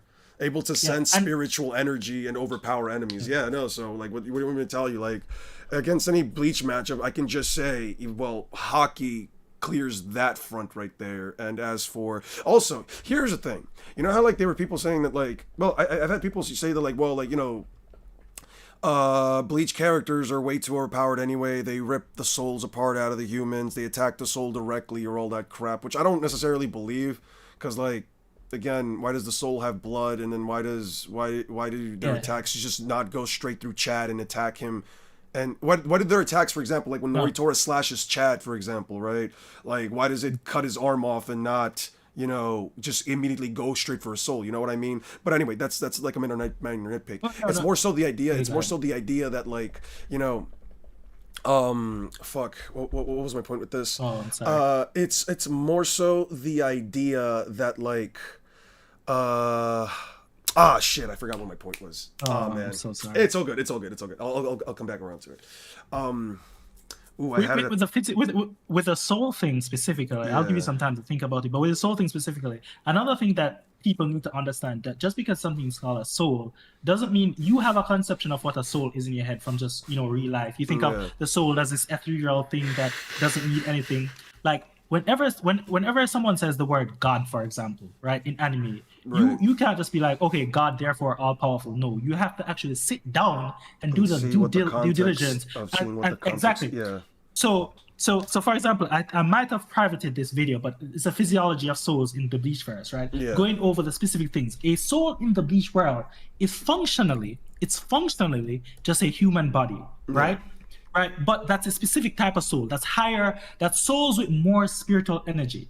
So, for example, go ahead. I finally remember the point. Yeah, I was going to bring it up. How they talked about how like the Arankars, or how like an Arankar would be able to like just rip out the souls of other people. But then like Ichigo's friend Tatsuki. Listen, I'm not going to sit here and say that Tatsuki's a weak person by any means. She's clearly stronger. Yeah, no, she's clearly just a stronger than average human. She's good at martial arts. That is the most I will give someone like Tatsuki. So like, are you seriously going to sit there and tell me that Tatsuki, for whatever reason, is able to withstand Yami ripping out the souls of like tens of thousands of people in Karakura-town, or whatever the fuck the number was, when she's standing right in front of them, even though she's only slightly stronger than the average person? Yeah, no, I think those arguments are bullshit. Yeah, exactly. They're just wonky. Like for regular people, like for regular, like very low energy people, you can make the case. But Right. like again, like you have the feast, you have this stuff showing you that like any character, any reasonably strong character from any other series, obviously their soul wouldn't just get ripped out of their bodies. Everybody Mm-hmm. knows that. Every single person knows that.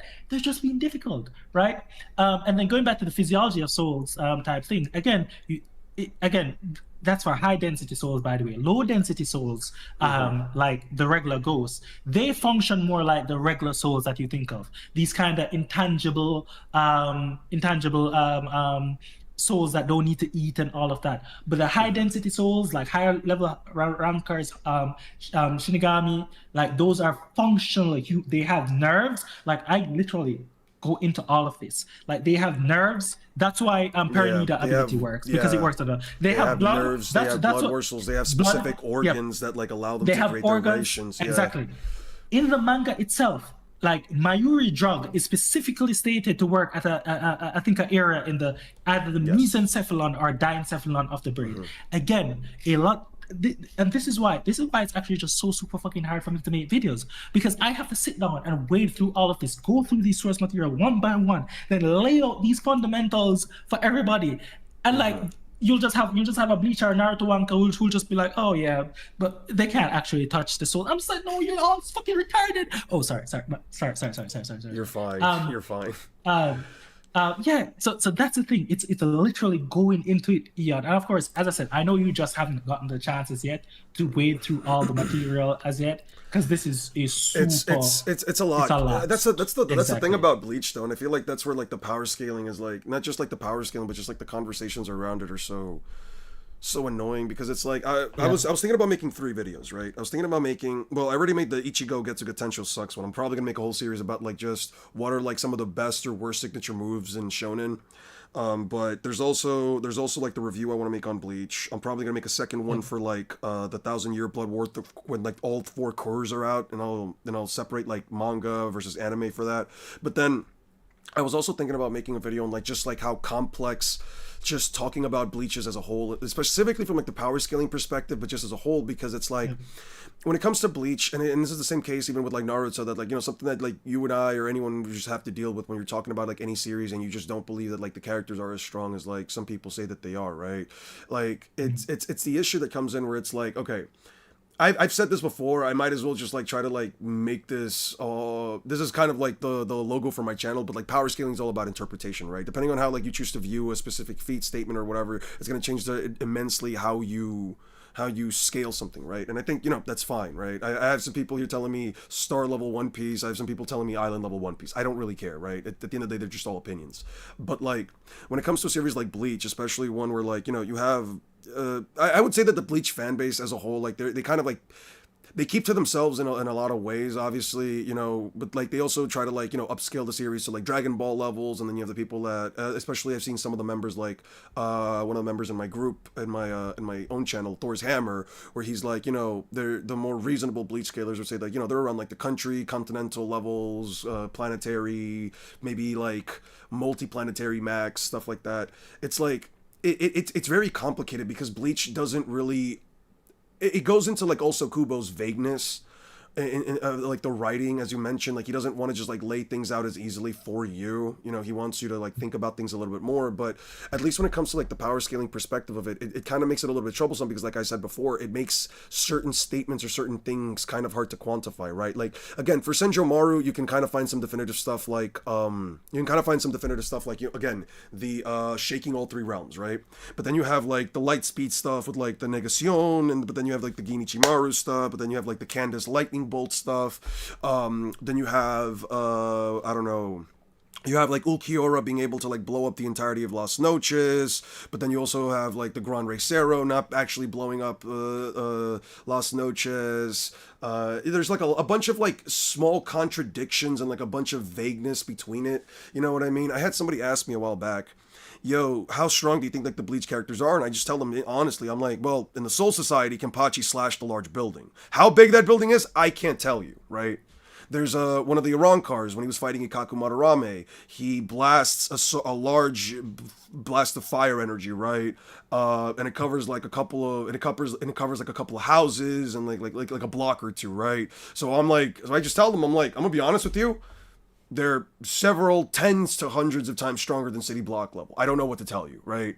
It's like my metric for scaling is one where I use the actual feats and statements presented within the context of the story, right? So if a character is stated to blow up a country, I will go with country level, right? I think that's fair, right? But with Bleach, it's like, because so many of these locations don't have like any kind of quantifiable metric other than like some vague, oh, it takes 3 days to get to this location, there's kind of not a lot to go off of, so you have to like make a bunch of assumptions. So I would say out of like the big three, Bleach is probably like the most vague to scale with like the most room for interpretation, if that makes sense.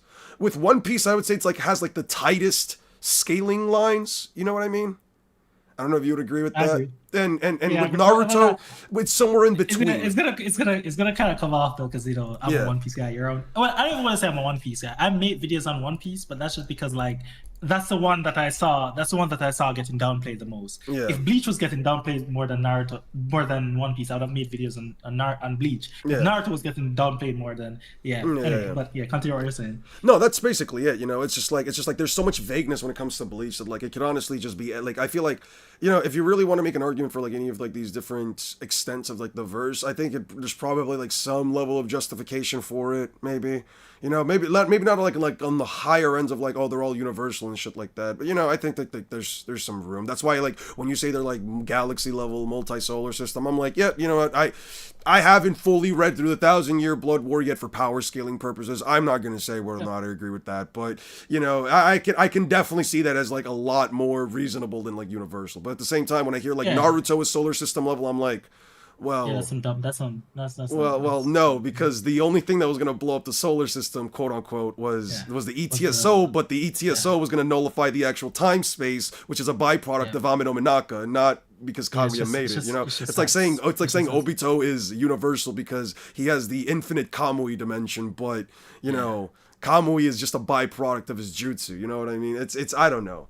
And then, there's vagueness. Yeah, go ahead. No, there's just vagueness, man.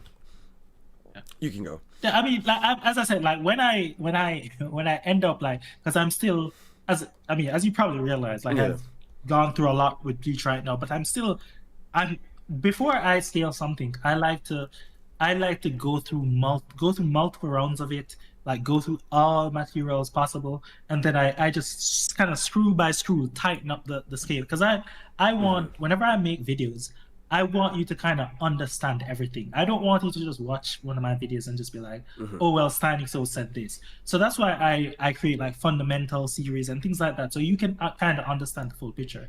So I say all of that to say, ultimately, when I end up like fully like putting everything down on paper, we might drop below galaxy or below solar system. Yeah. But the one thing I'm pretty sure of, like that Sentomaru feat, it's like I'll be interested to, because this is something like I feel like this would be something I'll be interested to see how you scale it. But to me this is pretty clear that these people are at least planetary level. Like this, and again, I want it just to be clear, because I know also people are just like, you know, whatever. Like I have literally made series on, you know, why like, you know, the creation problem and why certain feeds don't work. Yeah. This was a raw power feed.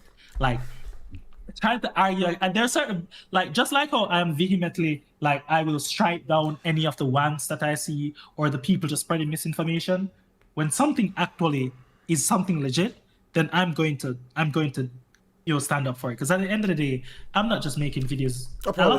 I'm probably like gonna like I feel like right now I'm probably gonna go into like the ballpark. No, I feel like right now I'm just gonna be like around the ballpark of like, yeah, I'm like on the higher end they're probably like planetary, like fully transformed Aizen with like Dangai Ichigo is probably around planetary. I wouldn't have an issue with that. Because I know that like Aizen was supposed to be like able to continuously evolve or whatever. Although I don't know. But my only issue is that like it's kind of tough to bridge characters together. You know what I mean?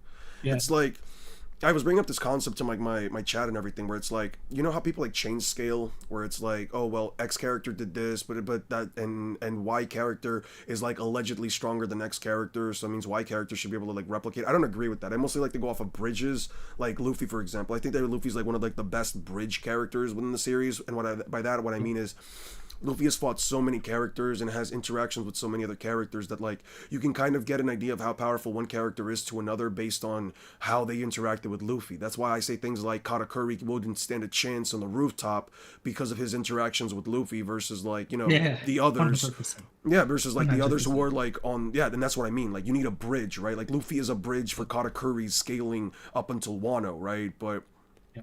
and some people have an issue with that, but I'm like, I mean, what do you want to tell that's you, right. right?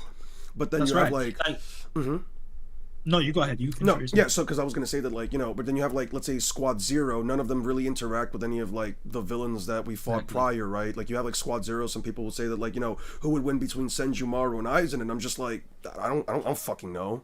What am I supposed to tell you, right? Like, not from the perspective like I don't know who's stronger. Most of from the perspective of like, okay, right, like if I bridge, let's say, well, Aizen really only fights like Genichimaru, and Ichigo by like the time that he evolves, right? Like those are really his only two like fights, like his big fights at least, right? Or you could say like Urahara, Yoruichi, and Ichigo's dad. I always forget his fucking name. Shibai, whatever the fuck his name. Ishin, yeah, Ishin. But then it's like, you know, how strong are they in comparison to Squad Zero, right? How strong is Squad Zero in comparison to Yamamoto? Squad Zero is supposed to be stronger than Yamamoto, but like by how much? You know what I mean? So it's like, can I really say like how would Yamamoto have done against Aizen after ascending? You know what I mean? Since especially when we got to see his Bankai. So there's like a bunch of questions there where I'm like, if I were to do Bleach matchups, I feel like I would have a bit of a difficult time, all things considered, because they also like get stronger. I was having this conversation with one of my members yesterday, where I was like, you know, how much stronger do they get between like the full bring arc and the fake and the fake Karakura time? Because that was like 17 months, right? Like we know like Toshiro Hitsugaya got stronger because we see him training quite literally right after the fake Karakura town arc, but it's like by how much? You know what I mean? So it's like it's just a weird. It's like this weird macrocosm of like characters do progressively get more powerful, but by how much? It's next to impossible to tell, right? Yeah, so for Bleach, I think this, as you said, is going to be the biggest problem. It's going to be the biggest. Well, let me caveat this. Anybody who's trying to say to you that you can scale the espadas to anywhere close to anything that the squads, or Squad Zero did, like that's silly. Yeah, that's a dumb. It's trying to scale Ulquiorra up to you know Senjumaru. That's dumb, right? What you'll probably hear people try to do is they'll try to say something like, okay, the Sternritters are kind of stronger than Squad Zero because they beat them. I'm not saying that's true, but let's just say that's true, right? Therefore, you can say that Askin, for example, is you know Senjumaru level, but that's wrong. Like, there's nothing that would actually lead you to believe. There's no bridge, as you mentioned, that would actually lead you to believe that the reason for why Askin is powerful is because like he actually has the conventional AP like Senjumaru. No, the reason why Askin is strong is because his hacks is absolutely diabolical. Yeah. Right. Yeah, he has very stupid hacks. Yeah. So what you'll see people do is for example say squad like Stern writers close to Squad Zero, therefore you can say Askin equals Senjumaru, and therefore because what's his name, Grimjow damage Askin, therefore Grimjow close to Senjumaru. That's wrong. Even though Grimjow literally off-guarded him, Yeah, there's nothing that there's no scaling bridge apart from the one thing people will speak about is because they have a certain amount of spiritual energy, which again, this is something I speak about in the creation problem. Like, yes, it's generally true. Stronger, the more energy you have, like whether it be chakra, whether it be spiritual energy, whether it be haki, this generally stronger you are. But you can't just say because somebody has a certain amount of spiritual energy, therefore they must be XYZ strong. That's silly to me. But I speak more about that elsewhere. Anyway, though, and you're right. That's one of the reasons that will make Bleach hard to scale, because like you have to.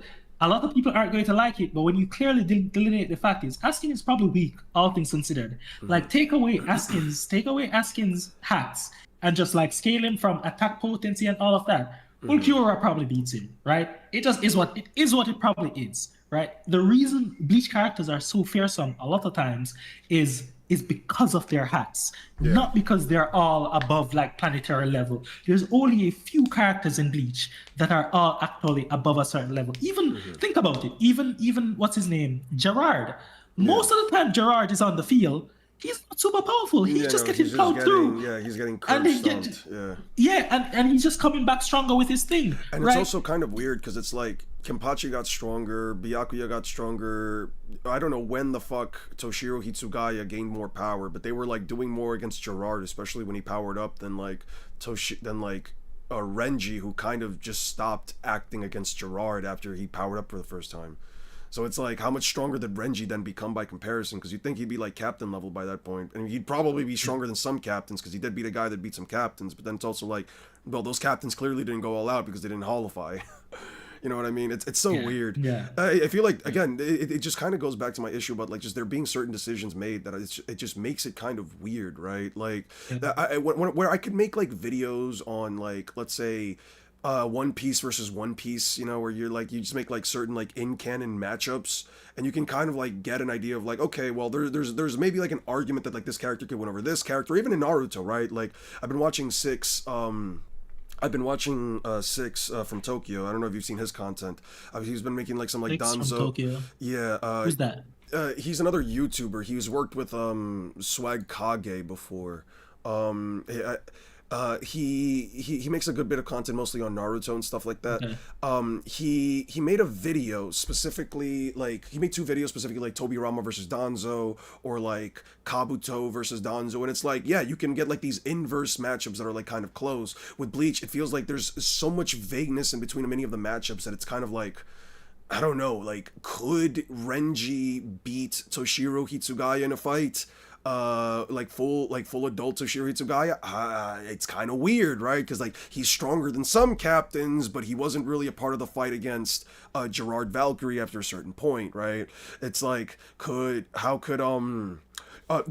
one of my members right here. They mentioned this before. He was like, bridging Vastolorde Ichigo with Shikai Kenpachi in Thousand Year Blood War may be a good range to put Vastolorde Ichigo on above Unohana, but I'm like, you know, you kind of have to make it's still based on a several metric ton of assumptions that you have to just make for the series, right? You have to make the assumption that like, well, how would Kenpachi and Byakuya deal with Segunda Etapa Ulquiorra? You know what I mean? Like, would they be able to beat him? You know what I mean? Yeah. It's like, where does Ichigo stand versus I'm Kenpachi? You know what I mean? I'm actually so glad that I'm actually so glad that you decided to read Bleach, because like I've been researching this for like, you know, in the background for so long and have all these things, but I just didn't have anyone to talk about it.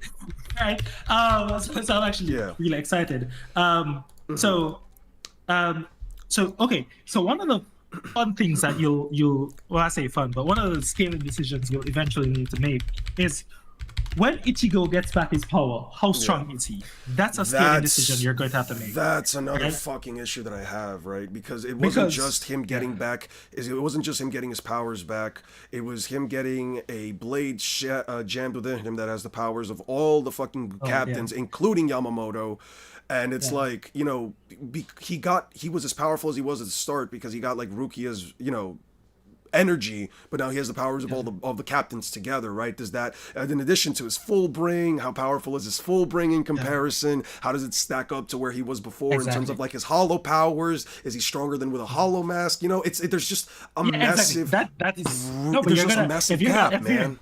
If you're going to scale Bleach, you're gonna have to wade through that.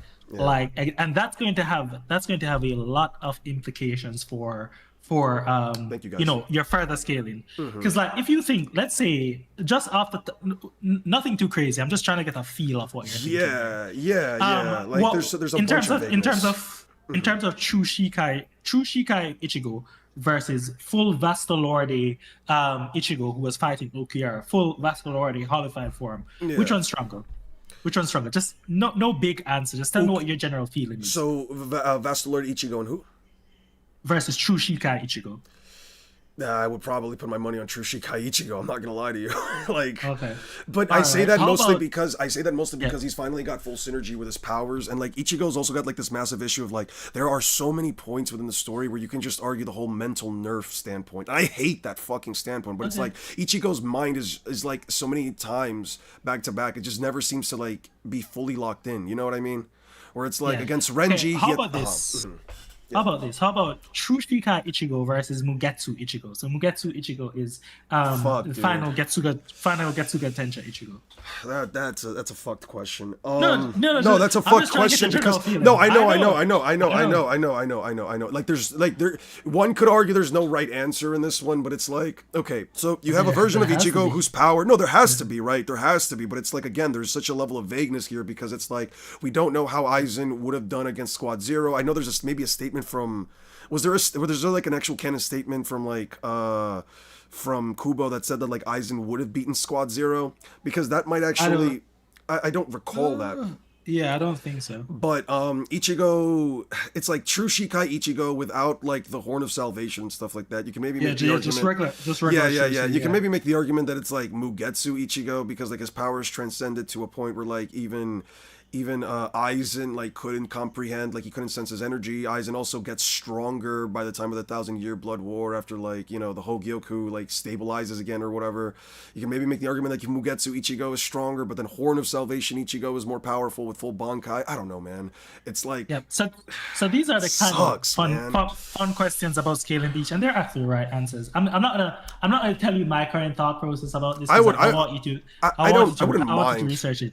Yeah, I wouldn't mind if you tell me. All right, that's fair. I actually wanted to, and then a little bit. I mean, I'll eventually tell you, obviously, but it's just something fun for you to eventually get to. But there are like specific nuggets that can lead you into a particular direction. But yeah, so those are and things like that has so much implications for the story as a whole. Because, for example, if you let's say you put True Shikai Ichigo stronger than Mugetsu Ichigo, right, then like you're basically saying that anyone who's comparable to True Shikai Ichigo is stronger than like third tier Aizen, like, and that shit is insane, right? That makes sense. So it's actually, and so there, and this is the fucking fun point about scaling Bleach. I don't want to debate the dumb shit, right? After they can't touch. It's just so that. Yeah. So upsetting. One moment. Six. Where Six? Can you give me the chapter where that's stated real quick? He says Yuhabok states that he gained the power he got against Aizen back and more. I like the chapter where he says that. I'd like to just double check that. Anyway, back to what you were saying. That's one of the key things that will come up. But but I won't go over that. And then I think, I think that that's the main thing I wanted to say about that. But Bleach, I feel like part of why I want to also do some videos on Bleach, apart from the fact that I just really love the power system, is that it's not easy to scale, and that is part of the fun. You know what I'm saying? Like, I feel like when you eventually come out to the other side of that tunnel and have like a good framework about where you put Bleach, and it's one that makes sense. It's not the wanked ones that you'll see just people saying absolute garbage. Where when you actually get like a good cohesive view of Bleach that you think makes sense and all of that, I think I feel like that's going to be super rewarding. Right. That's interesting. Yeah, because there's also like the conversation about like how powerful is like the White Hollow and stuff like that. It's able to take on a captain class, Shinigami, so on and so forth. Yeah, just as I'm reading through it as well right now, right? Like it's so this is, and I always say this, but I just kind of have a video plan for everything. Yeah. But one of the questions you should like. One other thing, whenever I'm saying something, I'm trying to think about how specific I am. So whenever someone ever says the captain class to me, like again, it's such a vague, it's just a vague like, thing, yeah. So that's the thing. So one of the videos I actually have planned is to define captain class at the various points in the story. It's kind of because captain class at the start of the story, Byakuya at the start of the story is very different than Byakuya at the end of the story. Right. But there are actually some captains who don't get any stronger, right? And this is something that Kuba specifically. Yeah, I would argue like someone like Soifone, Komamura, like they don't get stronger at all. They don't. At least they don't feel like that. Well, I mean that scaling is. I wouldn't argue about them, but in terms of like specifically who Kubo mentioned doesn't get any stronger is the older captain. So like Yamamoto doesn't get any stronger, Right. and Shinsui doesn't get any stronger. So this is again. Inuki I Take. usually Yeah. I usually like to have panels, but I'm just talking off the cuff here right now. But I have all of these because, as I said, I've been doing this for stuff. I just don't put out the videos because I don't want to do it as yet. But that's just to say, Captain Class. Man. If you ever want to do a collab, Yeah. just let me know. I'd love to get like a video out on each channel just for like this kind of conversation. But anyway, as you were saying. Yeah. No. Yeah. That's basically it. But yeah, it's wow. Yeah. No, wait, I think one question I had for you is because this is something I'm still kind of working through. A Logia versus a Shinigami. Can a Shinigami, outside of the hack stuff, outside of some random, like Shinsui Bankai, outside of clear hacks, crazy shit like that, just like, normal Shinigami, let's see if we just say Ichigo versus a Logia. Can he damage a Logia? It's kind of weird, man, because like Logias are essentially just natural born elements. It's like asking can Ichigo damage fire? I mean, he couldn't even damage a hollow that turned into sand. You know what I mean? So it's kind of a weird thing. It's like because I know that, and I know the chapter, and I know the chapter too because I went over in my Getsuga Tensho Sucks video. Like, yeah, no, he swung. I mean, you can maybe make the argument that below Hollow's composition is different or whatever, but like. I mean, I feel like with Bleach characters, it's like how people always say that, like, well, they attack directly the soul or everything, but I don't believe in that bullshit. I don't believe it. Sounds like bullshit to me. It's like, I don't know. It's not bullshit. But it's missing the point. It's like so every fight in Bleach, technically attacks the soul because they're all souls that's fighting, right? That nuance is a bit different, right? Versus, let's say you actually don't see much fights in Bleach where like, for example, a Soul Reaper is just fighting a human, right? Or everybody is usually in soul form because remember when they actually move over to the Soul Society, for example, they convert over to soul form. So technically, it is true that every attack attacks the soul, but that's not what we actually mean here. When you're saying that the attack attacks the soul, what you'd kind of be thinking about is something like Mahito versus Yuji. Where like he's legitimately like touching the soul and remorphing it. Yeah, exactly. Like there's a physical body and then there's a soul within the physical body, and you're bypassing the physical body and attacking the soul. That's the question we're trying to answer, right? So that's the important nuance. So that's what I've been thinking very hard about. Because I don't think there isn't any actual good justification to say that a Shinigami can actually hurt a Logia. I actually haven't seen any good justification for that. I don't believe that they can. I mean, like the example of like that Sand Hollow and Ichigo just not being able to do it, but then Rukia being able to freeze the Sand Hollow just because of like, let's say, a type advantage or whatever. Like I view it more so the case of like, let's say, if Aokiji were to fight like Yamamoto, I would probably give it to Yamamoto, all things considered, right? Like just because like Yamamoto's flames and he has the heat of the sun, so on and so forth, right? But if it's like Ichigo fighting Aokiji, it's like, well, he's just slashing through ice. You know what I mean? He's just like Aokiji just consisting puts himself together. If it's like Kizaru versus Yamamoto, it's like Yamamoto can try to burn him all he wants. He's just burning light. I don't know unless there's something that provides that Yamamoto can burn light itself. I don't have no reason to believe that he can actually damage him.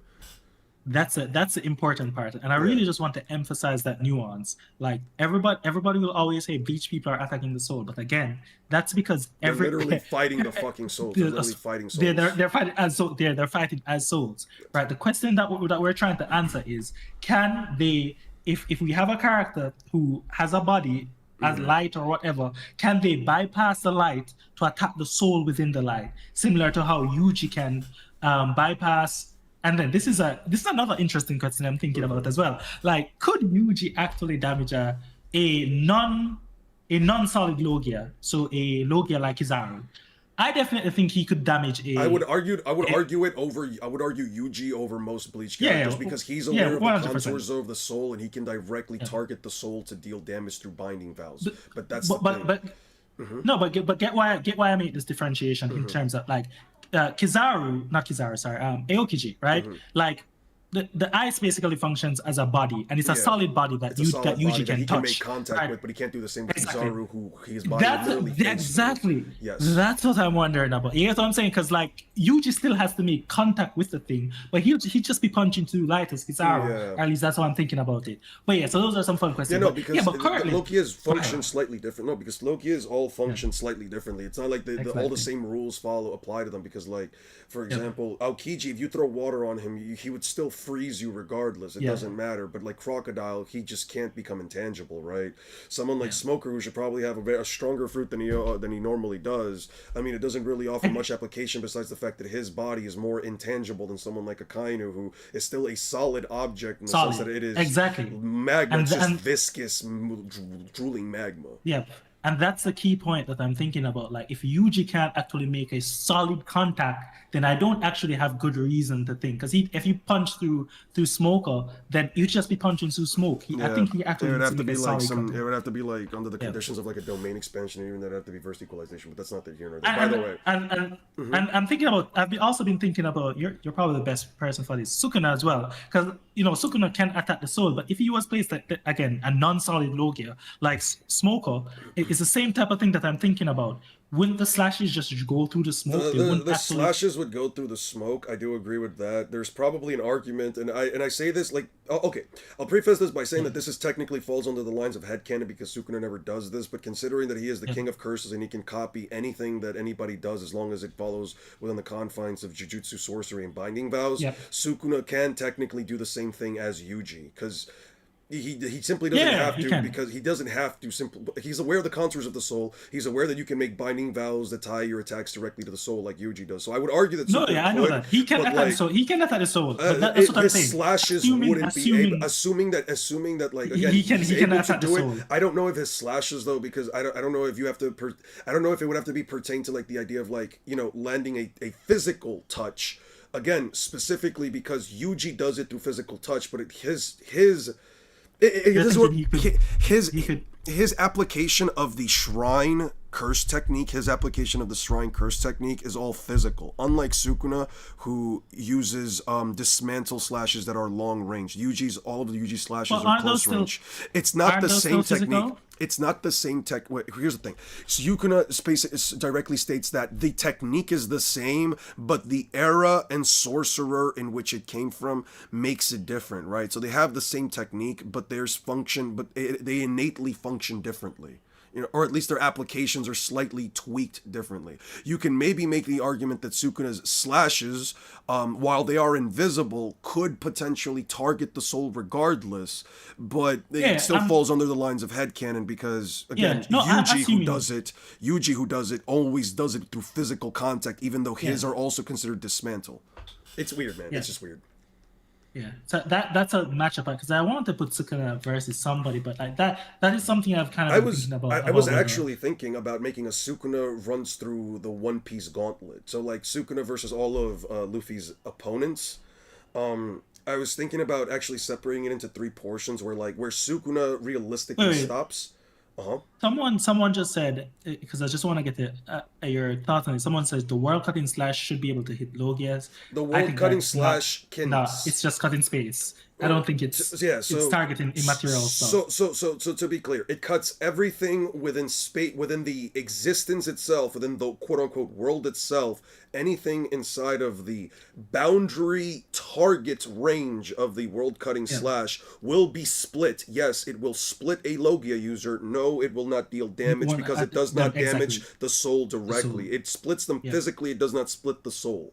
It's weird. It's like when Kizaru got slashed by fucking Apu. Yeah, Apu. They'll just put themselves back together. It's not relevant. Yeah, exactly. Sorry. Finish what you were saying about the. No, I was just gonna say. Also, by the way, we found the chapter. It's chapter 619, page 3. It says the battles you fought when you awakened as a Shinigami served to augment your power.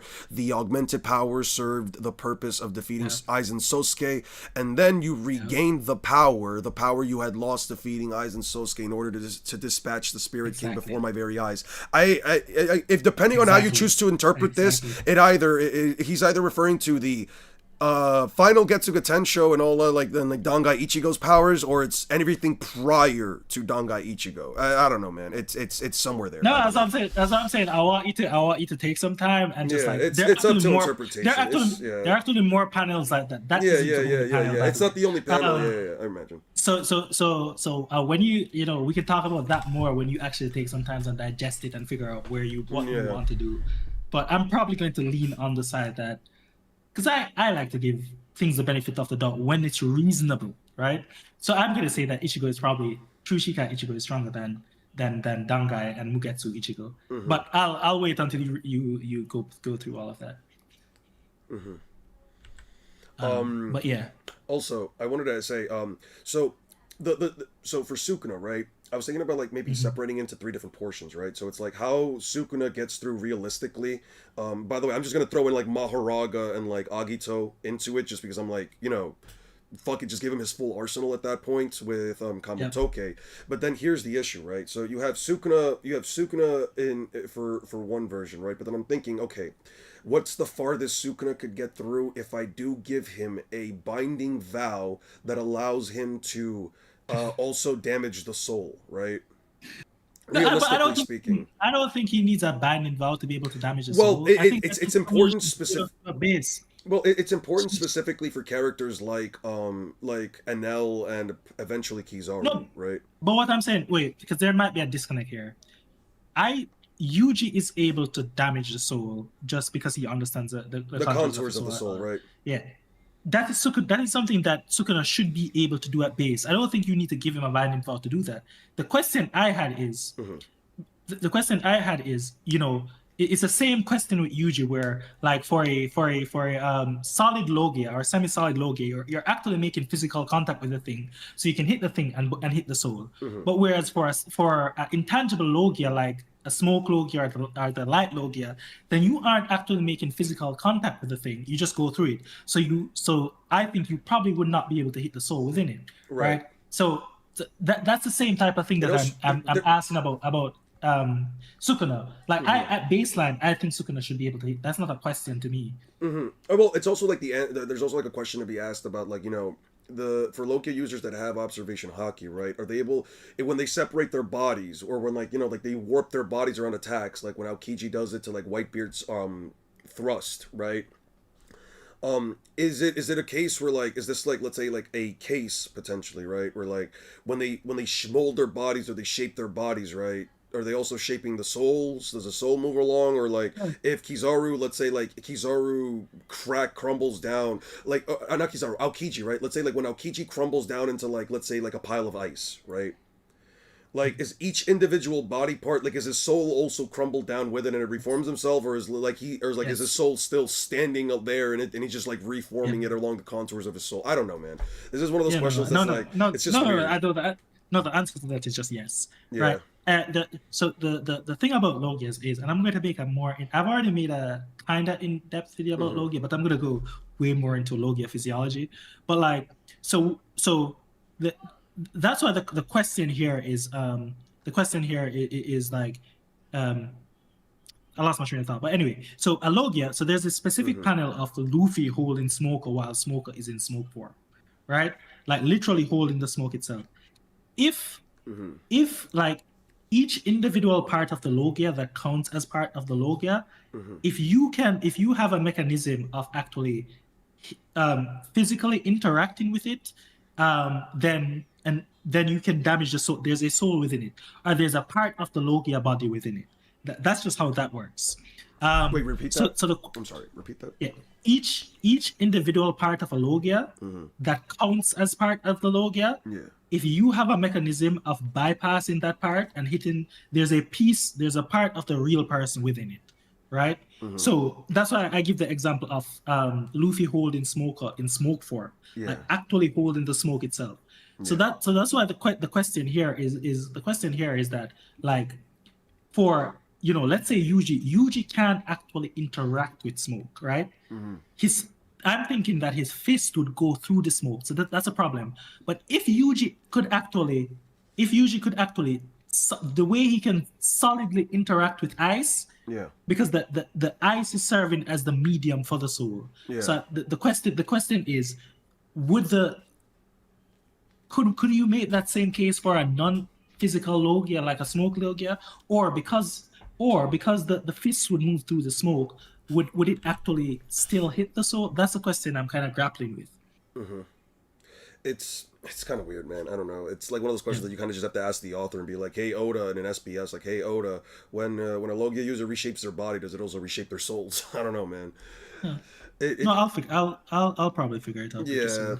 But no, You but probably have to be again, like an interaction between like Big Mom and a Logia user at that point. Maybe like an interaction like that would probably also help. um, Anyway, no, cause like the question, cause like here's the thing, right? When talking about Sukuna, right? Like I think like the biggest hurdles for him are honestly just Logia users in general, right? I think that like he gets pretty far in, especially if you give him some like the light speed scaling, because you can at least get Sukuna, yeah, like even if you want to downplay One Piece versus speed and you want to give Sukuna like as far as possible, he like hard stops at like Sabaody Archipelago, right? Like there's no way he gets far past that. And yeah, I mostly argue this because like okay, I was thinking about this and I'm like okay, well against someone like let's say Crocodile, right? Crocodile can like cleave through buildings as well with like sables, with like sables, right? But I don't think it's to like the same extent as like Sukuna's slashes. Maybe you could say like their attack potency is like similar to each other, but then it's like Sukuna has like the divine flame that should just turn him into glass, right? Like as soon as he lands the hit, it should turn him into glass. Then you have someone like Enel though, where it's like Enel is a hard stop for Sukuna specifically because he has no way of like really damaging pure lightning. You know what I mean? Like unless his slashes legitimately target the soul itself, there's no way that he can like make contact. But then as we were talking about before, Enel is one of those characters that like his body is in a constant fluid state. He's not a tangible Logia like the others. He is pure lightning, exactly. right? So it's like for someone like Enel, you might be able to argue that like, you know, if Sukuna sends in Mahoraga first, right? He can have Mahoraga adapt and then Yeah, Mahoraga Mahoraga is learning hockey. The first thing yeah, that's gonna happen Mahoraga's is learning learning hockey, bro. Yeah, hockey, Mahoraga's just learning then, fucking hockey, and then Sukuna's just gonna like yeah, Sukuna's gonna develop like a exactly, binding vow to turn cursed energy into hockey or some shit. I bro. promise. If you allow a lot of like Mahoraga adaptions, Yeah, like Sukuna adaptations. might Yeah, low it's key crazy. You might low key take out a good end the portion. verse. No, it really Yeah, like depends, right? Because Mahoraga also has like a high end that like he can't withstand. Like there should be like a high end in yeah, terms of like attack potency. If you're including Mahoraga, Sukuna gets pretty damn far. But that's the issue, right? Like I don't think Mahoraga's tanking a single attack from someone like Kizaru though.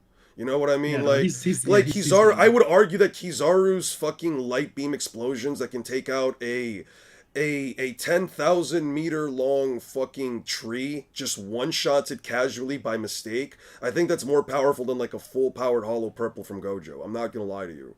Like yeah, that's why I 100%. say like the hard stop has to be Sabaody Archipelago if Sukuna like just kills a random celestial dragon. You know what I mean? Yeah. Um Yeah, I feel like once Logia start getting into the mix, it's it becomes a problematic. Yeah. very problematic issue, right? Like, how would Sukuna go against Caesar Clown, right? Like Caesar, like of Divine Flame, how would that react to Caesar Clown? Would it just ignite his Okay. entire body into All flames? You right. know what I Yeah. mean? Yeah. Yeah. No. No. So again, there's a right answer to this. Yeah, I don't tell a lot of people certain things. yeah, But there are certain logias where you can take advantage, even if they are an intangible logia, mm-hmm, and that's why I like Kizaru so much. He's actually one of the most indestructible intangible logia. mm-hmm, So Cesar, there actually is a panel on mm-hmm, Zong where Cesar Clown went full gas mode, right? mm-hmm, Chopper actually threatened to set off a explosion, and that would have actually hurt Cesar Clown, because what would happen is that it would actually, because remember when he turns to gas, he's just turning into the molecule in the air, so that would use up the actual molecules in the air and cause them to explode. Now again, this is my opinion. yeah, Like the explanation isn't given, but this is literally said, right? So so, so Cesar Clown is actually a Logia that Sukuna could actually beat without Haki. I don't yeah, actually tell a lot of people this because like I don't think a lot of people deserve to know, because like they just make up shit and whatever. But like there is a workaround for some Logias, even some intangible Logias. Mm-hmm. Um, so yeah, um, yeah. Mm-hmm. Wait, so he says that this is merely the power you have always truly held. So is he saying that like Ichigo at right now is at his strongest? Sorry, Yeah, I one of my mean, members also said in page 6, true Shikai isn't even enhanced. That's his true power according to Yuhabaha in chapter 673, page 6. I think this is it. He says, let me just double check. 1, 2, 3, 4, 5, 6. Yeah, he says this is merely the power you have always truly held. So is he assuming that like Ichigo is stronger than his Mugetsu form? I don't yeah. know, man. So again, yeah, Also, that's what I'm saying. what You'll need some time to think about it. Yeah. who do you think is the strongest Stern Ritter Segunda Tapo Kiora can defeat in single direct duel battle? Who's the strongest Stern Uh, Ritter? Probably Let me like look at them again. probably like muscular Damask, probably the mask, right? Because he gets stronger depending on how much more powerful he's cheered on. I don't think Ulquiorra gets to any of the. I don't believe Ulquiorra gets to any of the like royal guards, right? He definitely doesn't. Remember So Fate? the one thing you need to know about me is firstly, I'm a Mm-hmm. Itachi rider and I'm a Ulquiorra rider. So if you ask me my Uh huh. biased opinion, Yeah, biased my opinion. Let me get your bias full my bias. biased opinion is that Ulquiorra solos all of them. GGs. Ulquiorra Well, solos all of them. GG's. That's my shit yeah. with Sukuna. I'm like, yo, Sukuna unironically could solo. I genuinely do believe Sukuna could technically one shot Kaido with the World Cunning Slash, but that's like, Yeah.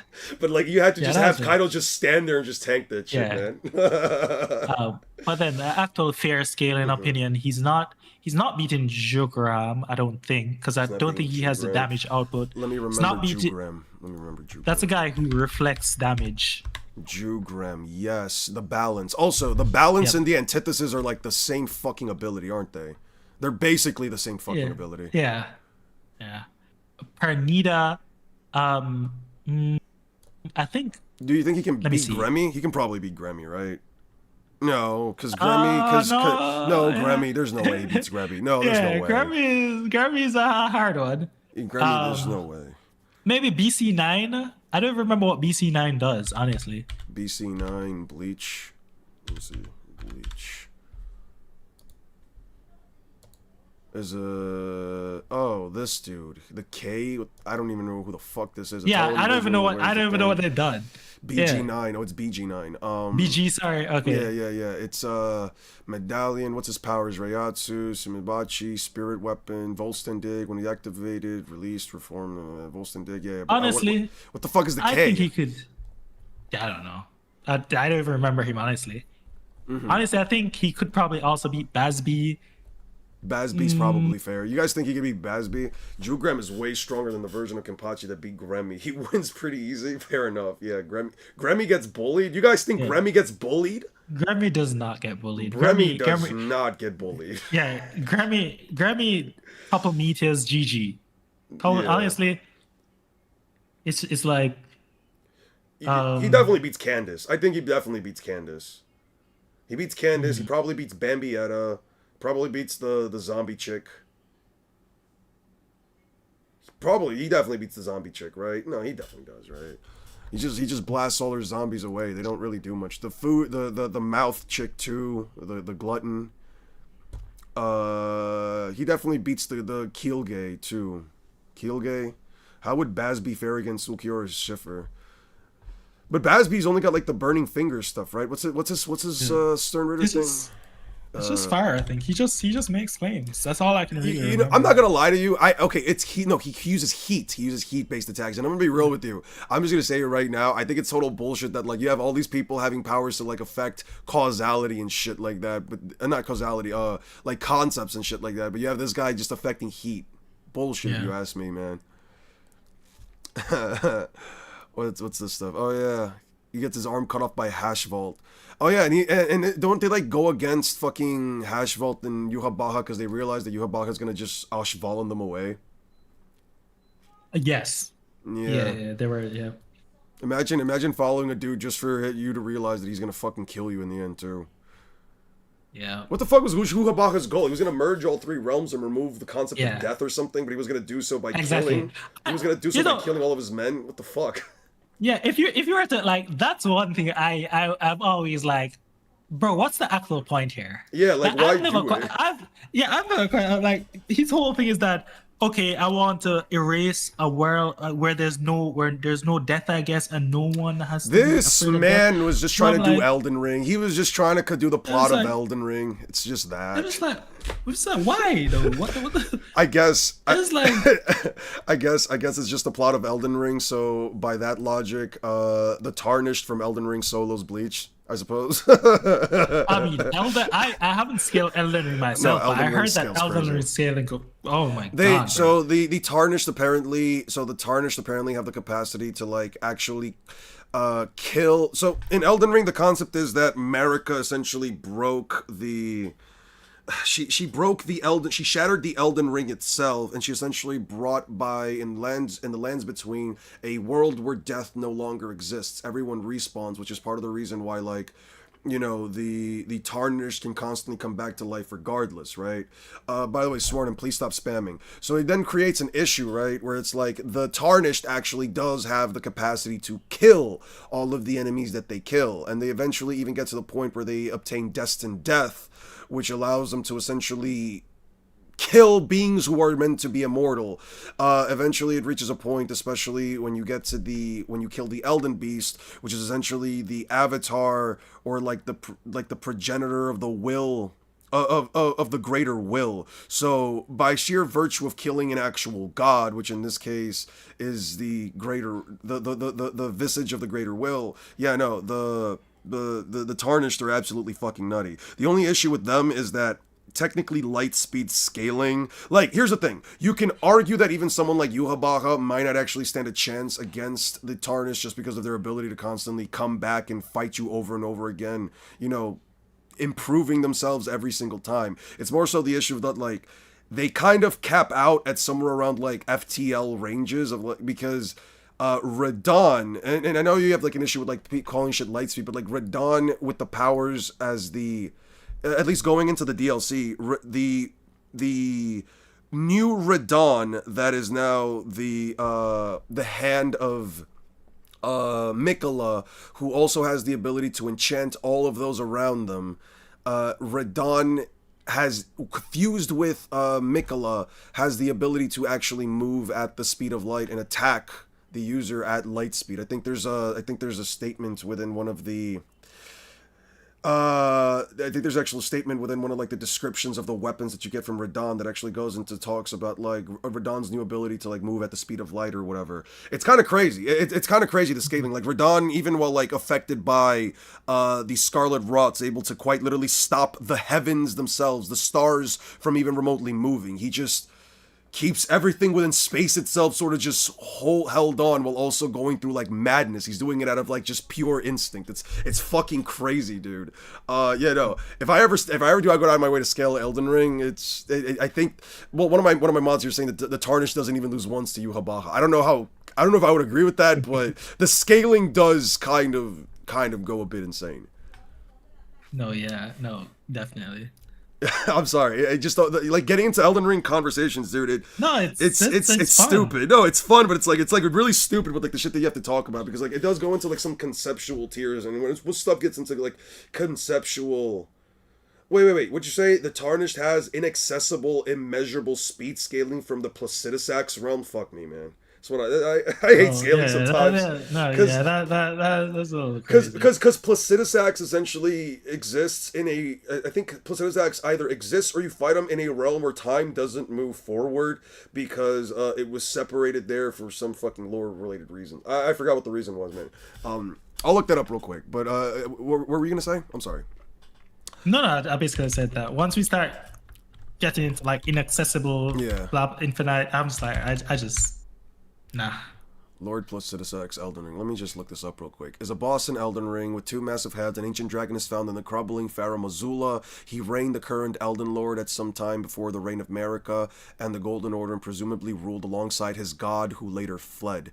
The Lord's talisman suggests that Placidusax had at least two more heads that had been removed by the time the Tarnished reached him. Besides the Great Bridge side, take the elevator. Okay, I don't care about how to reach him. Okay, no, it doesn't really give me that much more information. It just says Oh, there's just a guide on how to fucking beat him. I cheesed the fuck out of that fight, so to be fair, so I can't really speak on that. But yeah, there's some lore items related to him. There's probably something to have to do with the lore items. Yeah. Anyway, as you were saying. Yeah. No. Lies. It's All right, man. I've been streaming for like a while? 6 hours now. Yeah, it's been 6 goddamn hours. I can't believe it's been a fun chat. It's been a fun conversation. No, it's been really fun. I actually really enjoyed it. As I said, one of the problems with just scaling in the background is just I don't have it, like, because when I put out a video, at least I have comments, even though I don't read through them much. But whenever I want to get some feedback, I at least check the comments. But like, because I haven't had anyone to really talk about Bleach with, it's been a little like boring. But so this was super fun getting to talk about Bleach, and then also getting to talk about some of the things I've been thinking about, like the interactions with Logia and Bleach, because that's what I actually want to make some Logia versus Bleach videos. But I'm wondering, like, I know if I'm just like, they can't, Bleach characters, a lot of Bleach characters can't actually damage Logo, people are just gonna be mad at me.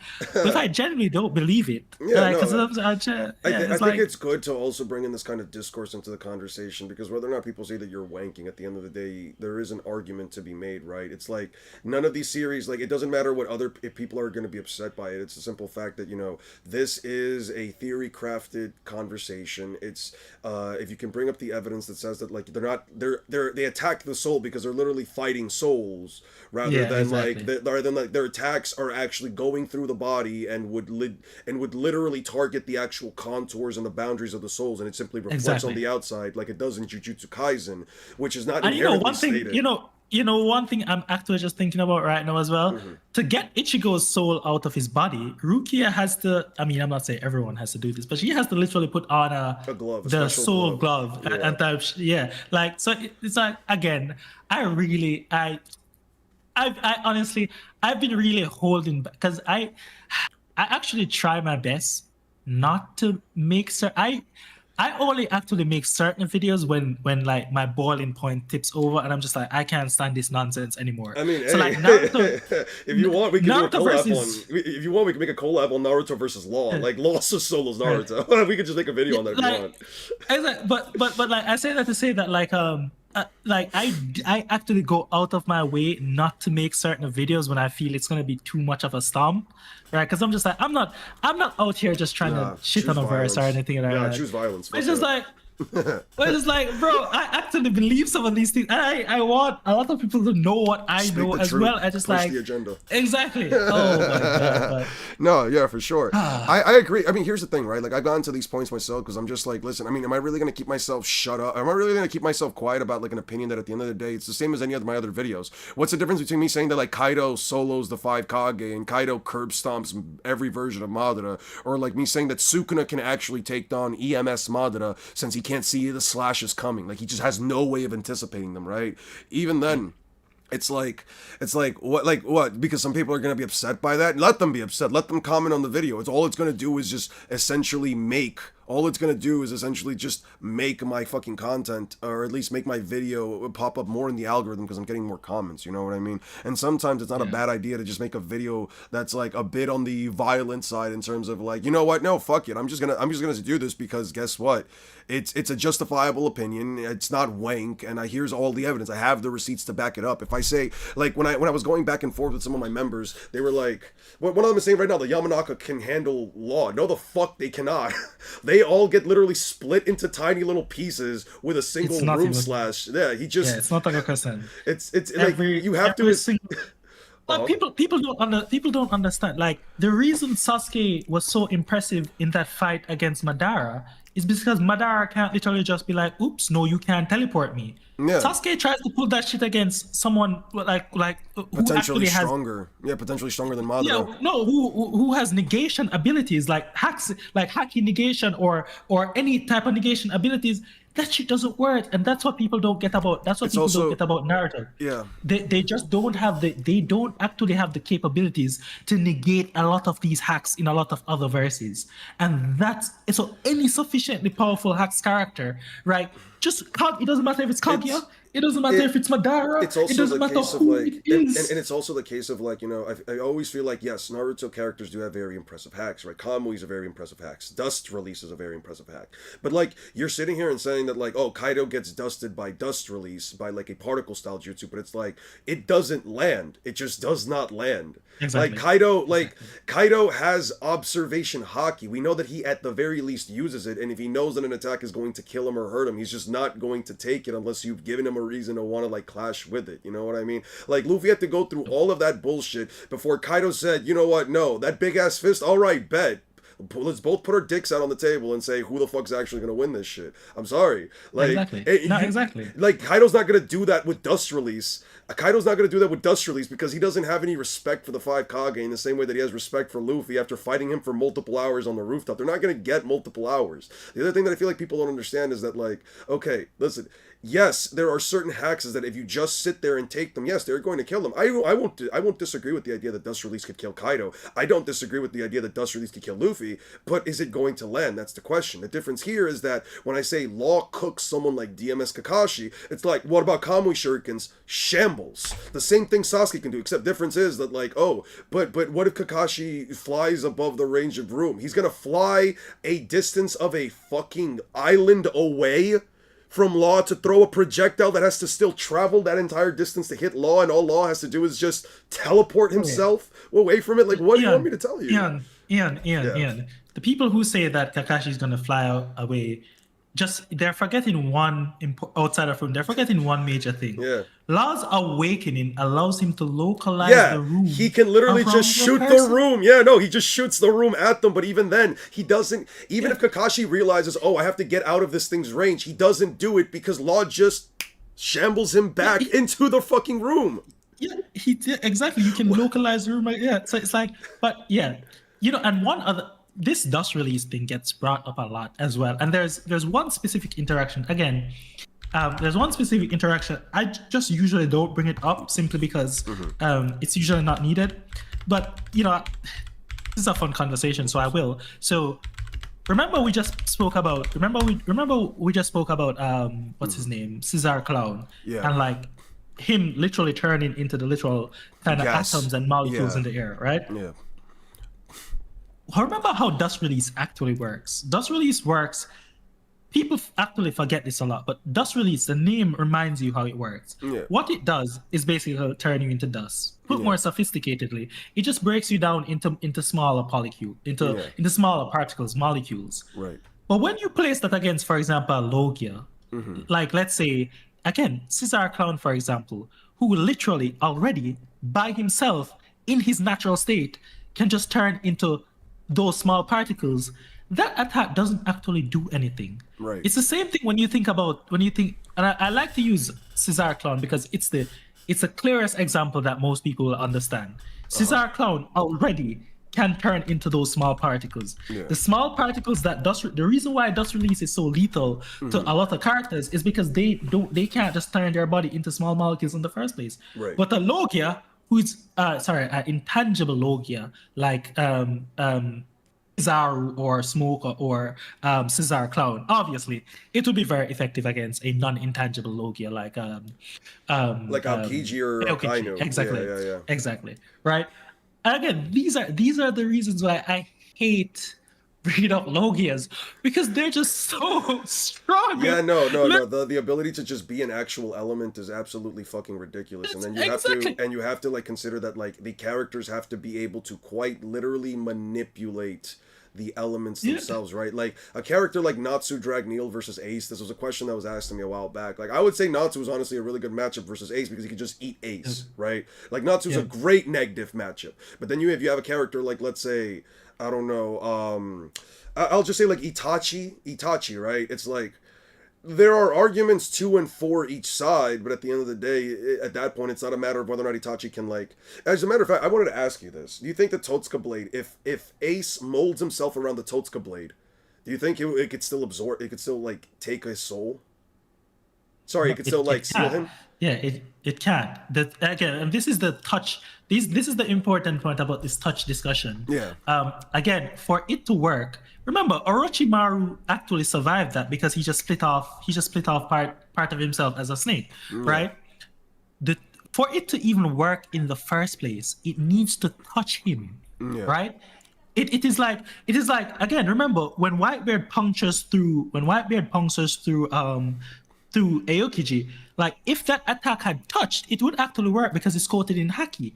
The problem is it can't actually touch him, Yeah. and like even if Ace just stands still, right, and allow it to go through him, right? Right. The problem is it will only a Logia the Logia physiology is such that their body is fluid, so it can absorb the part that it's directly touching, but everything is together, but it's also separate. You know what I'm saying? Right. So that hole that it goes through, it can absorb that flame, but it won't be able to absorb the rest of him, Right. right? Because just the way that the Logia is structured, if they want, they can make it all in continuity. But if they don't want, it can be treated as a separate thing as well. Right. So it's just like it's just useless. It's just useless. Yeah, that's one of the reasons why, like, if I have to do like a Logia matchup versus characters, I usually just bring up like a very overpowered character, even if like the win condition is kind of fucked, or like they have to like use a very specific one, like Madara using, I guess, like some kind of weird sealing jutsu. It's like, what am I supposed to tell you, right? Like, Madara still has to make up the speed difference. One of the arguments that I was talking about, one of the arguments that I was actually talking about with my fans is that, like, okay, you know, you and I both understand that, like, One Piece is just the faster verse, right? Like, consistently speaking, it's probably the fastest of the big three, 100%. right? It's like the fastest of the big three 100%. just from consistency alone, right? But it's like, 100%. listen, guys. I don't understand how it doesn't matter what metric you use by, and I'm gonna make my Naruto versus Luffy video soon enough because I'm almost at 10K. I'm really excited for it, right? But one of the things that I have to like bring up in that video is that, like, okay, I'm gonna go by two different scaling methods for like speed, right? One is gonna be chronologically, and the other one's gonna be like through actual multipliers and just trying to like trying to quantify how fast the characters can move given potential power ups and shit like that, right? But it's like, okay, Luffy dodges a beam of light in base form in Sabaody Archipelago, right? That's still in pre-time skip, right? Naruto needs an entire KCM full power transformation in addition to doing this at the very start of the final arc. Regardless of how you go about it, Naruto, even if you want to say the KCM is like a 90 times amp because it's like the Nine Tails version of a full host transformation or whatever like bullshit number you want to throw in, right? Even if you want to say that, Naruto at the end of the day needs KCM to be able to move at these speeds, right?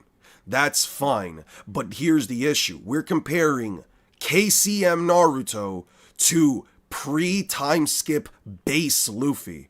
And even then, even if you want to say, well, okay, what about KCM2, right? Naruto gets stronger throughout the entire war, right? Okay, sure, Naruto gets stronger throughout the entire war. It's unquantifiable. KCM2 as a transformation is unquantifiable. But even then, even if I wanted to say KCM2 Naruto is 10 times stronger for whatever fucking reason than regular Naruto, than KCM Naruto, at the end of the day, he's still only keeping up with pre-time skip fucking Gear 2 Luffy, right? Okay, well then, Naruto, what about Sage of Six Paths mode, or KCM2 plus Sage mode, or blah, blah, blah, blah, blah. I'm like, okay, you need to understand something. You're telling me that you somehow believe that if Naruto, who is, again, only as fast as base Luffy from pre-time skip, is somehow going to make up the difference of Luffy going through 2 years of training, adding, basically converting second and third gear to his base form, as in he can just use them now casually without any fucking drawback.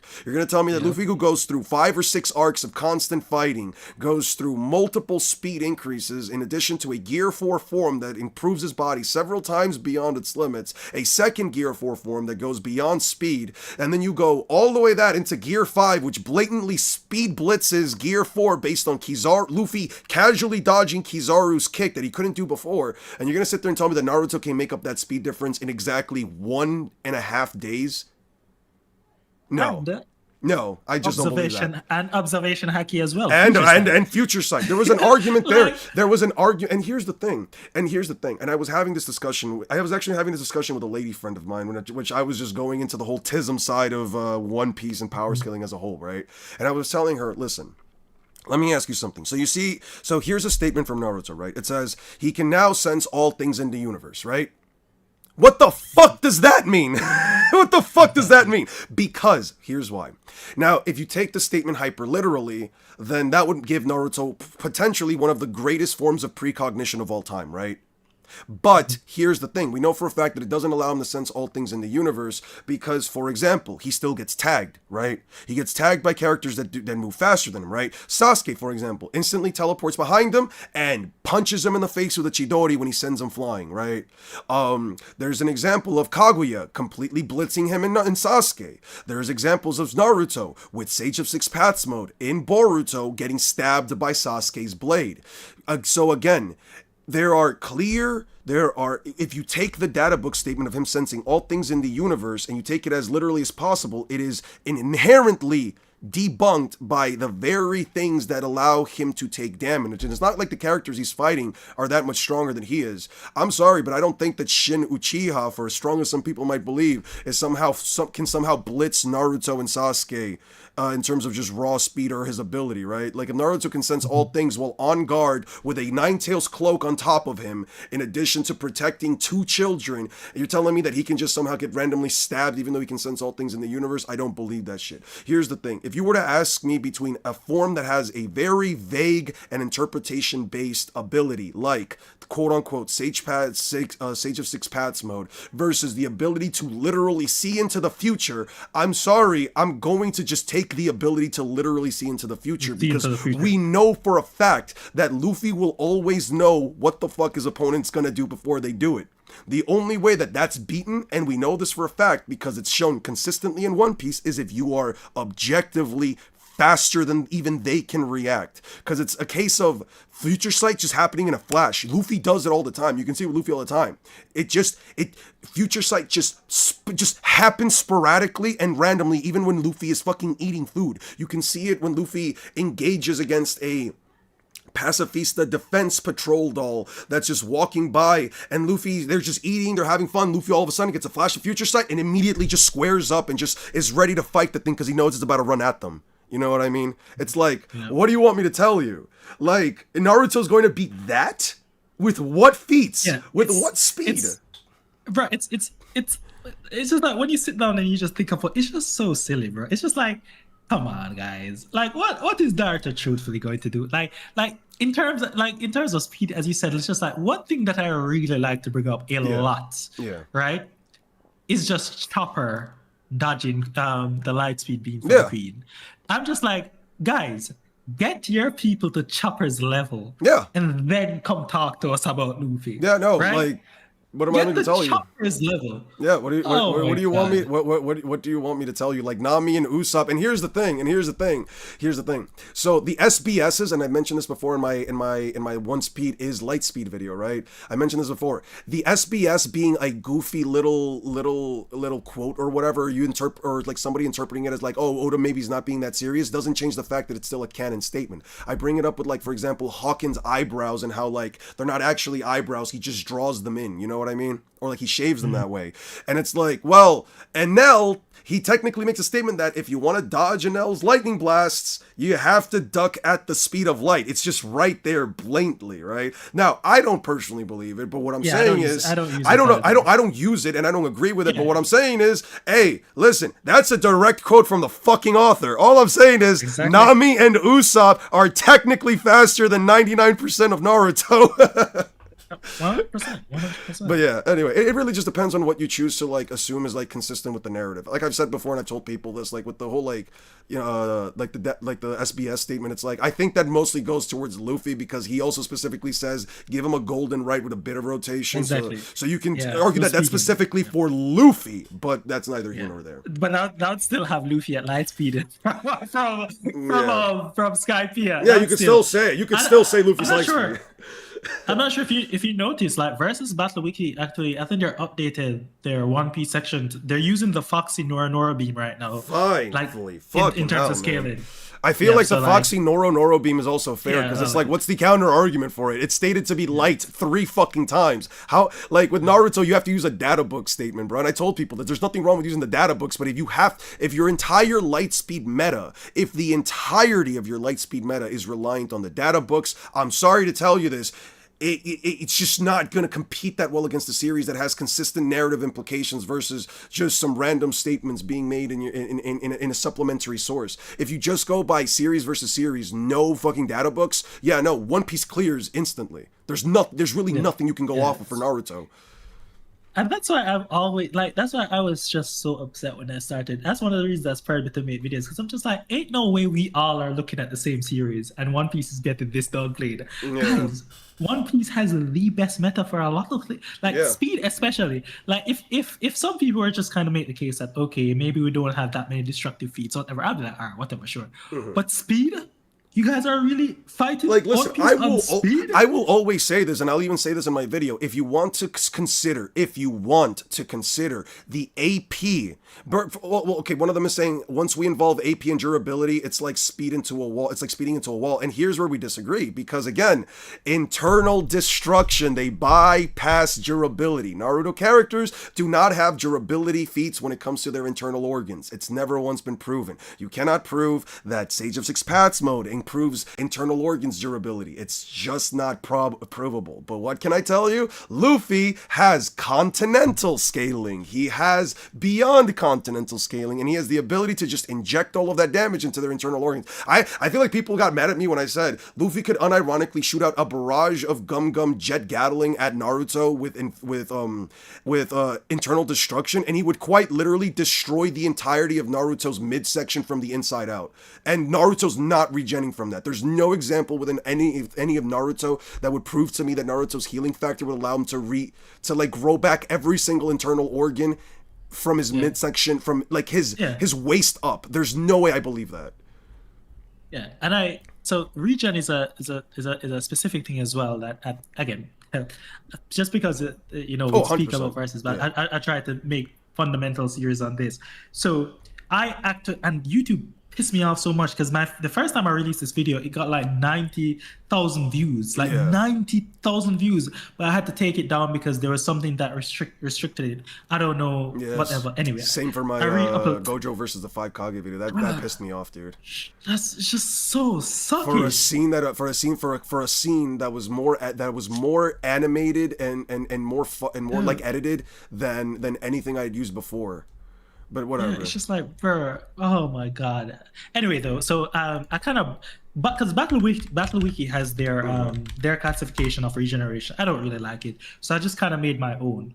So just as a quick kind of going over, you have healing, which is just like if someone gets damage to their body, they can heal it, like just regular damage, like let's say a stab wound or whatever, or anywhere. Enhanced healing is where they, like, let's say someone cuts off your hand, like they can't make a new hand, but if you reconnect them, they can kind of heal that up. So that would be, for example, like Tsunade, when she couldn't make a new lower half of her body, but like when you put her the lower half back together to the top half, she was able to reconnect them. Then you have regeneration proper.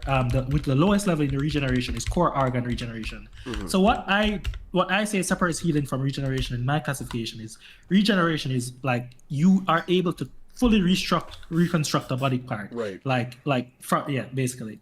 Core organ limited regeneration basically speaks about like if a core organ is destroyed, then you aren't able to come back from that. So examples of that, for example, is the Demon Clan from Seven Deadly Sins, as well as the Espada from Bleach. The Ulquiorra says it specifically, even though he can heal the rest of his body, he cannot heal back his core organs. Right. Yeah, Ulquiorra's healing. I'm sorry, I don't know if you're gonna disagree with me on this, but I was telling my chat about this. I'm like, yo, his regeneration is kind of ass. Because all he really did was take like 3 attacks, and he couldn't regrow any of his body parts after that.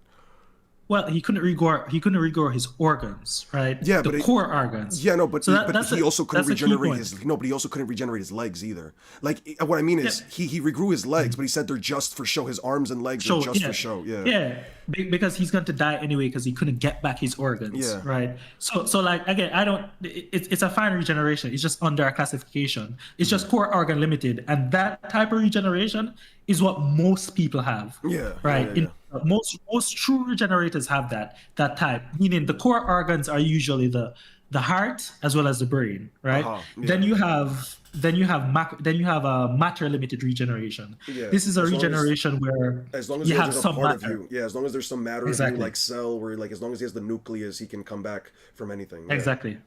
And then unrestricted regeneration would be like anything above that. So Yeah. Naruto actually, based on Naruto showing, and the important point about it is that you don't assume a higher level of regeneration. They have to show it, or they have to be some good justification for it. Where Naruto falls on the classification is actually only healing. Yeah. He's never demonstrated enhanced healing, because remember when his arm got blown off, he didn't regrow regen it. a new arm, And it's also he never had to use implied that he could also do that. He could, exactly. Yeah, he had to use a prosthetic. So Naruto's best feats is actually just healing, Healing right? his organ, healing his lung. Yeah. Yeah. Tsunade actually has enhanced healing, which is better. So like Naruto. So I mean, I say all that to say just to have an easy language to discuss this. Yeah, of course. Naruto. There's no way after Luffy completely destroys his inside, he dies. Yeah, That's just how it is. there's just nothing I think that he can do. And also to speak on it, it's like when I make the Naruto versus Luffy video, like here's the thing, I was thinking about like just going like the pure violence route and being like, no, I'm gonna wank Naruto. I'm going to wank every single one of Naruto's stats, because my usual go-to is that if you cannot quantify, let's say, a potential transformation or power-up, right, where a character is objectively more powerful than, like, say, a previous version of themselves, I am perfectly fine, or I think it's at least perfectly viable to say that a character is at the very least twice as strong, right? Yep, 100%. Because, I agree right? with that. And so I have a rule where I'm like, so that's one of the things I said about like KCM2, where I'm like, I cannot quantify how much stronger KCM2 is because there's nothing within the context of the story that allows me to do that. So what I can do is say that KCM2 is at least twice as strong as KCM1. I think that's fair, right? Now, the issue is here. You say that, by the way, you say that Naruto was low on chakra, but that's irrelevant because Naruto with a lot of chakra, you have no feat. You still need a feat. You still need something to back it up. Without it, there's nothing. It's irrelevant. It doesn't matter, and it doesn't matter if he was low on chakra. If when he got back the chakra, he should have been able to regenerate. He should have been able to if he could do it, right? But there's also that's the silliest thing ever. Yeah, go ahead. I know, and so there's the case where I'm like, I'm just gonna give Naruto multipliers of like 10. So like KCM, like I said before, KCM2 is a 10 times amp, and then Sage Mode another 10 times amp, and then I'll just say that like I don't know, 6 of 6 Path was like 100 times amp. Like it doesn't matter what I give Naruto, Luffy is still consistently more powerful just because you can actually get quantifiable metrics for his powers. But here's the other thing, right? It's not just a case of like, for example, you know how people say that like the Naruto version still has like higher AP quantity, right?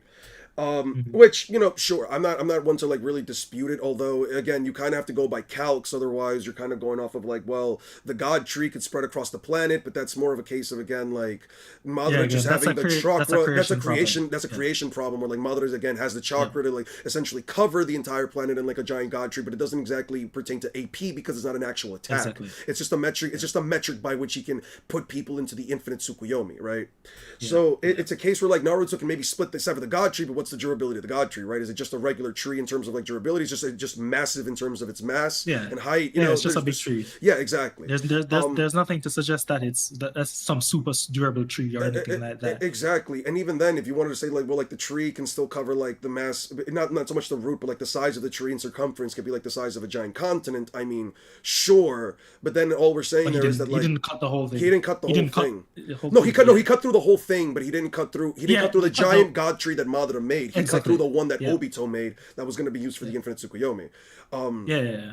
So it's just a bunch of things. But then I'm like, here's the thing. I could give Naruto all of this wank. As a matter of fact, Stein, I was going to give Naruto for like the latter half. And I'm like, if you don't believe me, no, I'm going to give Naruto everything. I'm going to give him everything. I'm going to give him the multiple orders of magnitude shit that you see in the fucking one of the light novels with one of the chakra pills that again, I don't know what it references to with like, I don't know if you know about like the Sakura Hiden stuff where it's like a guy ate a chakra pill that is essentially derived around using Naruto's DNA and Kurama's chakra in order to enhance himself using QB chakra, and he transforms. But the thing is that like the statement, because I don't have the full context for it and because the statement doesn't really give the context for it, it's like, is when she says that like he's growing tails and he's essentially becoming like a mini QB or whatever, is it in reference, is the power amp that he's getting in reference to KCM or KCM2, right? That's one of the first major issues, right? Because KCM2 is obviously more powerful than KCM. But anyway, I digress. It says that it gives it orders of magnitude, but the specific thing that I want to focus there is on the language. It says orders of magnitude. It doesn't say several orders. It doesn't say many orders. It just says orders, which means on a low end, because I always go by low ends, it's at least a 10 to the second power, right? Since a order of magnitude is 10 to x power, right? So orders is plural, and so saying that like it's like 100 times amp would actually kind of fall in line with like saying that each tail from a chakra cloak is a 10 times amp, right? It's not exponential, it's more so additive, because at that point you would have to argue that Four Tails Naruto is 10,000 times stronger than base Naruto, and at that point you have to believe that an old sick Orochimaru with a body that's rejecting him is also 10,000 times stronger than Naruto, which I don't believe. Essentially the issue there is that the more powerful you think that KCM or any of the chakra cloaks or whatever is, the weaker Naruto's base has to be by comparison, because once again, we know that Naruto is at the very most light speed by the time he dodges the Raikage, right? So if you divide Naruto's speed by, let's say, like 10,000 times or 100,000 times or whatever the fuck you think the amp for KCM is, that just makes Naruto weaker and weaker by comparison. That just makes Naruto's base weaker by comparison. I obviously don't think that it's that massive of a difference between base to KCM, at least in terms of like tens of thousands of times. But anyway, here's the thing. I can always just use the Horty Jones fucking scaling. I don't understand why people, like, here's the thing. And this was an issue that I brought up with my Naruto. Can Naruto stop the Arc Noah from falling, right? Can Naruto save Fishman Island, right? Where it's like, here's the thing. Even if I don't give Horty Jones any benefit of doubt and I say that he only swims as fast, he swims slower than a fucking sailfish, right? Which still swims 10 times faster than a human. Eating, what was it? Around 30 to 60 pills, because he ate a second overdose. Technically he had 3 overdoses, but assuming that, again, we don't know what the first one was, so we're going to go for like the second and third overdose. Assuming that he only ate 30 to 60 pills, that would still make him 3.5 times faster than the speed of light, and then like a couple billion times faster than the speed of light. You know what I mean? It's like the Horty Jones food pill, the energy steroid meta, while I know some people having issues with it just because of how astronomical the fucking values are, is still viable because these numbers were given to us directly from the story. These are not values. That's the thing. Mm-hmm. I don't care. Like, and I get for your video, I don't care if people have a problem with it. It is in the story itself. Yeah. It is clearly explained. I think you are well within your right to use it. Yeah, of course.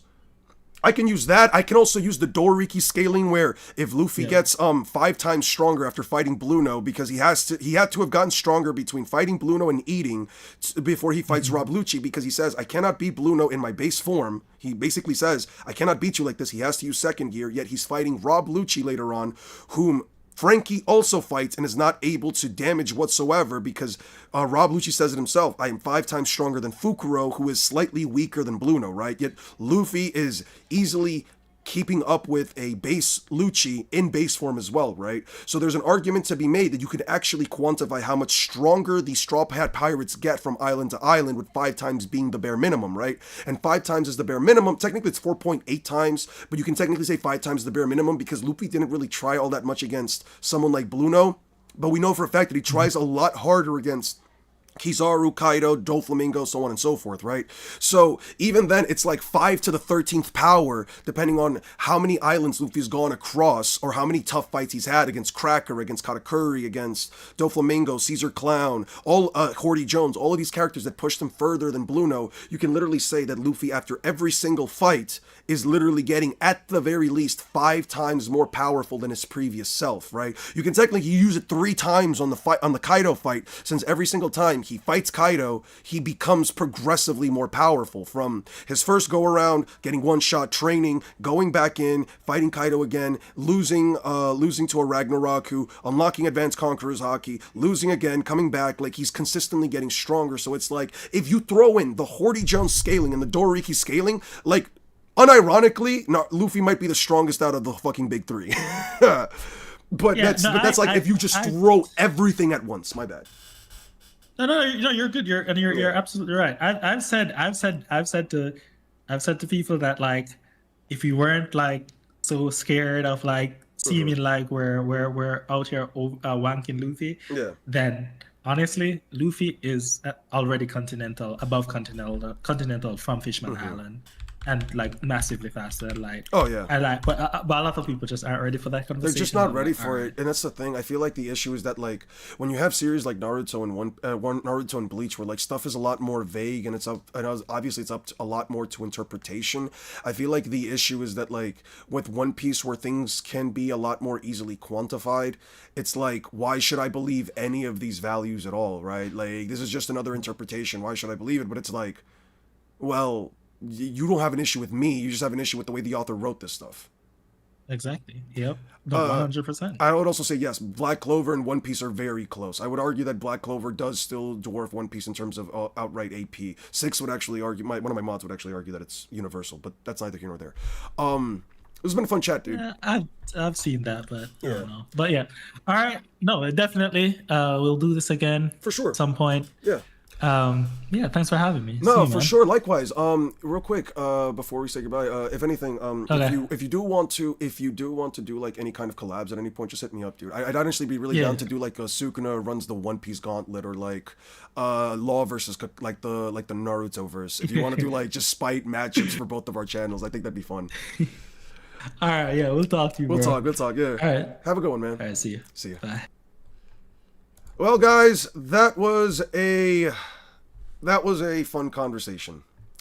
That was a fun chat.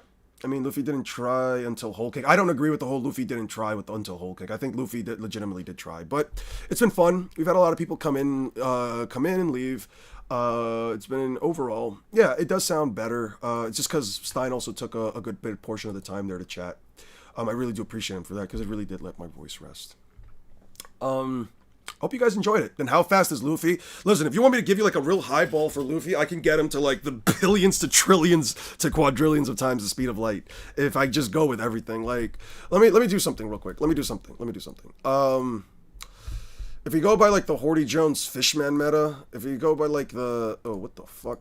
I need this. I need to close this. Okay. If you go by like the Horty Jones Fishman meta, and we say like what is it? The average human walks at 1 meter per second. Let's say like the average human walks at 1 meter per second, right? And we multiply that by 2 to the... We'll just say he ate 2 doses of 30 pills at once. We'll just say he ate 2 doses of 30 pills at once, so we'll say 60. Would be how fast Horty Jones is in meters per second, and then we divide this by... what was it? 299792458, which is the speed of light in meters per second, and you get 3,845,732,185 times the speed of light, and then you multiply this value, right? We're just going to take this value solo. And let's just say Luffy is exactly as fast as Horty Jones. We're not going to say that Luffy's any faster. Then multiply this, because this is at the start of post-time skip. So let's see. Horty Jones, after Caesar Clown, after Doflamingo, after Cracker, after Katakuri, after Kaido again, after Kizaru.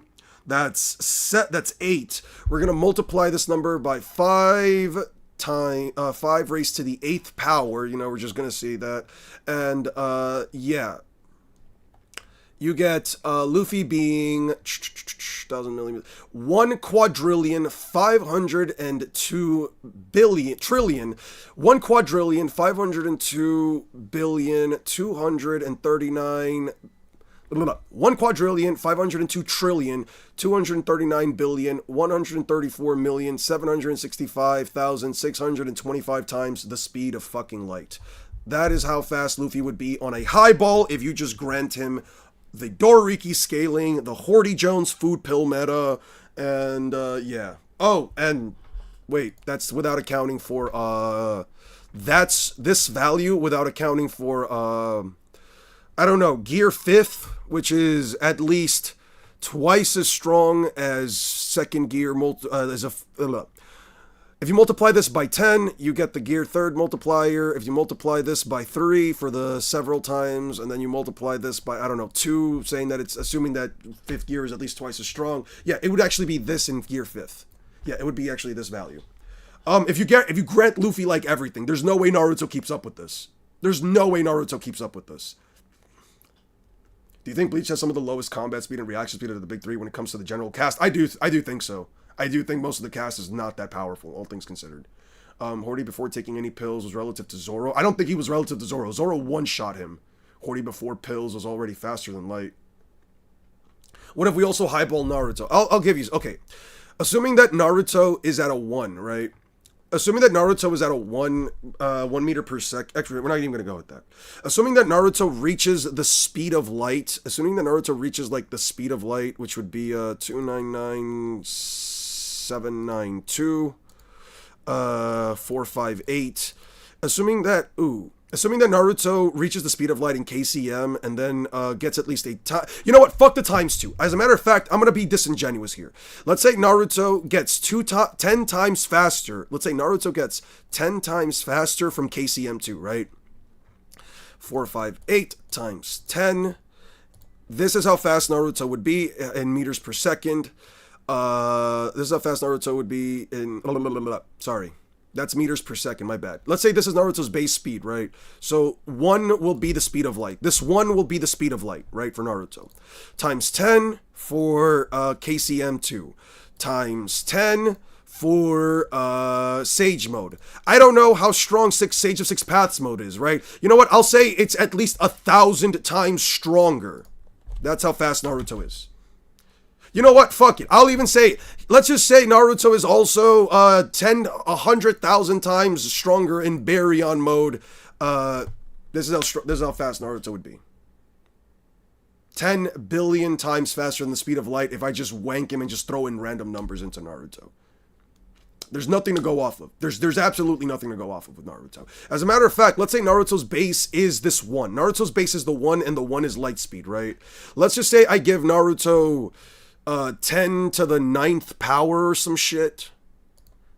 Let's just say I give Naruto like 10 to the 9th power. He's still... And let's just say I multiply this by like... And that's just for like KCM2. And then say I multiply this by like another 100 times for like Sage of Six Paths mode. Again, still slower than Naruto. Still slower than Luffy. Like, I don't know how to get Naruto to be stronger or faster than him. That's the problem. Nothing is quantifiable. There's no way for me to do it. The 10 to the 9th power is going off of the light novel statement where the guy said he becomes where Sakura said he's becoming orders of magnitude stronger. And even then, I'm saying like 10 to the 9th power, 1 for each tail. Like, you just cannot get Naruto to be remotely as strong or fast as Luffy. It's just not possible. Should you even use the Horty Jones pill or no? I'm not. I'm going to use it at the end just because I can, right? Just because I can use it. Specifically, characters like Ichibei, Aizen, and Soul King Yuhabaka. What are you talking about? Is it crazy to say Bleach is both the slowest and fastest birth on regular and high ends? I don't know if on the high end, because what's the quantifiable difference for the high end, right? Can you send me the numbers for the speed of Luffy? Dude, just take a screenshot and just go back and take a screenshot of it. You're fine. I'm gonna try to calc Naruto too. You can do that. You could just like go back in the stream and do that. Would Okura be a bit of an outlier since he can speed blitz, Hollow Mask, Ichigo, and Resurrection among the Bleach cast and speed? It's kind of weird because it's like he would be a bit of a...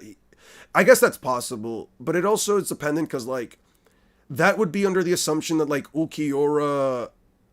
It's kind of weird, right? Because the thing that makes Ukiura interesting is that like he's the fourth Espada consistently. Consistently speaking, Ukiura is number 4, right?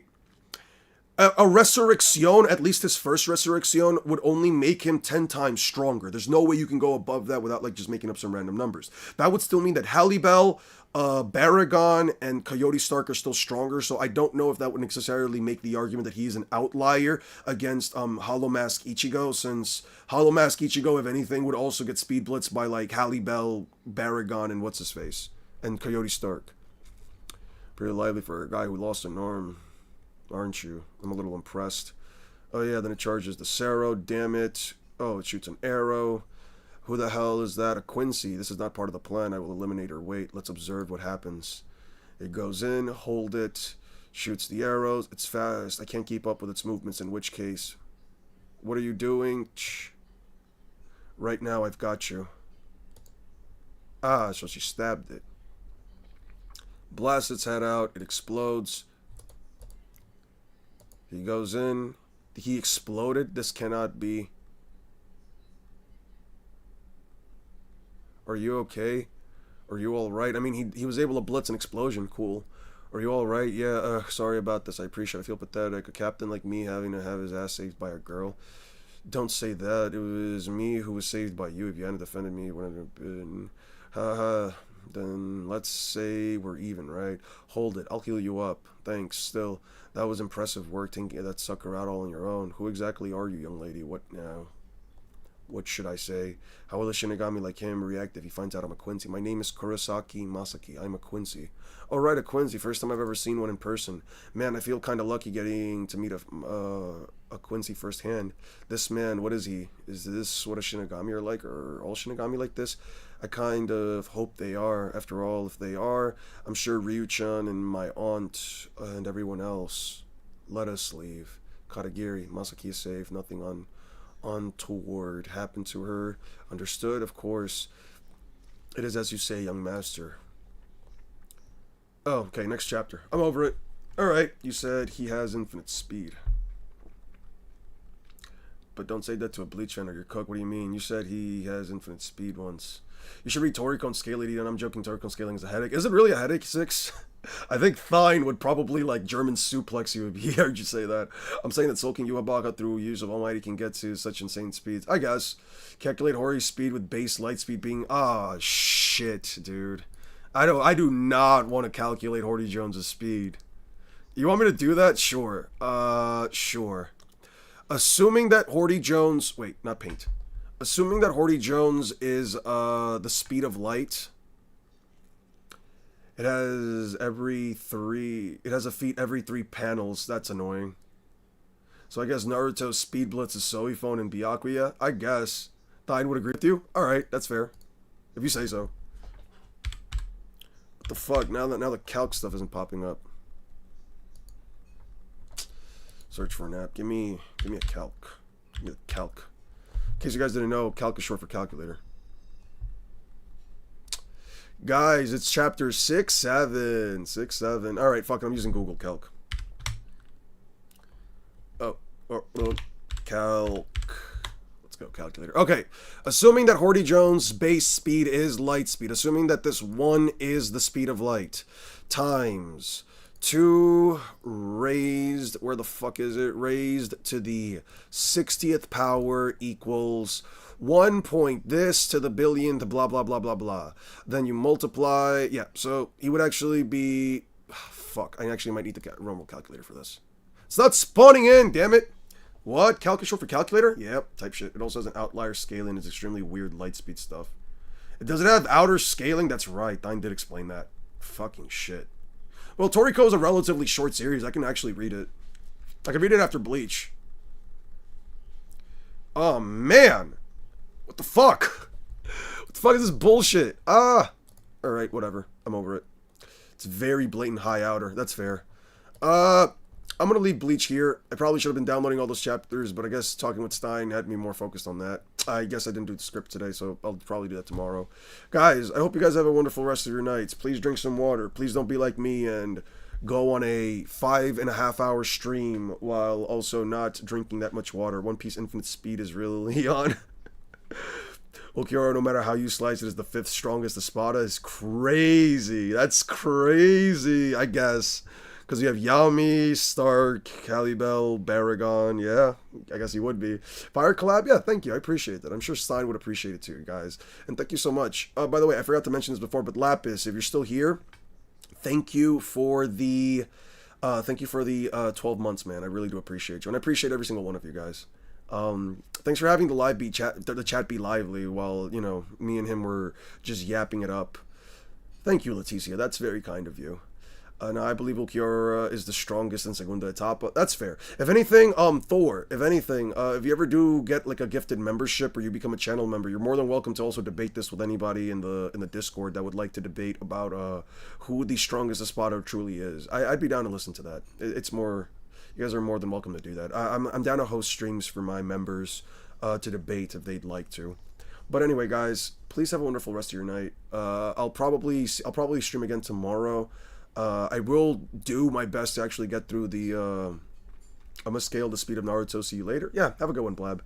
But yeah, I'll definitely try to get through the short stuff tomorrow. I'm just glad to be able to sit by and just chat with you guys for a bit, because I know I don't get to stream that much, but yeah, usually when I'm working on a video I don't get to stream that much, but I'm trying to see if I can actually stream more often, just so I can have more time to spend with you guys. I do enjoy streaming, and I do enjoy just having a chat. And if you guys would like to see me, you know, also play through some games and stuff, I'd be more than willing to do that. I do want to get through some game scaling as well. But anyway, guys, that'll be it for now. Have a good night. Peace out.